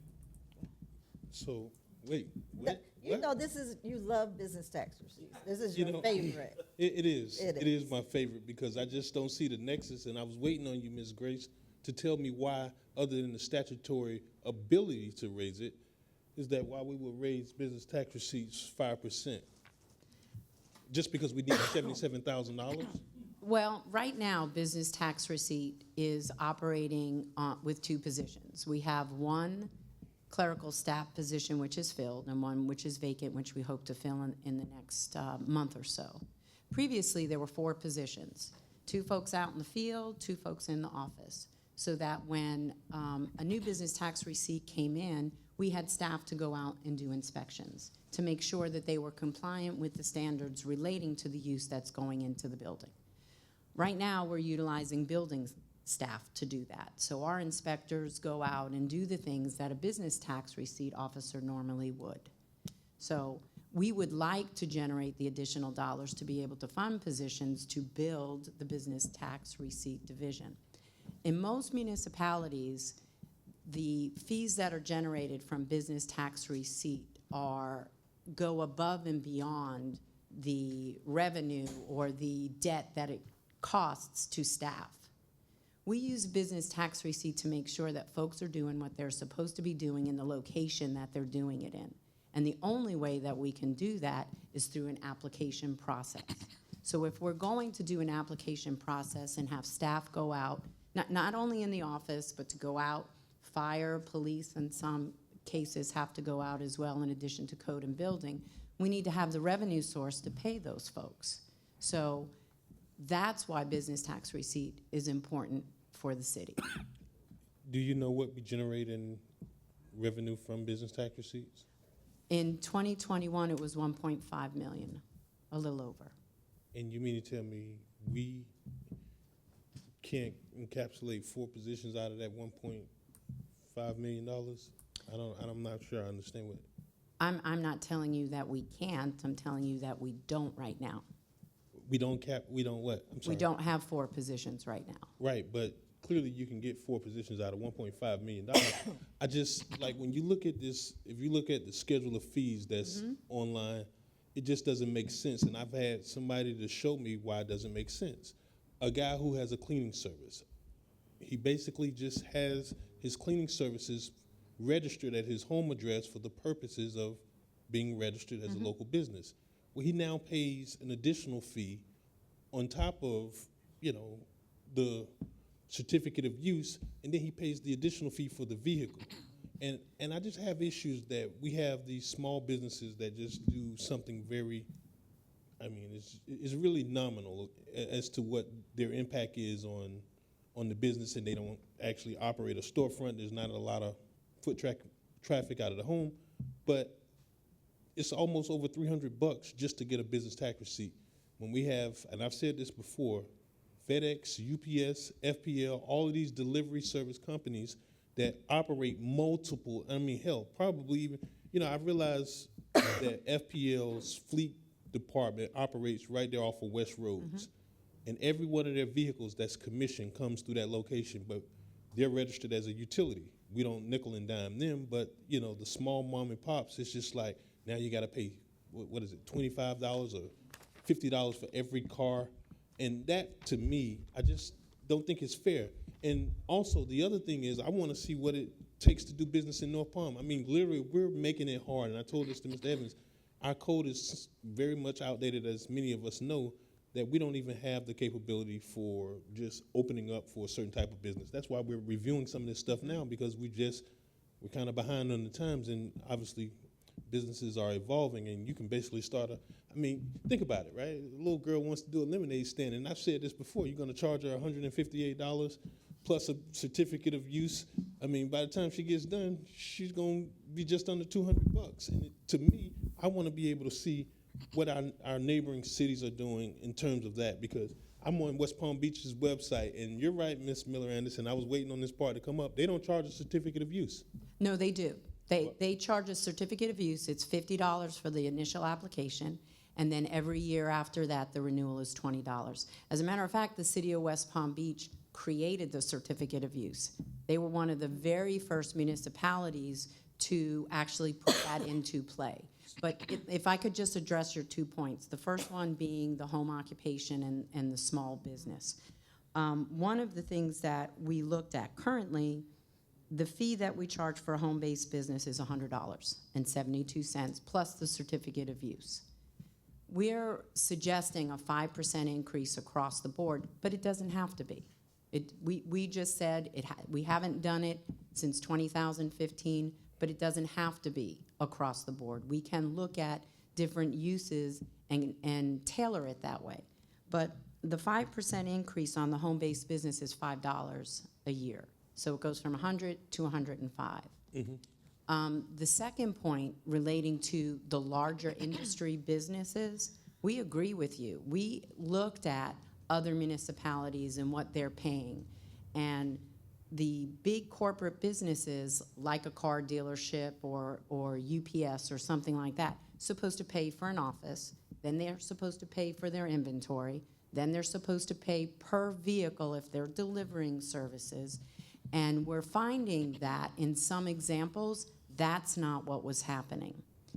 The third thing you mentioned is the code itself. Now, Mike and I have met on several occasions with planning as well as Director Sermons, and we recognize we do need to update the code because our regulations speak to BTRs in two separate places, one under occupational license and one under business tax.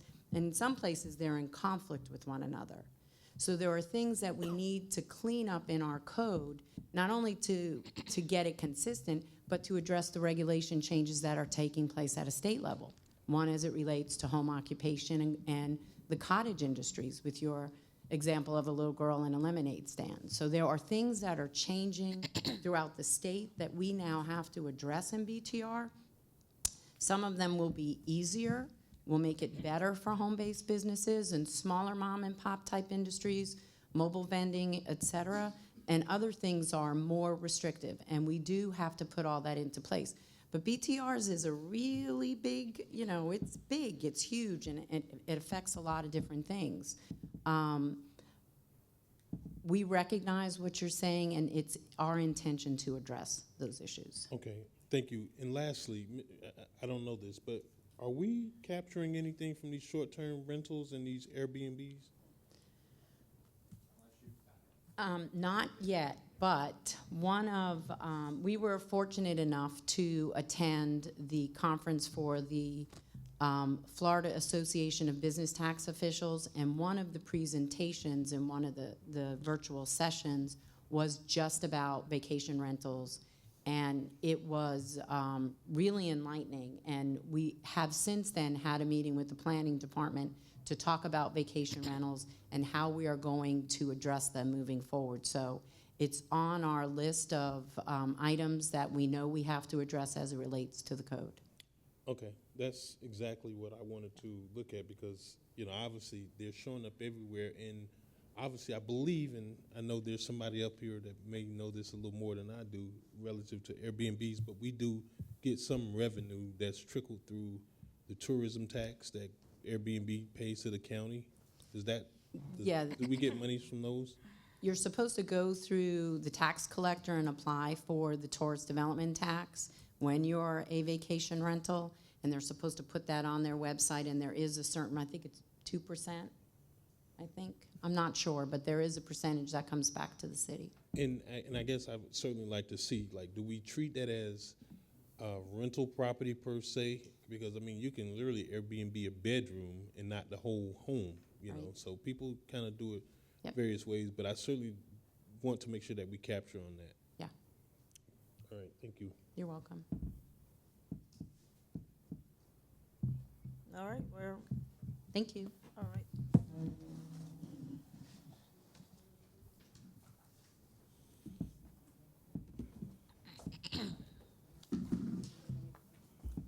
Days or less. All right.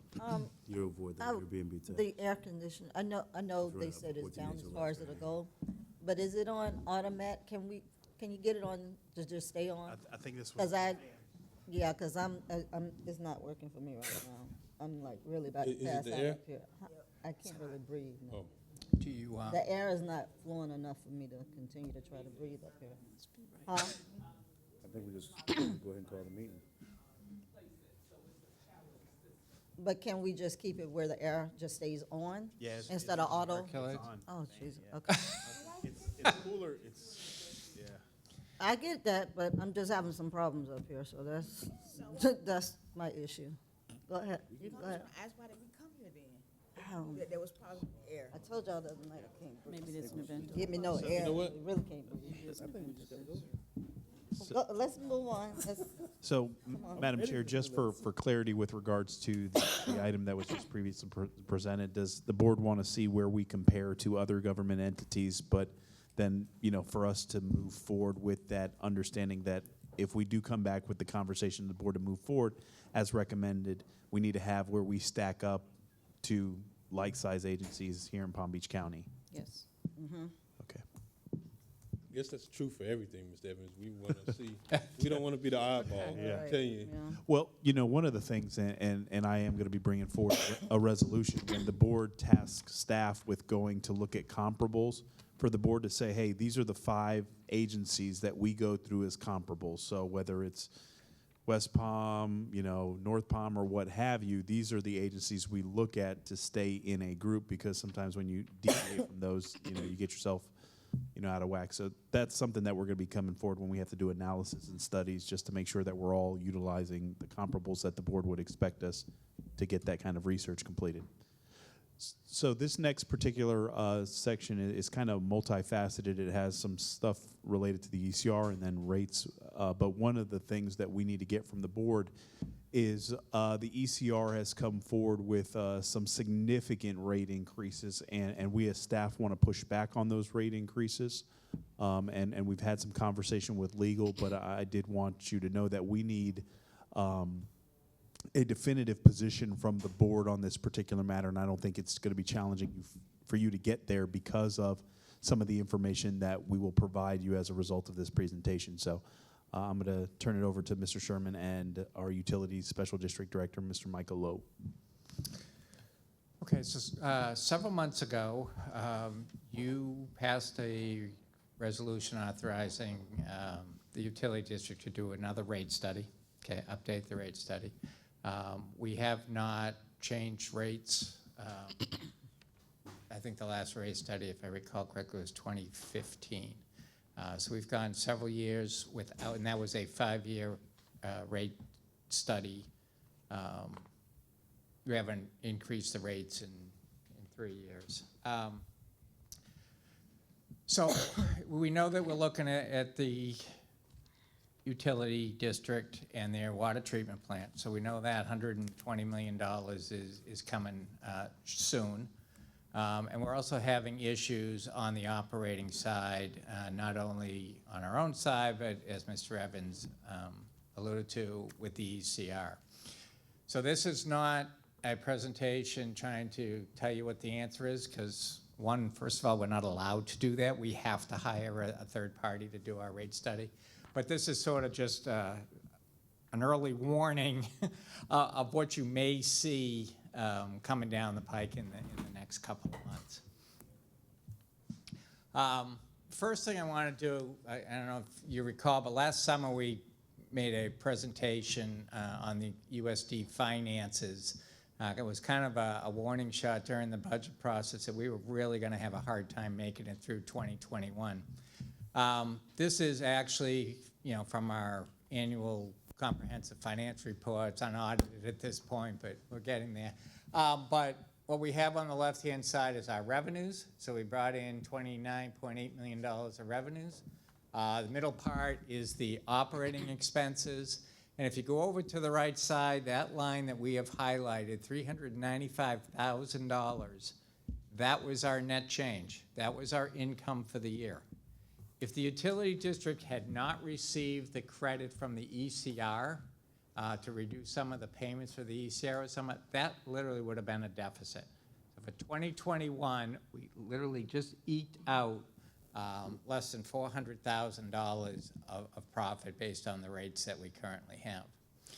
I want to point out this page, and I know it may not make a lot of sense, but what we're required to do, we can focus just on the bottom line, is in our bond documents, we have to generate sufficient revenue that once we cover operating expenses, we have 120% of our debt service still available to spend.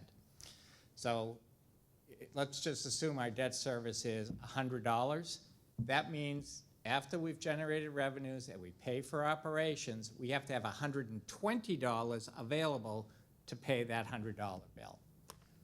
So if you look at the bottom line, you can see that our coverage for 2021 was 1.5. Again, we need to be at 1.2. But if you go up the line, you'll see last year we were almost at 3%. 2019, because we had some issues with the going on with Mangonia Park, we were actually at 1.7. But prior to that, 2.1, 4.8, 4.7, 3.5. So the fact that we've had these nice rates is how we get the AA credit rating that we get for the utility district. The fact that we haven't earned those rates, that 2021, we've dropped all the way down to 1.5. Now, not to, throw any scare out there, but you have to understand that if we drop below that 1.2, the bondholders have the right to come in and compel the district to take action. They can force us to change the rates because, we've got a lot of money out there that we borrowed, and they have to obviously they have the ability to protect their interest. So I know the 1.5 may look like, hey, you got plenty of room, you got 1.2. That's only $1 million. So we have $1 million cushion in 2021. And again, now we're in 2022 again, costs have gone up, and the rates have stayed the same. So what we wanted to do is go back. These are the slides that were presented a couple of years ago by the rate consultant. Again, they're doing a whole new rate study, so these will all get updated. But I wanted to, again, just kind of walk you through this. Again, when they develop the rates, this is the balancing act that they have to go through to get their revenues, expenses, all in line. So what they came back with, again, back in, you see this goes all the way back to 2020, they were looking at the water treatment plant being bonded out in 2023, 2024, somewhere in there, so they had their rate spike in 2025. Because we're looking at getting the plant online in almost, 30 months or so from now, 36 months, clearly that bond sale is going to have to be pushed. But you can see how that revenue requirement jumps up because of the water treatment plant. Back then, what they were recommending were 5 years of 6% increases, both on the water side and on the wastewater side. This was the rates back then in 2020. We are still at that $69.21 for 6,000 gallons. Again, this is residential rates. We were looking to go to 73 at that point. Just kind of looking ahead, I don't think that 73 is going to hold anymore. Again, because we've had several years with no increases. My guess is they're probably going to come in probably somewhere in this West Palm Beach area, which is, probably close to $80. Now, this is a fully loaded utility bill, so it includes both the water and the sewer. The problem that additional issue that we're going to have, this does not include the issue that we're going to talk to you about with the ECR.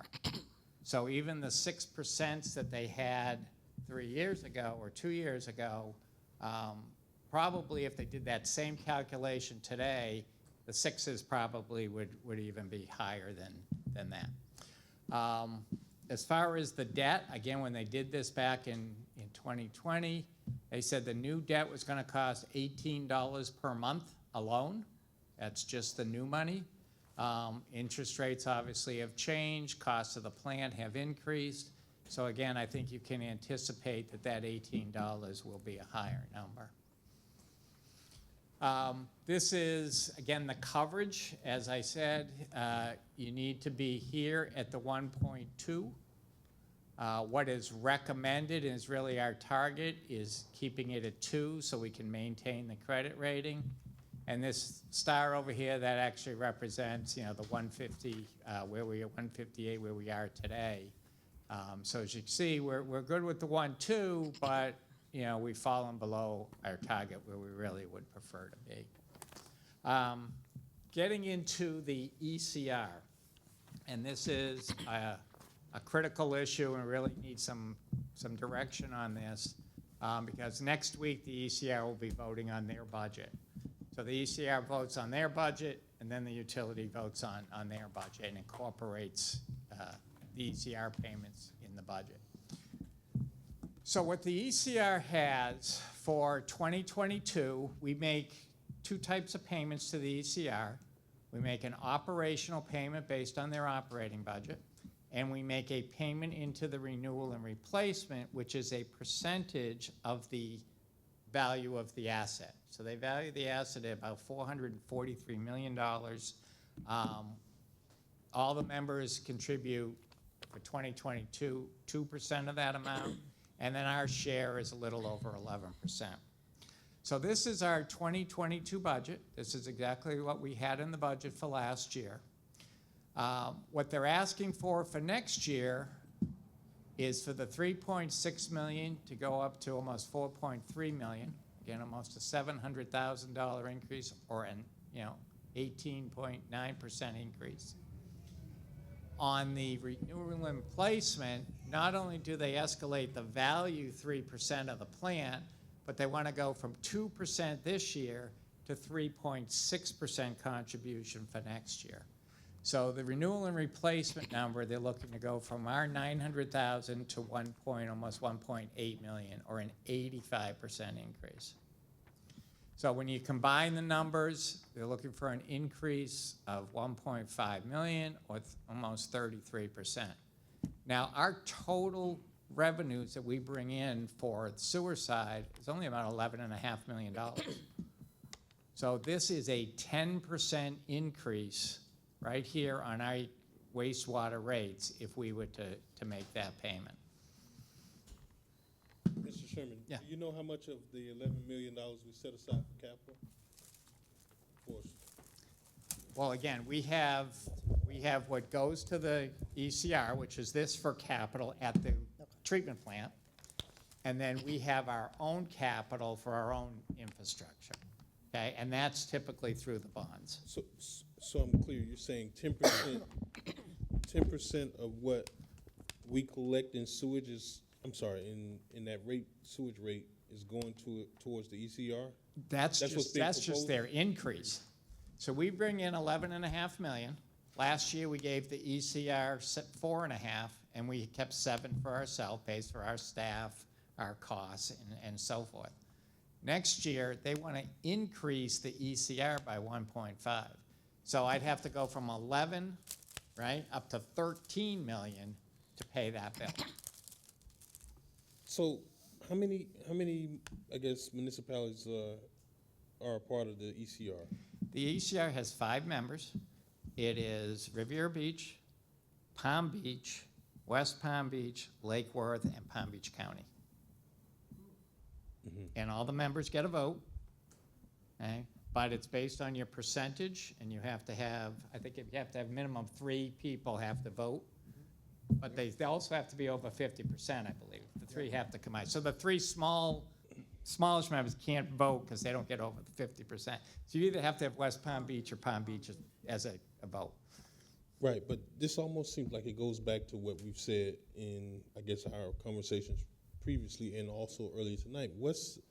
Is there a nexus between what they're asking for as far as our impact or contributions into the system, or what the system does for us? Because that seems pretty significant. Yeah, the capacity is allocated to the members, and then they contribute based on their capacity. So actually, let me go to the next slide, because I think I have, nope. Let me go right here, okay?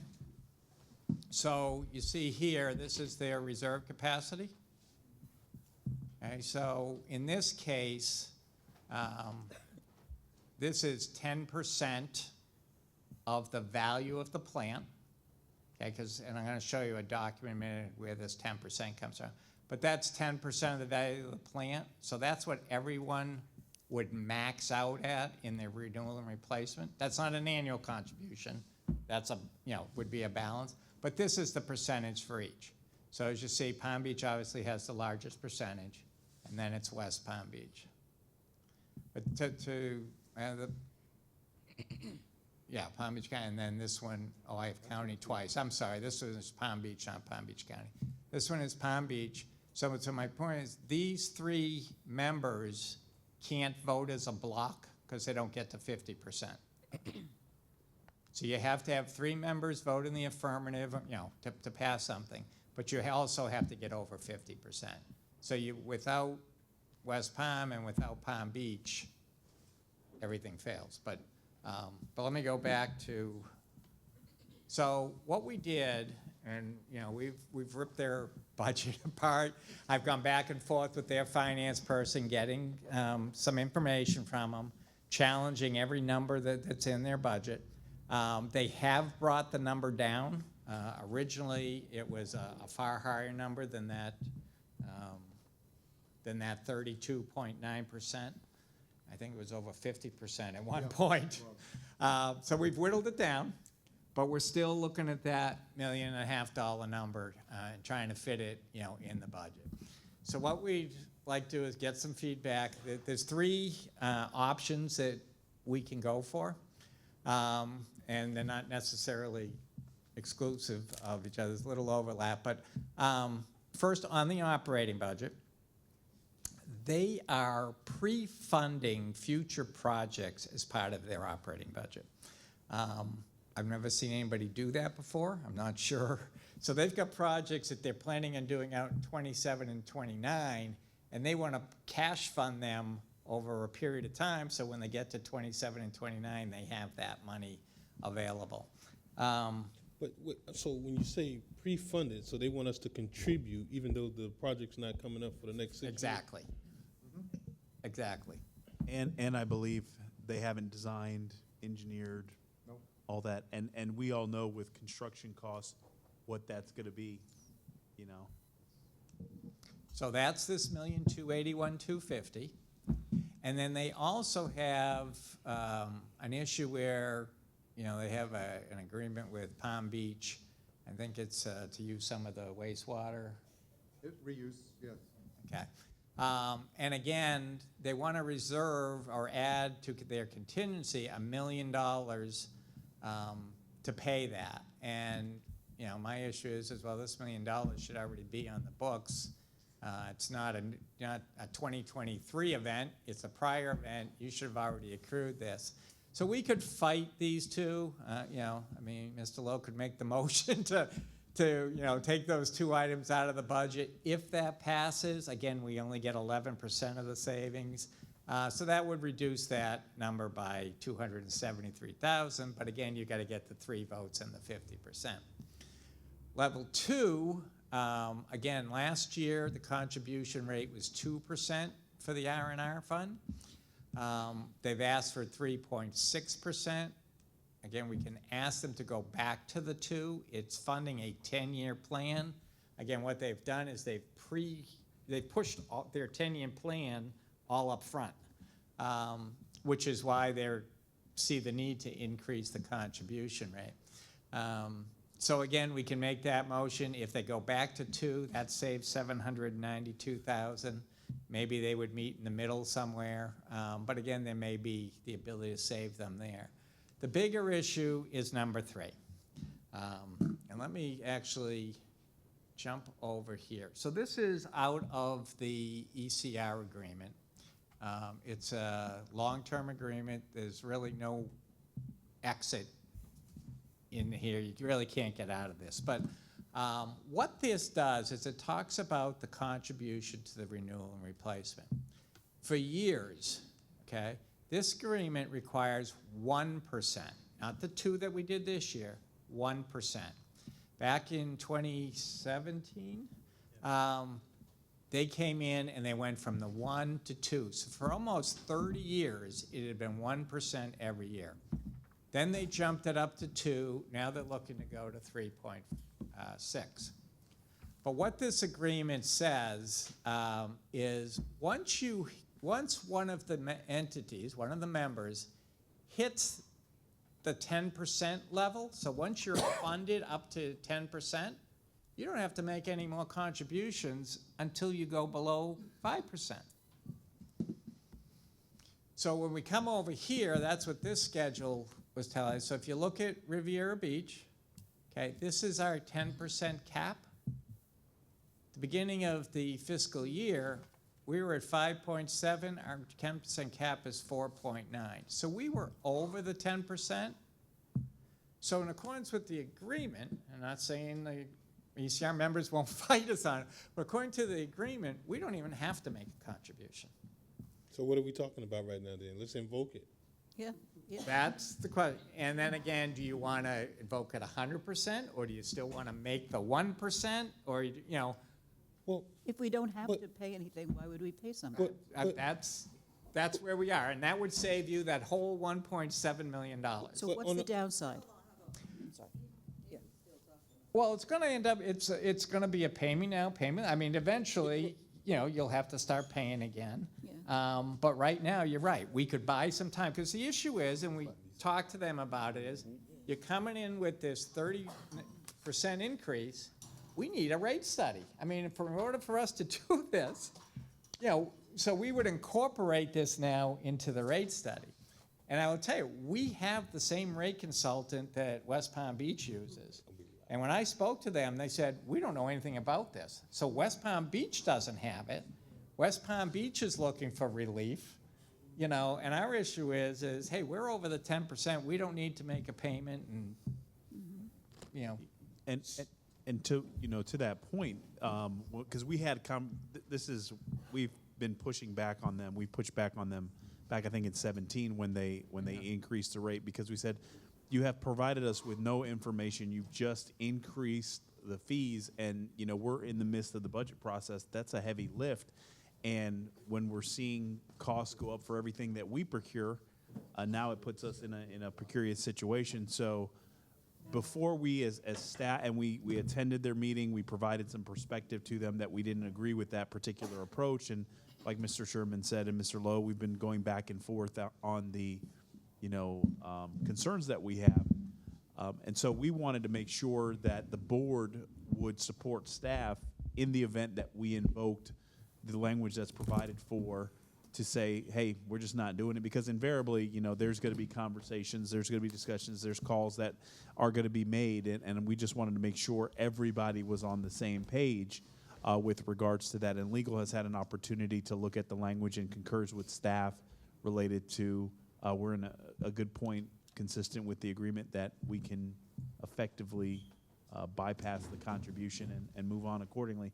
We just wanted to make sure the board was there with us, because we have to provide Mr. Lowe with remarks related to that by this afternoon, because he has a meeting probably the next couple of days. 29. I just wanted to give you a bit of a background actually as to why they've got themselves in this position. Over many years, their funding they weren't looking after the plant as well as they should. Issues developed, and that's what caused the problem where we now have this settlement with the county for the 1.2 million. They were sending out reuse water that didn't meet the specifications required under their permit. They're actually under a consent order to improve the plant. The CIP that's been developed by the consultants is $250 million. The issue is that they've front-loaded a lot of the work on it, but they haven't yet finished design. And one of the points I've been making to them is, you know, you've got supposedly $120 million project coming up the year after next, and you're wanting us to pre-fund it now, but you haven't even designed it, and we haven't even agreed what should be done.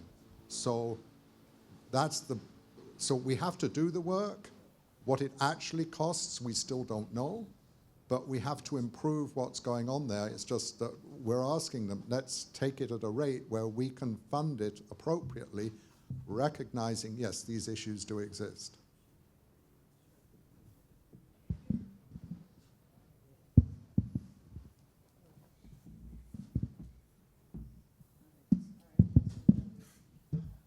So what we're asking for, specific to this item, does the board support the staff moving forward with, Mr. Sherman, if you want to go back to the options that, you know, we can push on all three of these, we can push on one of three, you know, whatever the board's pleasure is, but we definitely think that all of them have value, and it's important for us to go in advocating as such. You know, item 3 is going to be more of an item that legal's probably going to have to do some lifting once we get the comments or remarks from the ECR's council, once we provide them notification that we're not going to be providing some direct funding. All three. Yeah, all three. Agreed. 3? Yep. All right. All right, thank you.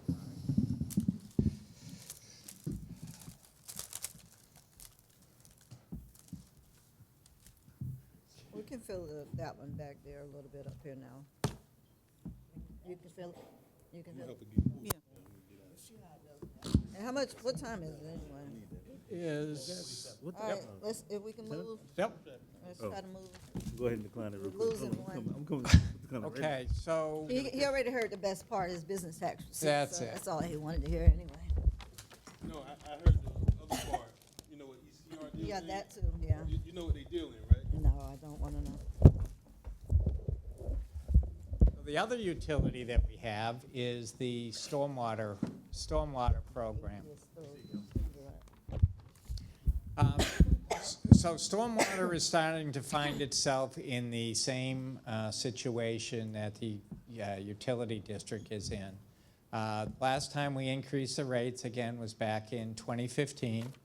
And now we're getting to the point where we're running into our operational costs are increasing, and our capital dollars are decreasing. And again, I know we have a stormwater contract out for stormwater to do, again, kind of an update on the master plan. So I'll turn this over to Mr. Johnson, and he can walk you through these first couple of slides. Let me ask a question right quick about the stormwater. Is it, I remember hearing something about the port and stormwater, and we don't charge them or something of that nature? We do charge them. They don't like that we charge them because we have a significant piece of infrastructure that's on their property, and they're required to maintain the infrastructure. And their issue is that it's a drainage basin that treats a lot of the stormwater runoff on the western portion of our community.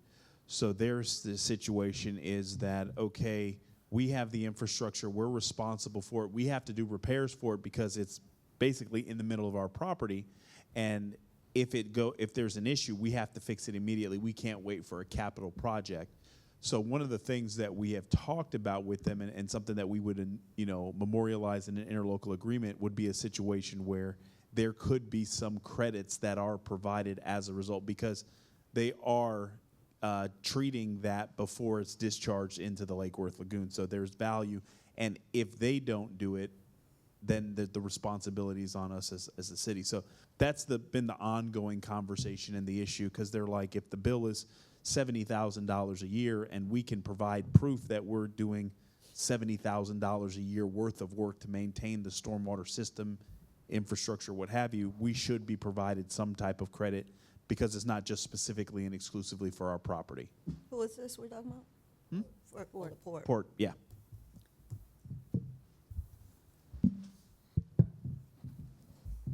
I just want to provide a small overview of the stormwater management program. Our city utility inventory encompasses open ditches and conveyances, underground infrastructure, inlets and catch basin maintenance, grass swells, and major outfalls.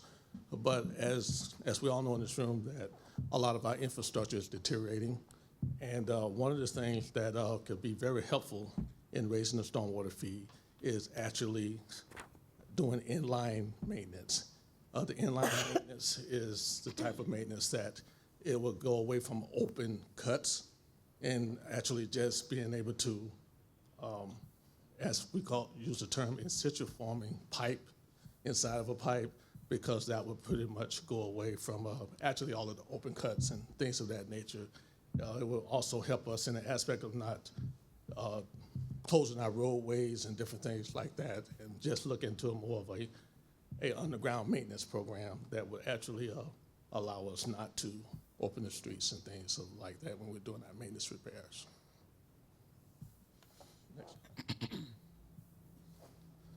Our stormwater utility fees, they're used to support the maintenance operations and the following design plans, construction, stormwater management treatment, flood prevention, and investigate drainage problems, and to ensure that the city of Riviera Beach is in compliance with all state, federal, and local permits.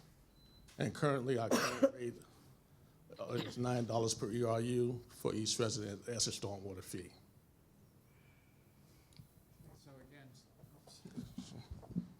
So similar to the schedule that I put up for the utility district, again, look at the bottom line, that's 2021 activity.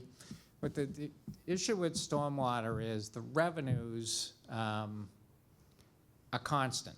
So unless you're building putting new property online or taking property off, you would literally collect the same amount every year. Now you see those revenues vary. Part of that in 2017 is we wrote off of some receivables from the school district, which is why you see that big drop. And then 2019, 2020 is the whole Mangonia Park issue and the like that we have. And again, that was collections and allowances for bad debt. But if you look at 2021 on the bottom, that's a standard year for the utility. So it brings in about $3.3 million. Operating costs are about $2 million, and as you can see, every year those operating costs, are increasing. And then what it leaves you available for debt service is again about $1.3 million. The debt service is in the next to last, column there, 690,000, 687,000. So the coverage here is almost 1.9. The requirement for the stormwater is a little bit different than for the utility district. It's 1.25, not a significant difference, but it's a difference. But again, the spread that we have here is only about $600,000, which means that's what they have available for capital projects, okay? Again, remember earlier in the meeting, I put up the street projects. We're looking at, if we do something like $60 million worth of street projects, that's probably about $20 million of stormwater projects that get done as part of that. Which means that $687,000 covers a $10 million bond. So you'd be looking at another $1.2, $1.3 million just in debt service, not counting the operational cost increase. So again, we're at $9. What we're looking for here is probably about $2 a month to give us a little bit more room for operations to grow. It would ensure that we've got that coverage, and it would give the district, again, about another $400,000 or $500,000 that they could put to capital, so it'd give them about $1 million every year for capital. Once we go out and we issue debt, again, then you're probably looking at like maybe another $2 or $3 on top of that. I don't have in here comparative rates. I do have the Florida Stormwater Association, because there's an association for everything. I do have the Florida Association numbers. I have them on that computer, and I can call them up if you want to walk through them. But what's interesting about it, somebody like West Palm Beach, they're at $14. And the interesting thing is, and I will share the whole report if you'd like it, but you'll notice that the coastal communities are higher than the internal communities. And then when you look at the rates, you have to consider how many square feet are included in the rate. So we're at $9. That covers just over 1,900 square feet. So when you take a building that's commercial, you divide it by 1,900 square feet and then multiply it by $8. Okay, that's how you come up with their rate. When you look at some of the other communities and say they're at $6, but their square footage is only 1,400 square feet, that means the commercial divided by 1,400 times 6 still generates more revenue than we're charging. So there's a little bit of math in there that you got to do. But, when we come back with this, you'll see that most of them are above 10, the larger communities. There are communities that are $2, but they probably don't have stormwater. Runs off the side of the road or, but that's what we're looking at, just to cover operational issues and provide them more pay-as-you-go capital. When the report comes back and we're looking at probably bonding and doing some street projects, then we would have to come back with this, a supplemental increase. So one of the things from a management perspective and from, where I sit is that I think we need to invest more on the capital side When you look at a stormwater assessment, conceivably, it's supposed to be in tranches that provides for more investment in capital and less reliance on operational, because most of your stormwater assessment, or your stormwater infrastructure is infrastructure that you're not checking every day per se, but it is something that is a long life expectancy. Also, beach communities, especially ones that have, intercoastal and then touch the water, you would see a higher assessment because the water discharges right into, water bodies, and especially if there's protected water bodies as well. So it is very common to see situations where coastal communities that have stormwater assessments levy a higher fee, especially if there are those that are, on a coastline or what have you. One of the things that we can also consider with this, and we've had the internal conversation, I mentioned this earlier, this is something that you can put on the tax bill as well. This would provide for alleviating what people see on that utility bill that they get. And so this is something that from a, staff standpoint, our recommendation would be a situation where this is moved off to the tax bill and is something that is paid for on an annual basis for a situation where persons see it every year, or every month. So that's something that we have had the conversation about on the internal staff side. So certainly, is the board in favor of moving in that particular direction with increasing the stormwater assessment and then ultimately looking to shift it on the tax bill? And there will come a time where stormwater is treated in some capacity similar to that of wastewater, especially when restrictions and environmental issues continue to affect coastal communities or as a result of, illicit discharge or stormwater contaminations and the like. And so you will see a situation where it would require more resources to be brought to the table on the stormwater side. Are we looking at implementing swales? Can't hear you. I'm sorry. Lake Park had a major stormwater improvement project, and are we looking to do any of that kind of thing here? We certainly would. The challenge, and I think, Mr. Chairman, is the access to capital. Since we generate very little money to be able to go out to the bond market and to be able to do some meaningful stormwater infrastructure, whether it's swales, whether it's rain gardens and the like, it's just the limited resources that we have. And then you see that you have about, $2 million of that is operations and maintenance. That really should be a third of what our overall monies in that should be. So it should be a very little number on the operational side and more on the capital side. And so we have to rebalance the pie with regards to that situation so we can make those investments. But it's our intent to do that, especially when it's projects that the city is leading on or working with developers that are looking for concessions from us, especially those that abut the lagoon or on the ocean side. Anything we can do to provide for a treatment system prior to discharge should be implemented. Well, I'm okay with raising, and I'm okay with putting it on the tax bill. Yeah, I'm good with that. And I think putting it on the tax bill, the more things we can move out of sight, No, you mean just gentle. better. Yeah. Let me just add one other thing about putting it on the tax bill. As I mentioned earlier, our collection rate, our delinquencies are probably in the 5 to 7% range. Put it on the tax bill, you collect 100%. Now, they can take the 4% discount, but that's still less than the 5 or 7 that we're not collecting now. And again, everybody doesn't take the 4%. So putting that on the tax bill actually helps these numbers. And again, then you won't see the fluctuation with uncollectibles and reserves and all of those types of issues. Okay. Anybody else? And related, we're talking about the tax bill, and I apologize for not bringing it up during the utility district conversation. We have basically referred to as what, the availability fee? Right, standby. Our standby fee.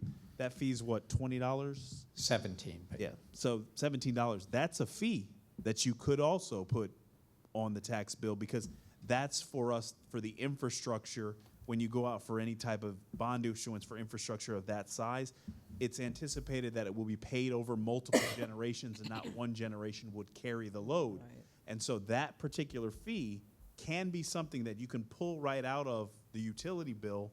You can pull this out of the utility bill. So when me and Mr. Sherman were doing the rough math internally, we think there's $70 on a utility bill if you put in some of these that you could shift to the tax bill. And so, things to consider, but when we bring that, model that you asked for, if this, then that, Right. those would be the things that would be able to show you. But just something that I think the board should know in the back of your mind that staff is thinking to do. And so in a way, when you shift it from a utility bill to a tax bill, you're also shifting the burden, in many cases in the city of Riviera Beach, from a tenant to an owner. To the owner. So that's another plus, I think. Right. And you have deductions that are available, you have discounts that are available, and, in some cases, you have those hardship programs that are also available as a result of that. Yeah, I'm just concerned. I know we talked about the millage rate, possibly rolling it back, but we're adding a lot of stuff to the tax bill now. So with a lot of those decreases, with the decrease in the tax rate that we're giving to them, they're not going to really see any savings because we're going to be adding the stormwater, we're going to be adding the fire assessment. We're going to add this within the next couple of years. So I understand that we're in a tough position right now, because we have to focus on infrastructure. We have to focus on this escalating and increasing budget. But we're going to get beat up heavy by these residents because these tax bills, we're going to say in one breath, the millage rate went down, and they're going to get this bill and say, well, dog, I thought you said the millage rate went down. It actually went up by $200-300 because we're saving them $12 on average with the millage rate decrease, but we just added on about $200 per household.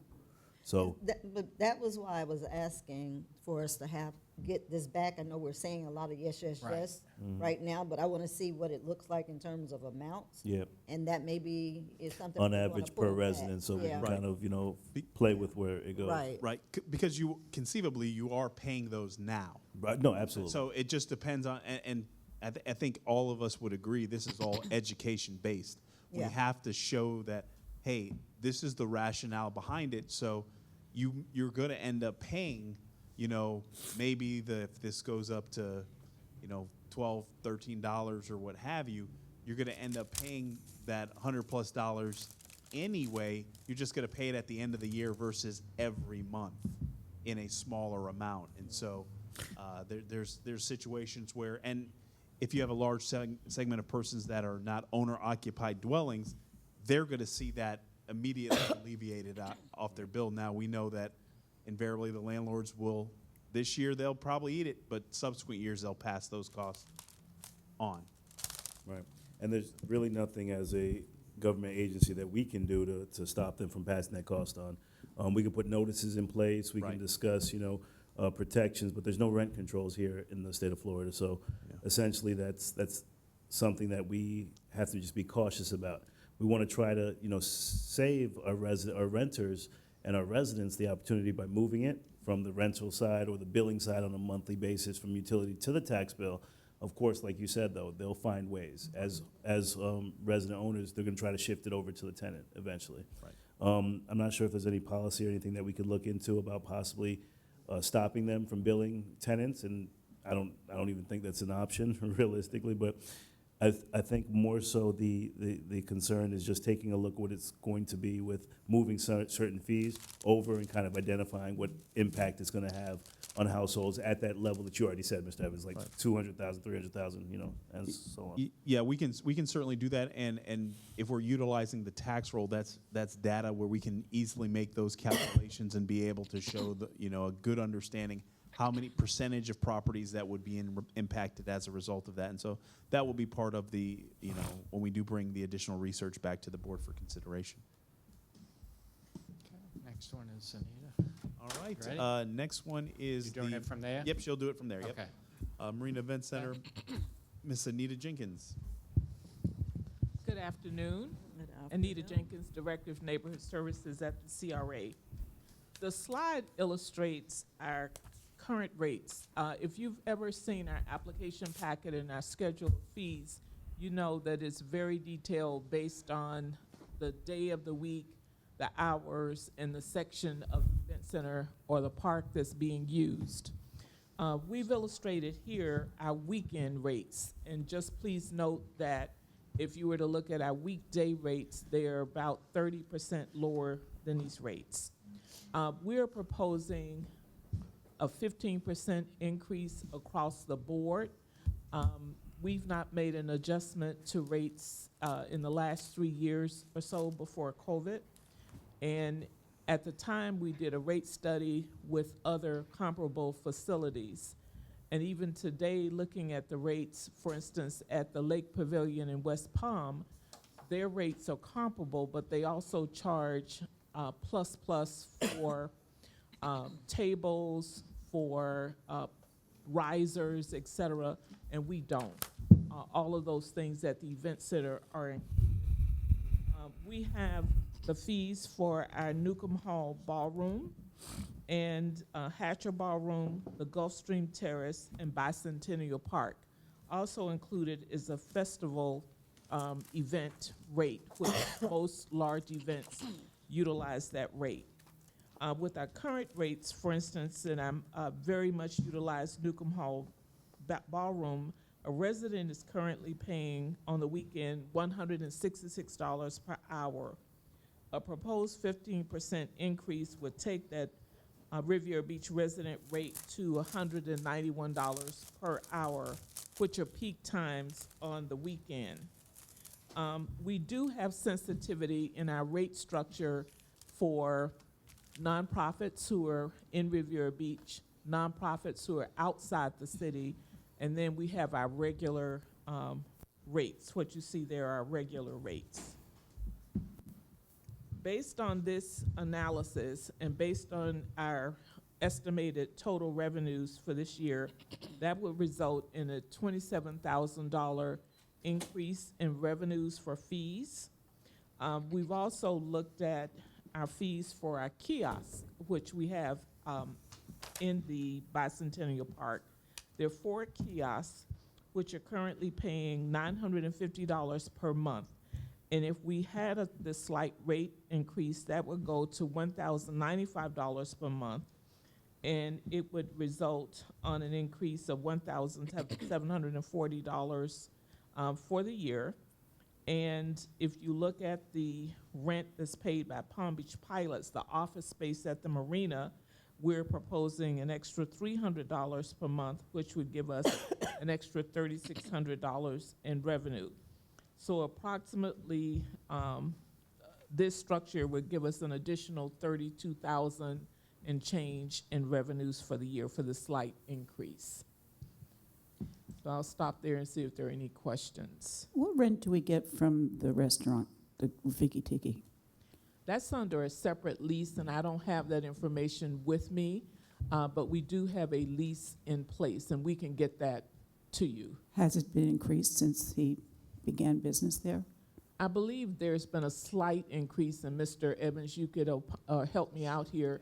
Built into the lease, based on the timing, there is a base period, then there's a period after stabilization for a slight increase, and based on any lease renewal, the rent would go up slightly. But we can get you the rent structure for the Rafiki Tiki. It's totally separate from this. Yes, it's basically, there's increases that are based on CPI. So if you're gonna increase the rates for residents or non-residents, why would you not raise the rates for the restaurant as well? That would be a separate discussion, because this is for the event center space. That's the restaurant space that's contemplated in the Marina Phase 2 as far as the vacant spaces. The increases on the Rafiki Tiki, those are predicated as part of the existing agreement. So we'd have to look at, if we're going to increase rents, what does the existing lease call for? Well, we need to look at that. And so that's We something. definitely need to look at that, because if that is in the same spot as the Marina Village, and if you're gonna raise rates on residents and non-residents to bring businesses to the city or business to the city, then you also need to look at what else is out there at the marina. So please have a look at that as well. The kiosks, those are the like the paddleboard people and all of that? Yes, Yes. yes. Have we, at any point, did we do a rate study on other places? Are there comparable rents here? They're competitive rates. Okay. Anything else? Ms. Anita or Mr. Evans,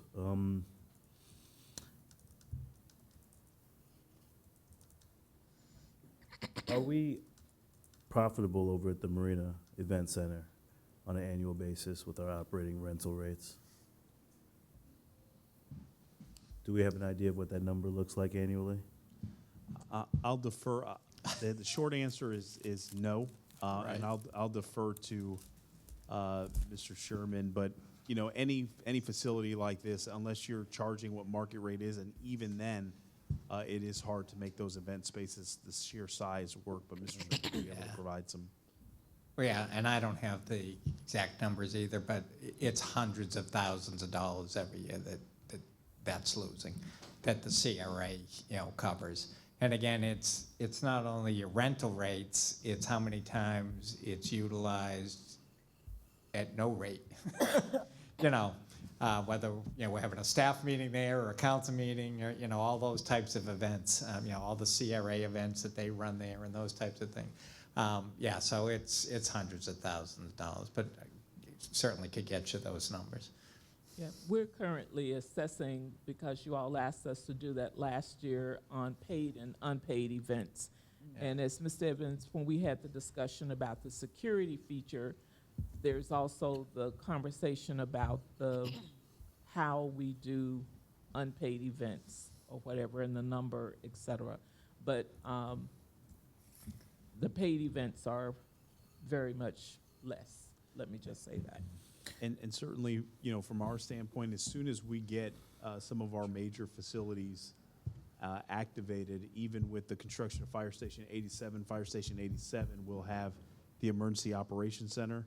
And so in there, we would host, some community meetings and things, because we're going to try to move as many city-related, CRA-related businesses out of there, because we want to offer more available times and not utilize the space for, entities that are not paying. And we want to maximize the opportunity for the private citizen or private sector to utilize those particular spaces. So, I guess the concern is we just have to be prepared to understand that this is going to be a deficit annually with managing and keeping this type of facility. I run an event space. It's difficult to make it profitable, almost impossible, unless you're doing multiple streams to bring to that actual facility. So I'm not seeing how, and the reason I'm bringing this up is because the increase in the rate is going to be like a drop in the bucket at the deficit that we're paying annually. So it helps, but are we hurting more of, I just want to make sure the rates are still comparable with other spaces and what they're doing so that we're not discouraging people from utilizing the space. Because 27,000 versus the 400,000 or 500,000 annual loss that we're making on the revenue is not worth it. I want to make sure that we can attract good activities, make it a good resource for the residents and for our community to come showcase our waterfront, because I'm just concerned with increasing it outside of a number that's going to be affordable for our residents. Non-residents, the residents and nonprofits, I want to make sure that we keep that as affordable as possible. Non-residents and regular rates, people that want to come in and utilize our space, I'm inclined to support that absolutely, because those rates that I'm looking at are on par with what event spaces are. But the residence rate and the nonprofit rates, I want to keep it affordable for them. And maybe keep that at a lower dollar amount, just to make sure we continue to let them utilize this beautiful space that we do have, because it's not like we're going to be turning a profit with the increase that we're doing. Yes, sir. The nonprofit and resident rate is about 30% lower. No, I mean, it's still increasing, though, from the current to the proposed. So, yes, it is 30% lower, which I'm excited about. But just the increase at all, maybe making it 40% lower. The fact that we're looking at an increase for our residents just to try to offset a minimal generation of a minimal increase of funds to a deficit that's already 500,000 annually. It's I'd rather give them the opportunity to utilize that space on a regular basis at a much reduced cost. And also, one of the things, when we talked about rate, this is one of the rates where you can set, here's the rates for residents, here's the rates for non-residents, where there could be a larger delta. So if you wanted to look at the residential rate or those rates and say, hey, you wanted to trade off and have more of the cost absorbed by, the for-profits or the non-res, you could do, this is something you could do that. Well, colleagues, I would kind of like to see that. It's not like this is taking us into a better situation financially. It's not going to bring us into the black with, increasing it substantially. I would say let's give a better leverage for our residents and nonprofits at a percentage. So when we do bring it back, maybe having a 40% or even a 45% difference or variance from the regular rate down to the resident nonprofit rate. We'll take a look at it and bring back maybe several scenarios for you to look at. Yeah, and I was, As an different scenarios. yeah, and the, how we compare to some other event hall spaces, similar to ours, I mean. Right. We'll add it to the illustration. We sort of keep our eye on the market, but we'll illustrate that for you as well. Yeah. Anyone else, anything? Okay. All right. Thank you. All right, we're gonna skip recreation. Yes, we're going to skip Parks and Recreation because Director Blankenship's not here. Mr. Sherman will get into parking. All right, parking rates. So the last parking master plan study that we had was done in 2018. We've asked the parking consultant to refresh. Hold on, huh? We need to cut him off. We're not doing Parks and Rec? Blankenship. No, Yeah, he's Director not. Blankenship. So we're gonna skip it. Yeah. Where were you like 2 seconds I ago? don't know. Figure out. So the Marina District parking is still moving around with the discussion with the developers. But they have wrapped up the Ocean Mall parking analysis. So I just clipped this out of their draft report. This is far different than what you saw 3 years ago. They did a much deeper dive. They came in on all these weekends and weekdays and off-season and actually did counts. They counted the vehicles coming, how long they stayed. Again, a much deeper dive. So what they're looking at now at the Ocean Mall is that the Ocean Mall can generate $1.3 million of revenue every year from parking. The big change, and to our benefit, is the old proposal that they had where you've got kiosks and you're, got gates and you got to fence things and all that. That is all gone. Everything is now apps on your phone. It's cameras. So it tracks when you come in, it tracks when you leave. You download the app. And if you've been, outside the city anywhere and you've been in any parking garage, you go walk up, you download, you key in your parking space, and you're done. So the costs on an annual basis are now at $30,000. That would even include setting up the cameras, and I mean, this is, really a deal. So again, the Ocean Mall can generate a net number of about $1.3 million. And that is utilizing these rates, no more than $2 an hour. It would depend on which lot you're in. It would also include, resident parking, passes, and and however we decide we want to handle that. It would include, either valet parking for the restaurants or validated parking for the restaurants. So that's all built in, and here's a whole analysis. And when we're ready to bring, this forward, someone from Desmond will be here to make that full presentation. But again, we just wanted to give you an update on this. I don't know, as far as the ordinance, do we know, is Christine working on it? Goudot? Okay, that's fine. Why is the I'm is the off-season higher than the in-season? Why is the off-season higher than, is that what's? question? Well, this is revenues, so why wouldn't you have more revenues in season as opposed to off-season?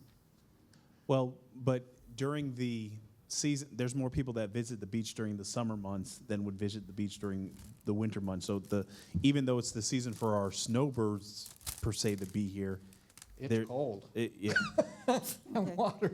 yeah. Okay. And conceivably, still the biggest draw is the beach. Yeah. Yeah. So, real quick, I'm sorry, you said that we're asking for, somebody else said we were asking for direction? Go ahead. We originally, we had staff that was assembling the research and putting together the information to be able to move in this, and we've had conversations with the board about moving forward with this.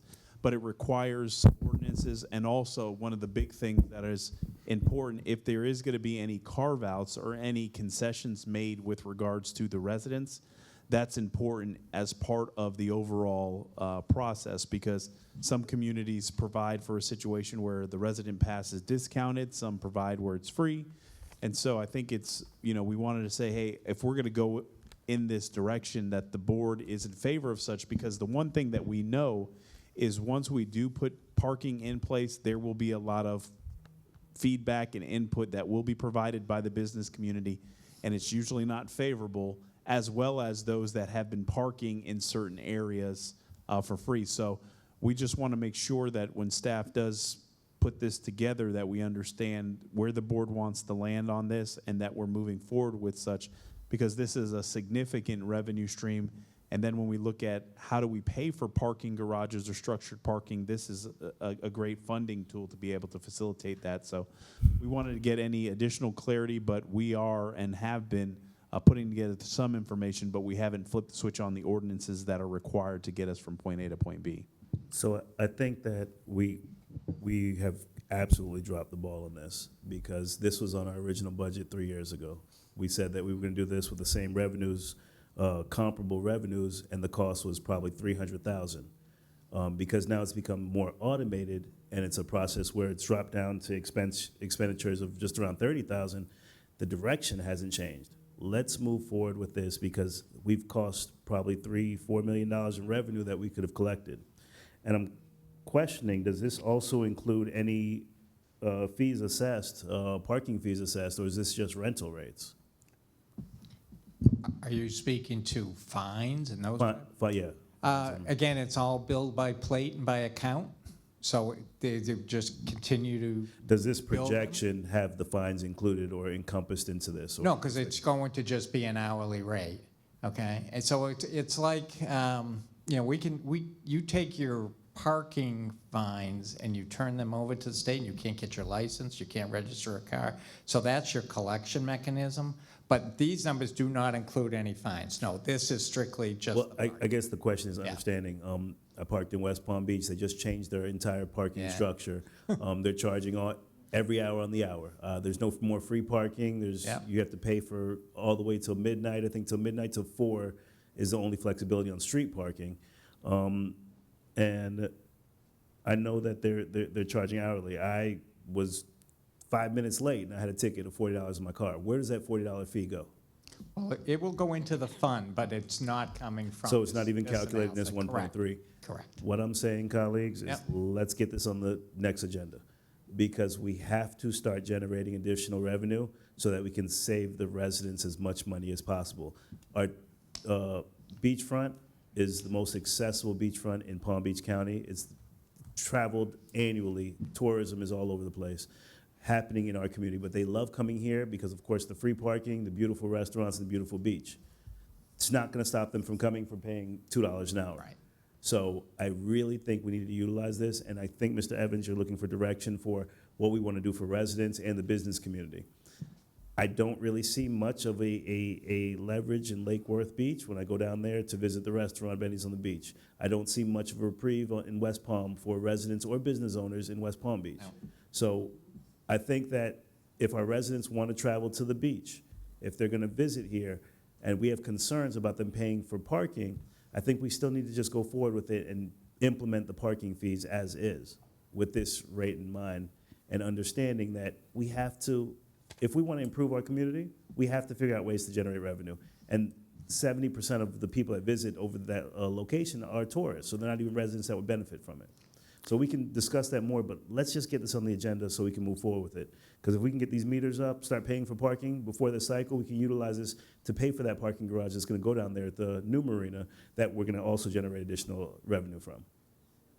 Did you say, Mr. Sherman, that baked into this was that residents do not pay and that businesses have some give back in terms of, Yeah, they no, can validate? They obviously did not know who was a resident and who wasn't a resident, but there's a percentage in there that they have as an assumption. But if we pull that out, you want to pull it out, I mean, No, the number would only go higher, but yeah. I mean, I agree we need to get this on the agenda right away. I myself think that residents would be incensed to think that pay taxes and then they have to pay for parking at the beach. I just think it would be a much easier sell for us to say, this is for people from out of town who are using our beach, not for people who pay taxes and use our beach personally. Madam, I can tell you from my experience, having served in a beach community that doesn't charge residents but requires you to come in to get a parking decal, it's a lot easier sell when you go to increase the parking fee by 25 cents, 50 cents, if you have a situation where you're not levying a fee against the residents. Also, it's a lot easier sell that, with the business community, if you give some type of validation where the first X amount of hour is free or what have you, whether it's 1 hour, because I can tell you, and that's kind of the conversations we've had at the attorney's office and why we need clarity as to where we bring this, because we don't want to bring something and then it gets a story in the paper and then the board goes in another direction with regards to that. Because I can tell you that nothing upsets somebody more than paying $6 for a grouper sandwich before they ate the sandwich with parking. And so if we're going to do that, it's going to we have to get some understanding from our businesses that are going to be in staunch opposition, and they are going to get their, patrons to be in opposition of X. And so now it creates for a situation that is, challenging. But nonetheless, what we'll do is we'll work with our consultants. We'll bring forward 3 options. If we provide a situation where the residents get a parking decal, we provide a situation where something for the businesses, because the more, you may not be able to walk away with $1 million, but still, if it's $500,000 or $600,000, it's still revenue that you weren't collecting, and it gets us in the point of moving in that direction. The other side of it is, we've had situations where, in my past experience, we've allocated a portion of the revenue proceeds to go specifically and exclusively for capital infrastructure. So, Mr. Manager, you couldn't take the $1 million and put it into wages and all that. You had to go build a parking garage. You had to go invest in, beautifications. And so what I would think is that we should look for some situation that if we are going to charge for persons enjoying our community, we should make investments that are going to assist in some cosmetic and beautification efforts, that there's tangible investments we can point to. So there probably would be a portion that I'd say allocate a couple cents or some monies aside for community beautification infrastructure related project, that it's not something that gets absorbed by the general fund and we have a hard time pointing to where those investments are. So, we'll do some more research on our end. We'll bring 3 options. We'll draft the ordinance, and then we can plug in whatever those options may be, and then can look to put forward. But I will tell the board, we will get this done, and it will be included as part of the fiscal year 2023 budget, so we can start experiencing some of that revenue. Just to follow up, Mr. Evans, I think that we could possibly have a charrette with some of the businesses over there. On the island, the restaurants, we could look at validation, 2 hours free parking with a paid meal, certain percentage. We'll have them make a discussion as to say, okay, they have a paid meal, they spend a minimum, whatever amount, they'll get a validated parking pass. So it'll be a benefit for them for coming to the restaurant and be more of an attraction instead of discouraging people. I just think with how the country has opened up again after this pandemic, everybody's moving around, everybody's outside, everybody's going to travel back to restaurants. So I don't want to even drag our feet on this because I don't want to miss any additional revenue for this. So having that charrette, but then also, we're losing so much money on our beautiful space there because of, years ago, the deal that was made for the Ocean Mall. The revenue that we're receiving on the Ocean Mall is minimal. We have to capitalize on that real estate that we have in our city. And because our previous leadership didn't do a good job in actually negotiating that deal, we have to figure out ways of generating some revenue from it. So that parking has to get up as quickly as possible, possibly having that charrette to talk to the business community, but giving them some type of reprieve, giving them like an option of validation, and that can be utilized in the system, figuring out what systems will work with the validation ticket, and then just kind of going from there to start generating the revenue, because like you said, 500,000, 600,000, 800,000, whatever we can generate from that parking is additional revenue we can use for that possible bond that's coming down the pipeline with our parking at the Marina Phase 2. So if we have to build our own parking garage, we need to be able to pay for that. This can actually literally pay for it. Okay. And so we're done for today, right? Half hour, 26 what? minutes. Got half an hour. Parking. Can I do one more? I said we got to parking, we'd be doing great. So before at 2 o'clock. All right, so 2 o'clock, 2 o'clock, Oh, man. 27 So when do minutes. you anticipate it coming to the board? As I have to Don't talk say as soon as possible, please. as soon as possible, but I have to talk to Mr. Sherman and the consultant, because what I'm going to push on them to be able to facilitate is create those options for us and then show me where these options are currently deployed.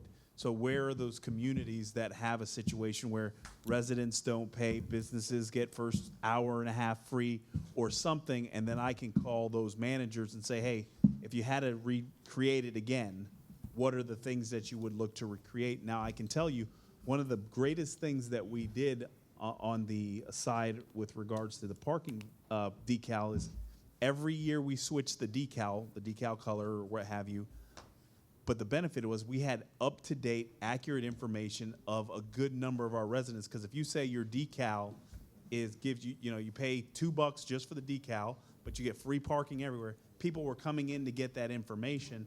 And so we had a list of our snowbirds, we had a list of our permanent residents, and so when things were happening in the city or closing this or opening that, you had real active numbers. That was a big communications piece. So that in itself is valuable. You should require that they sign up for Code Red, too. Yeah.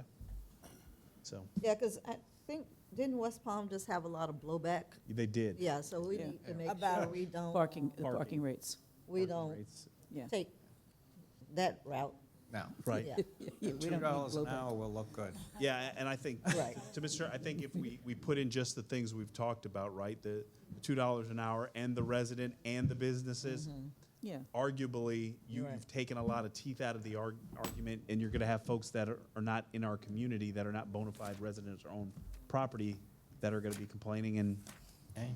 Right. Now we'll start something. yeah, All right. right.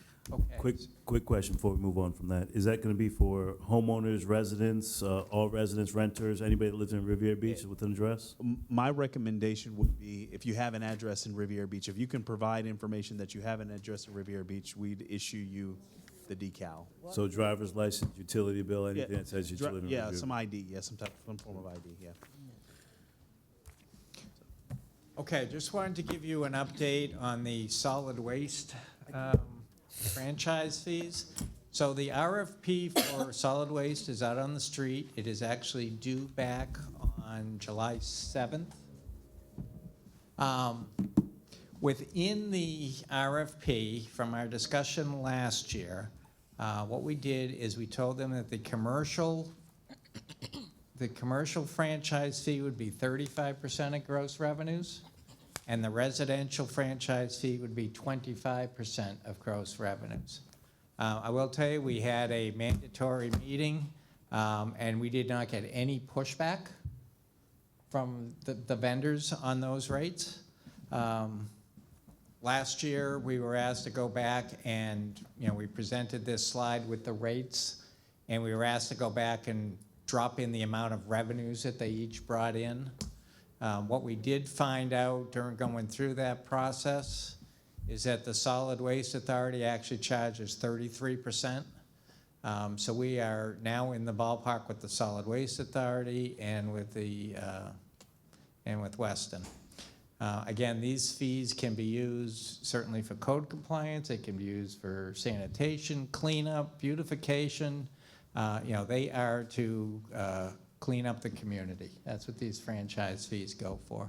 Our estimate on this is probably about $2.4 million that would be brought into the city. For the resident, it's probably about $1 a month. Because they are actually paying higher than 25% right now, but obviously we expect the fees to go up with the new contract. But when we adjust their rate to 25%, we think it may be about $1 a month.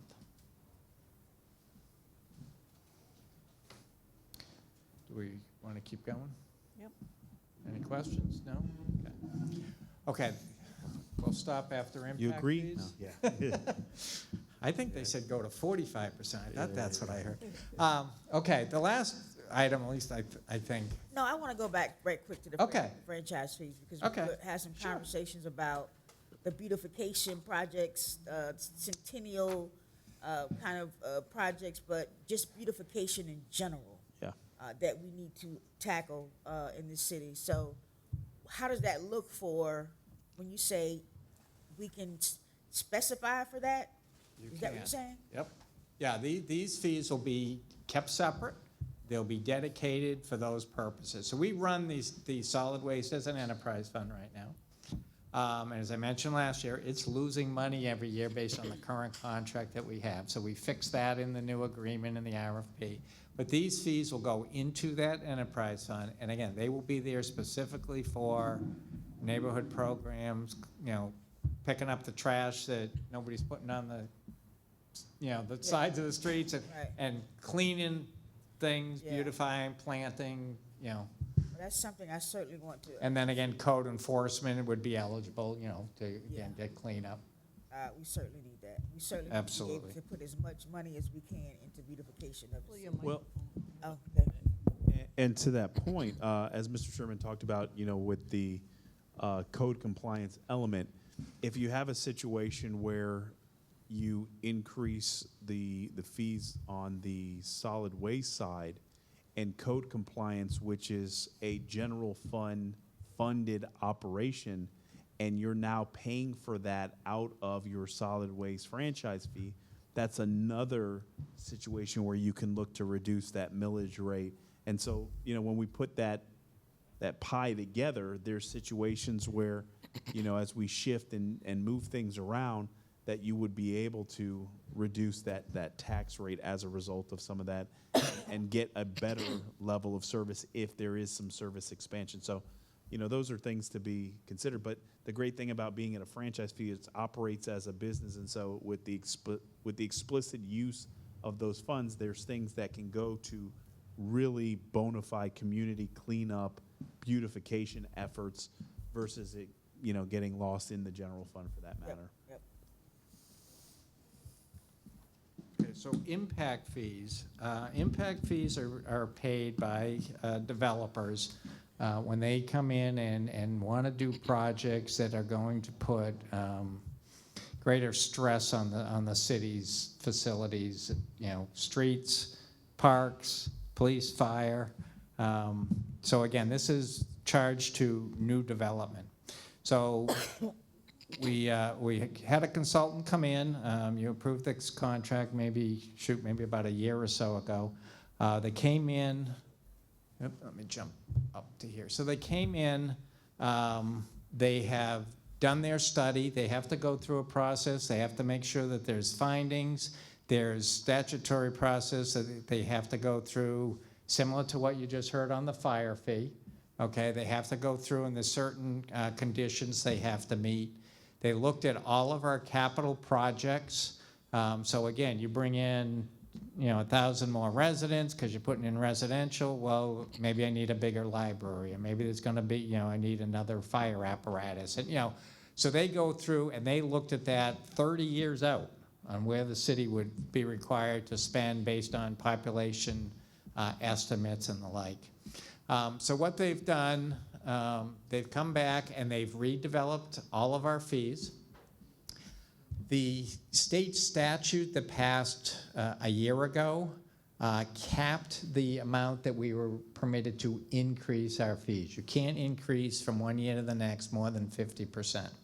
So unfortunately, this was done after that was put in place. So what you'll see for these fees in most cases is that they are recommending that we increase them to 50%.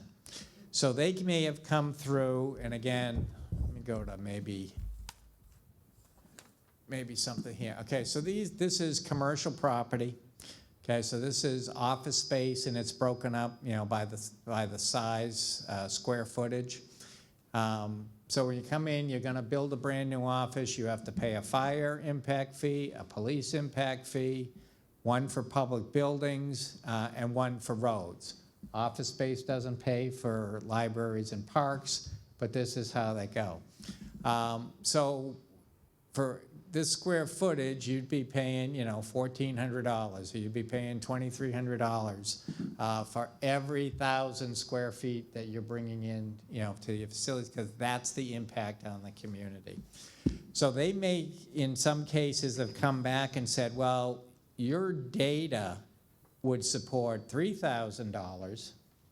However, you can only increase 50%. So we were capped at how much we could increase. That doesn't mean we can't come back next year and increase it another 50% and work our way up to what they have recommended for the rates.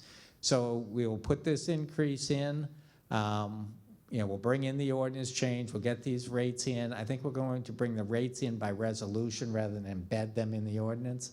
But then that'll allow us every year to review them, change them, and continue to increase until we get up to where the study says that they should be. So this is the item that was on the last council meeting that we had pulled that night. So we can make some more changes to the ordinance. So at this point, we probably won't bring this back until August or maybe the first meeting in September somewhere around there. The what? It's still an ordinance? The impact fee is in an ordinance, okay? So we will have to come in. Problem that we had is there's actually 3 ordinances that were adopted for impact fees. None of them were codified at the time. So we're going back through the process of getting them codified, and then we will bring an ordinance in to amend what's been codified, and then adopt the rates.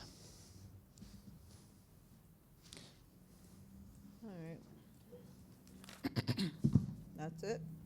No. No, that's not it. You want to keep going, or you Yeah. want to stop? Okay, all right. We said They're game 15 now. minutes. Okay. 15 minutes is a hard So, stop into it. want to talk a little bit about bond referendums. The city is not permitted to utilize ad valorem revenues in support of a bond issuance unless it has gone to a voter referendum.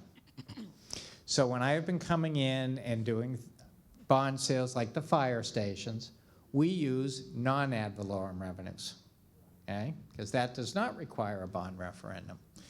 The issue that we wanted to talk about is if you go to a bond referendum, it is a much stronger credit because it's backed by ad valorem taxes. And ad valorem taxes, there's statutory process to collect those taxes, and it goes to lien and all that process. You don't necessarily have that same issue on non-ad valorem because they can fluctuate. You get something like a pandemic, all your non-ad valorems drop, right? So the question is, again, this would have to go, to the voters. But you bring forward a referendum, you say, listen, we want to spend $20 million for a police station. We would run all the numbers, you put together your referendum and put it out to vote. And then if it passes, it goes on as a separate millage rate on your tax bill. So they would have to know what that millage rate is going to be. But it gets you a better credit, which means lower interest rates. Things that we typically see that the voters pass, are in support of, are items, again, fire stations, police stations, and parks and recreation facilities. They don't typically vote for, city halls and those types of things. So that would be like the bond that the county issued for housing? For how, it's, yep. So, again, this is something that we would have to put together, we take, and if it passes, it passes. If that doesn't mean we don't do the project, we just would, this is just one tool we wouldn't have to at our disposal, and we'd have to find another way. So when do you see that coming forward? Well, if council is, interested in us doing this, we can, start putting this together and bring it to the council, probably in the fall. And I think is this March, Claudine, is that something that's doable? Yes. I mean, it would have to be on a normal election process, but Okay. Sounds good. But, if we consider that, right, that's one of the things that when you talk about your millage rate or what have you, that goes to set aside, that's how you get the proceeds. So, we would need to do a little bit more deep dive and show you what the projects are, what the intent behind that is, because it would, it'd probably be something sizable, because if you're going to do it, you need to take one big bite of the apple, and so it would be a situation where you would ask for the police station maybe $50 million, or at least $50 million, and then you look at a recreation center, maybe $30 million. So you may have a $100 million bond issuance that you go out to grab to be able to do these particular projects. But again, that's who's going to pay for it. The taxpayer would have to pay for it, and those are things that we can show you what the slice of the pie looks like on that, if that's something that the board wants to consider. Yeah, and your public education campaign is huge, and if I'm not mistaken, Ms. Nguyen, I believe the legislature just produced or approved some additional languages restricting on how we could even communicate something to the voters, like basically you're limited in even communicating it. You have to utilize like no resource, even the point where you may have to even put it just on your website. And so if somebody asks a question, you'd have to say, go to the website. It's informational. right. It's not, you can't advocate. Right. But That's how school district. But they even this session, I think, limited. They put some additional elements associated with it, because we were having the conversation at the managers meeting Friday about the county's bond issuance and what could we say, what we can't say, and so everybody is trying to seek clarity, and even the county attorney's office is providing some clarity to county staff. So it's now even more restrictive on how we can educate. So, this is something that we'll definitely have to flush out as to what's the best way to move forward, if that's the direction we're going to go. So. All right, Mr. Chairman, you got 10 minutes. My last item is to talk about neighborhood improvement districts.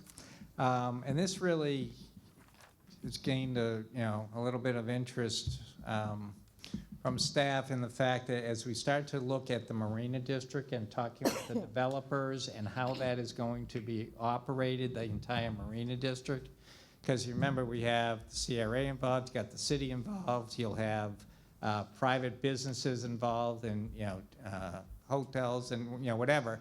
But then you also have the water side, and that whole area is going to have to be maintained and operated.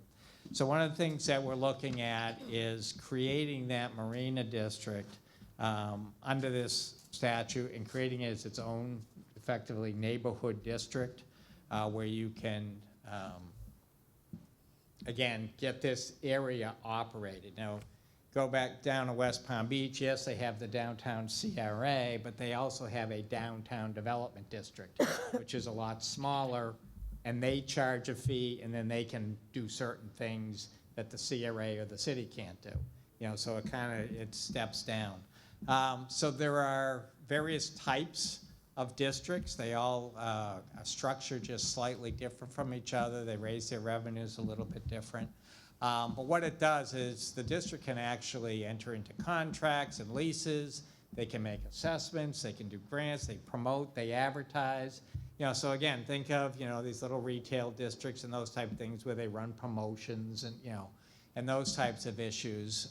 Again, maybe more like Rosemary Place where, again, that's one company, I get it, one management over all those businesses and all that property that's down there. Again, there are common issues. We have to establish this through an ordinance. You have to get approval of 75% of the residential businesses. We own all the land, so that shouldn't be difficult.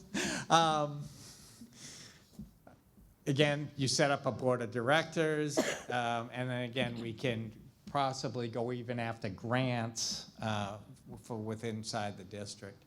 These are the various types of districts, and again, you can see that there's various revenue sources, depending on which type you have. The one on the far right is a community development, which obviously we already have, but you can do special assessments or you can do a millage rate. Again, you can set up different types of boards. So what you would have to do is figure out which one of those columns we want to fall into, how we want it structured, and then follow that process to establish that. But again, there's just certain, again, governing structures and revenue generation models. But then again, that'll allow that district to operate within its own, again, taking things off the tax bill. We wouldn't have to maintain Bicentennial Park anymore. That's in the district, they're paying for that. We wouldn't have to pay for trash down there. That's in the district will pay for it. They benefit from it, they'll pay for it. So to this particular point, it is so critical as it relates to the Marina Phase 2, because if there's not the establishment of a district, invariably what's going to happen is the city is going to be forced to have to underwrite some of the costs associated with providing services in that particular area, because it is in the CRA, so any TIF that's generated as a result of the development is going to go into the CRA, and so the CRA can utilize a portion of that money for certain activities, but the other side of it is the city doesn't see that tax benefit from it for a period of 19 years. So if there was an expansion of, services, the CRA would underwrite those things versus a situation where the district can levy a fee to those tenants and those that derive a special benefit and provide for those services as opposed to the CRA or the city having to go ahead and fund it. Because one of the conversations that we had is, if you put 1,500 people living there, if you go ahead and do a structured parking garage, if you have a situation where ambassadors are cleaning up, who's going to pay for those services?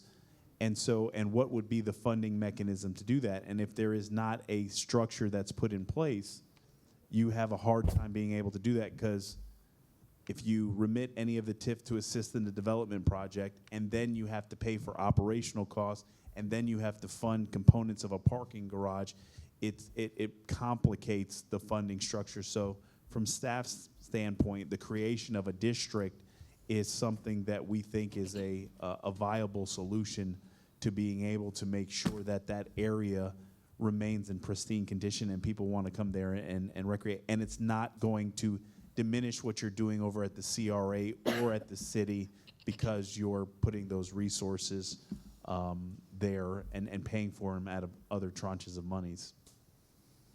So how does that differ from, how does that differ from the conversations about having the CRA programs mirror the city programs? Well, when we're looking at mirroring the CRA programs, it's more so on the housing side, right? We don't have a situation where we have a robust housing offering like the CRA has.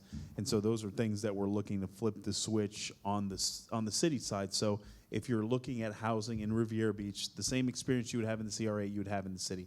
So we're doing that across the board. But this is more specific to being able to say if we create 50 restaurants in that marina property, they will all be charged a fee, common area maintenance fee or what have you, and then that fee would be utilized for the maintenance, upkeep, or investments applicable to the benefits that those businesses would see as a result of the development. And so it won't be a situation where I've got to put in monies in the capital budget to say, you know what, we need to go ahead and add a deck on top of this particular parking garage. No, it'd be a situation where they would get the funding, and then we would look to help facilitate that, but it wouldn't be, you know, the city or the CRA bankrolling some of the things that would be happening there. And so that's what most of those entertainment districts establish that district to help fund capital improvements and capital investments and O&M responsibilities. All right, you got 2 minutes to go over the schedule. Yeah, so, yeah, so No. in 2 minutes, and I'm gonna, Money's worth. and I'm gonna use 30 seconds. I feel so bad. Our new procurement director, Mr. Sutton, is sitting there in the back of the room, has been here the whole time, and Thank you for staying. we appreciate it, and we're glad to have him on board. And he is so committed to the agency. He even came on a weekend, and I don't think he was asked to come either, because it's his. This is the start of, I believe, the second week. Yeah, the first week. So, yeah, so we're glad to have him on board. We usually don't burn people up in here, but Yeah, today they yeah. want to kill me for some reason. I really But trying we're glad to have him on board. Has a wealth of experience, and excited to have him. So this is what the tentative schedule looks like. The previous slides just talked about electronic notification, that the state allows for us now to utilize electronic means for notifications on the trim notice. We're going to use both because we know that anytime you deviate, you know, people get upset, and so we're going to do both. And then eventually, when we see the situation where the electronic means is the preferred way to communicate with folks, we'll switch completely. So we're going to do both, and we did want to share that with the board. This is what the tentative schedule looks like. Obviously, we know we have a lot of work to do as a result of this meeting, but this is what our budget calendars it's going to look like. We anticipate we will provide you all with the tentative budget by the 27th of July. That's the completed document from staff, at least from what the numbers look like. Then we'll have a conversation with you on August 18th. Then on August 25th, my birthday. And then we get into, yep. When you get out, I guess after 40, it doesn't matter anymore. So You stop counting. yeah, you stop counting. So, and then we have a couple of the first readings of the budget, and then move into subsequent steps. There will be city council meetings that we will utilize opportunities to present budget items. We didn't want to create a situation where we have 4 or 5 meetings and cannibalize Saturdays and all that, because we know you all have, you know, other lives outside of this and want to be conscientious of the things we're putting together. So the 2 big conversations on the budget will be both the 18th and the 25th, but you'll have the budget document for almost close to a month to be able to provide staff some guidance. And in those meetings, or even before those meetings, we'll provide you some of the research that we've been able to do as a result of the conversations today. And that's basically it. And Madam Chair, I do want to say very quickly, as you can see, 90-some slides, multiple departments. It's a ever-moving, evolving situation. And so I certainly will try my best to make sure we get the PowerPoints and the information collected. But, you know, it's a lot of work. And so we're trying to do it the best as we can. But we will try to do better to make sure you guys get the information in advance. So that concludes staff's comments and staff's presentations for this wonderful Saturday afternoon. Beautiful. Any comments up here on board? I'd like to thank you all for working hard to get this done for us and giving us some options. We definitely want to make sure we put in an AC repair in the budget somewhere or over here. Raise the rental rates, CRA. Yeah. Anything else from the board? No, we're good, thanks again. All right, well, a motion to adjourn, well, adjourn.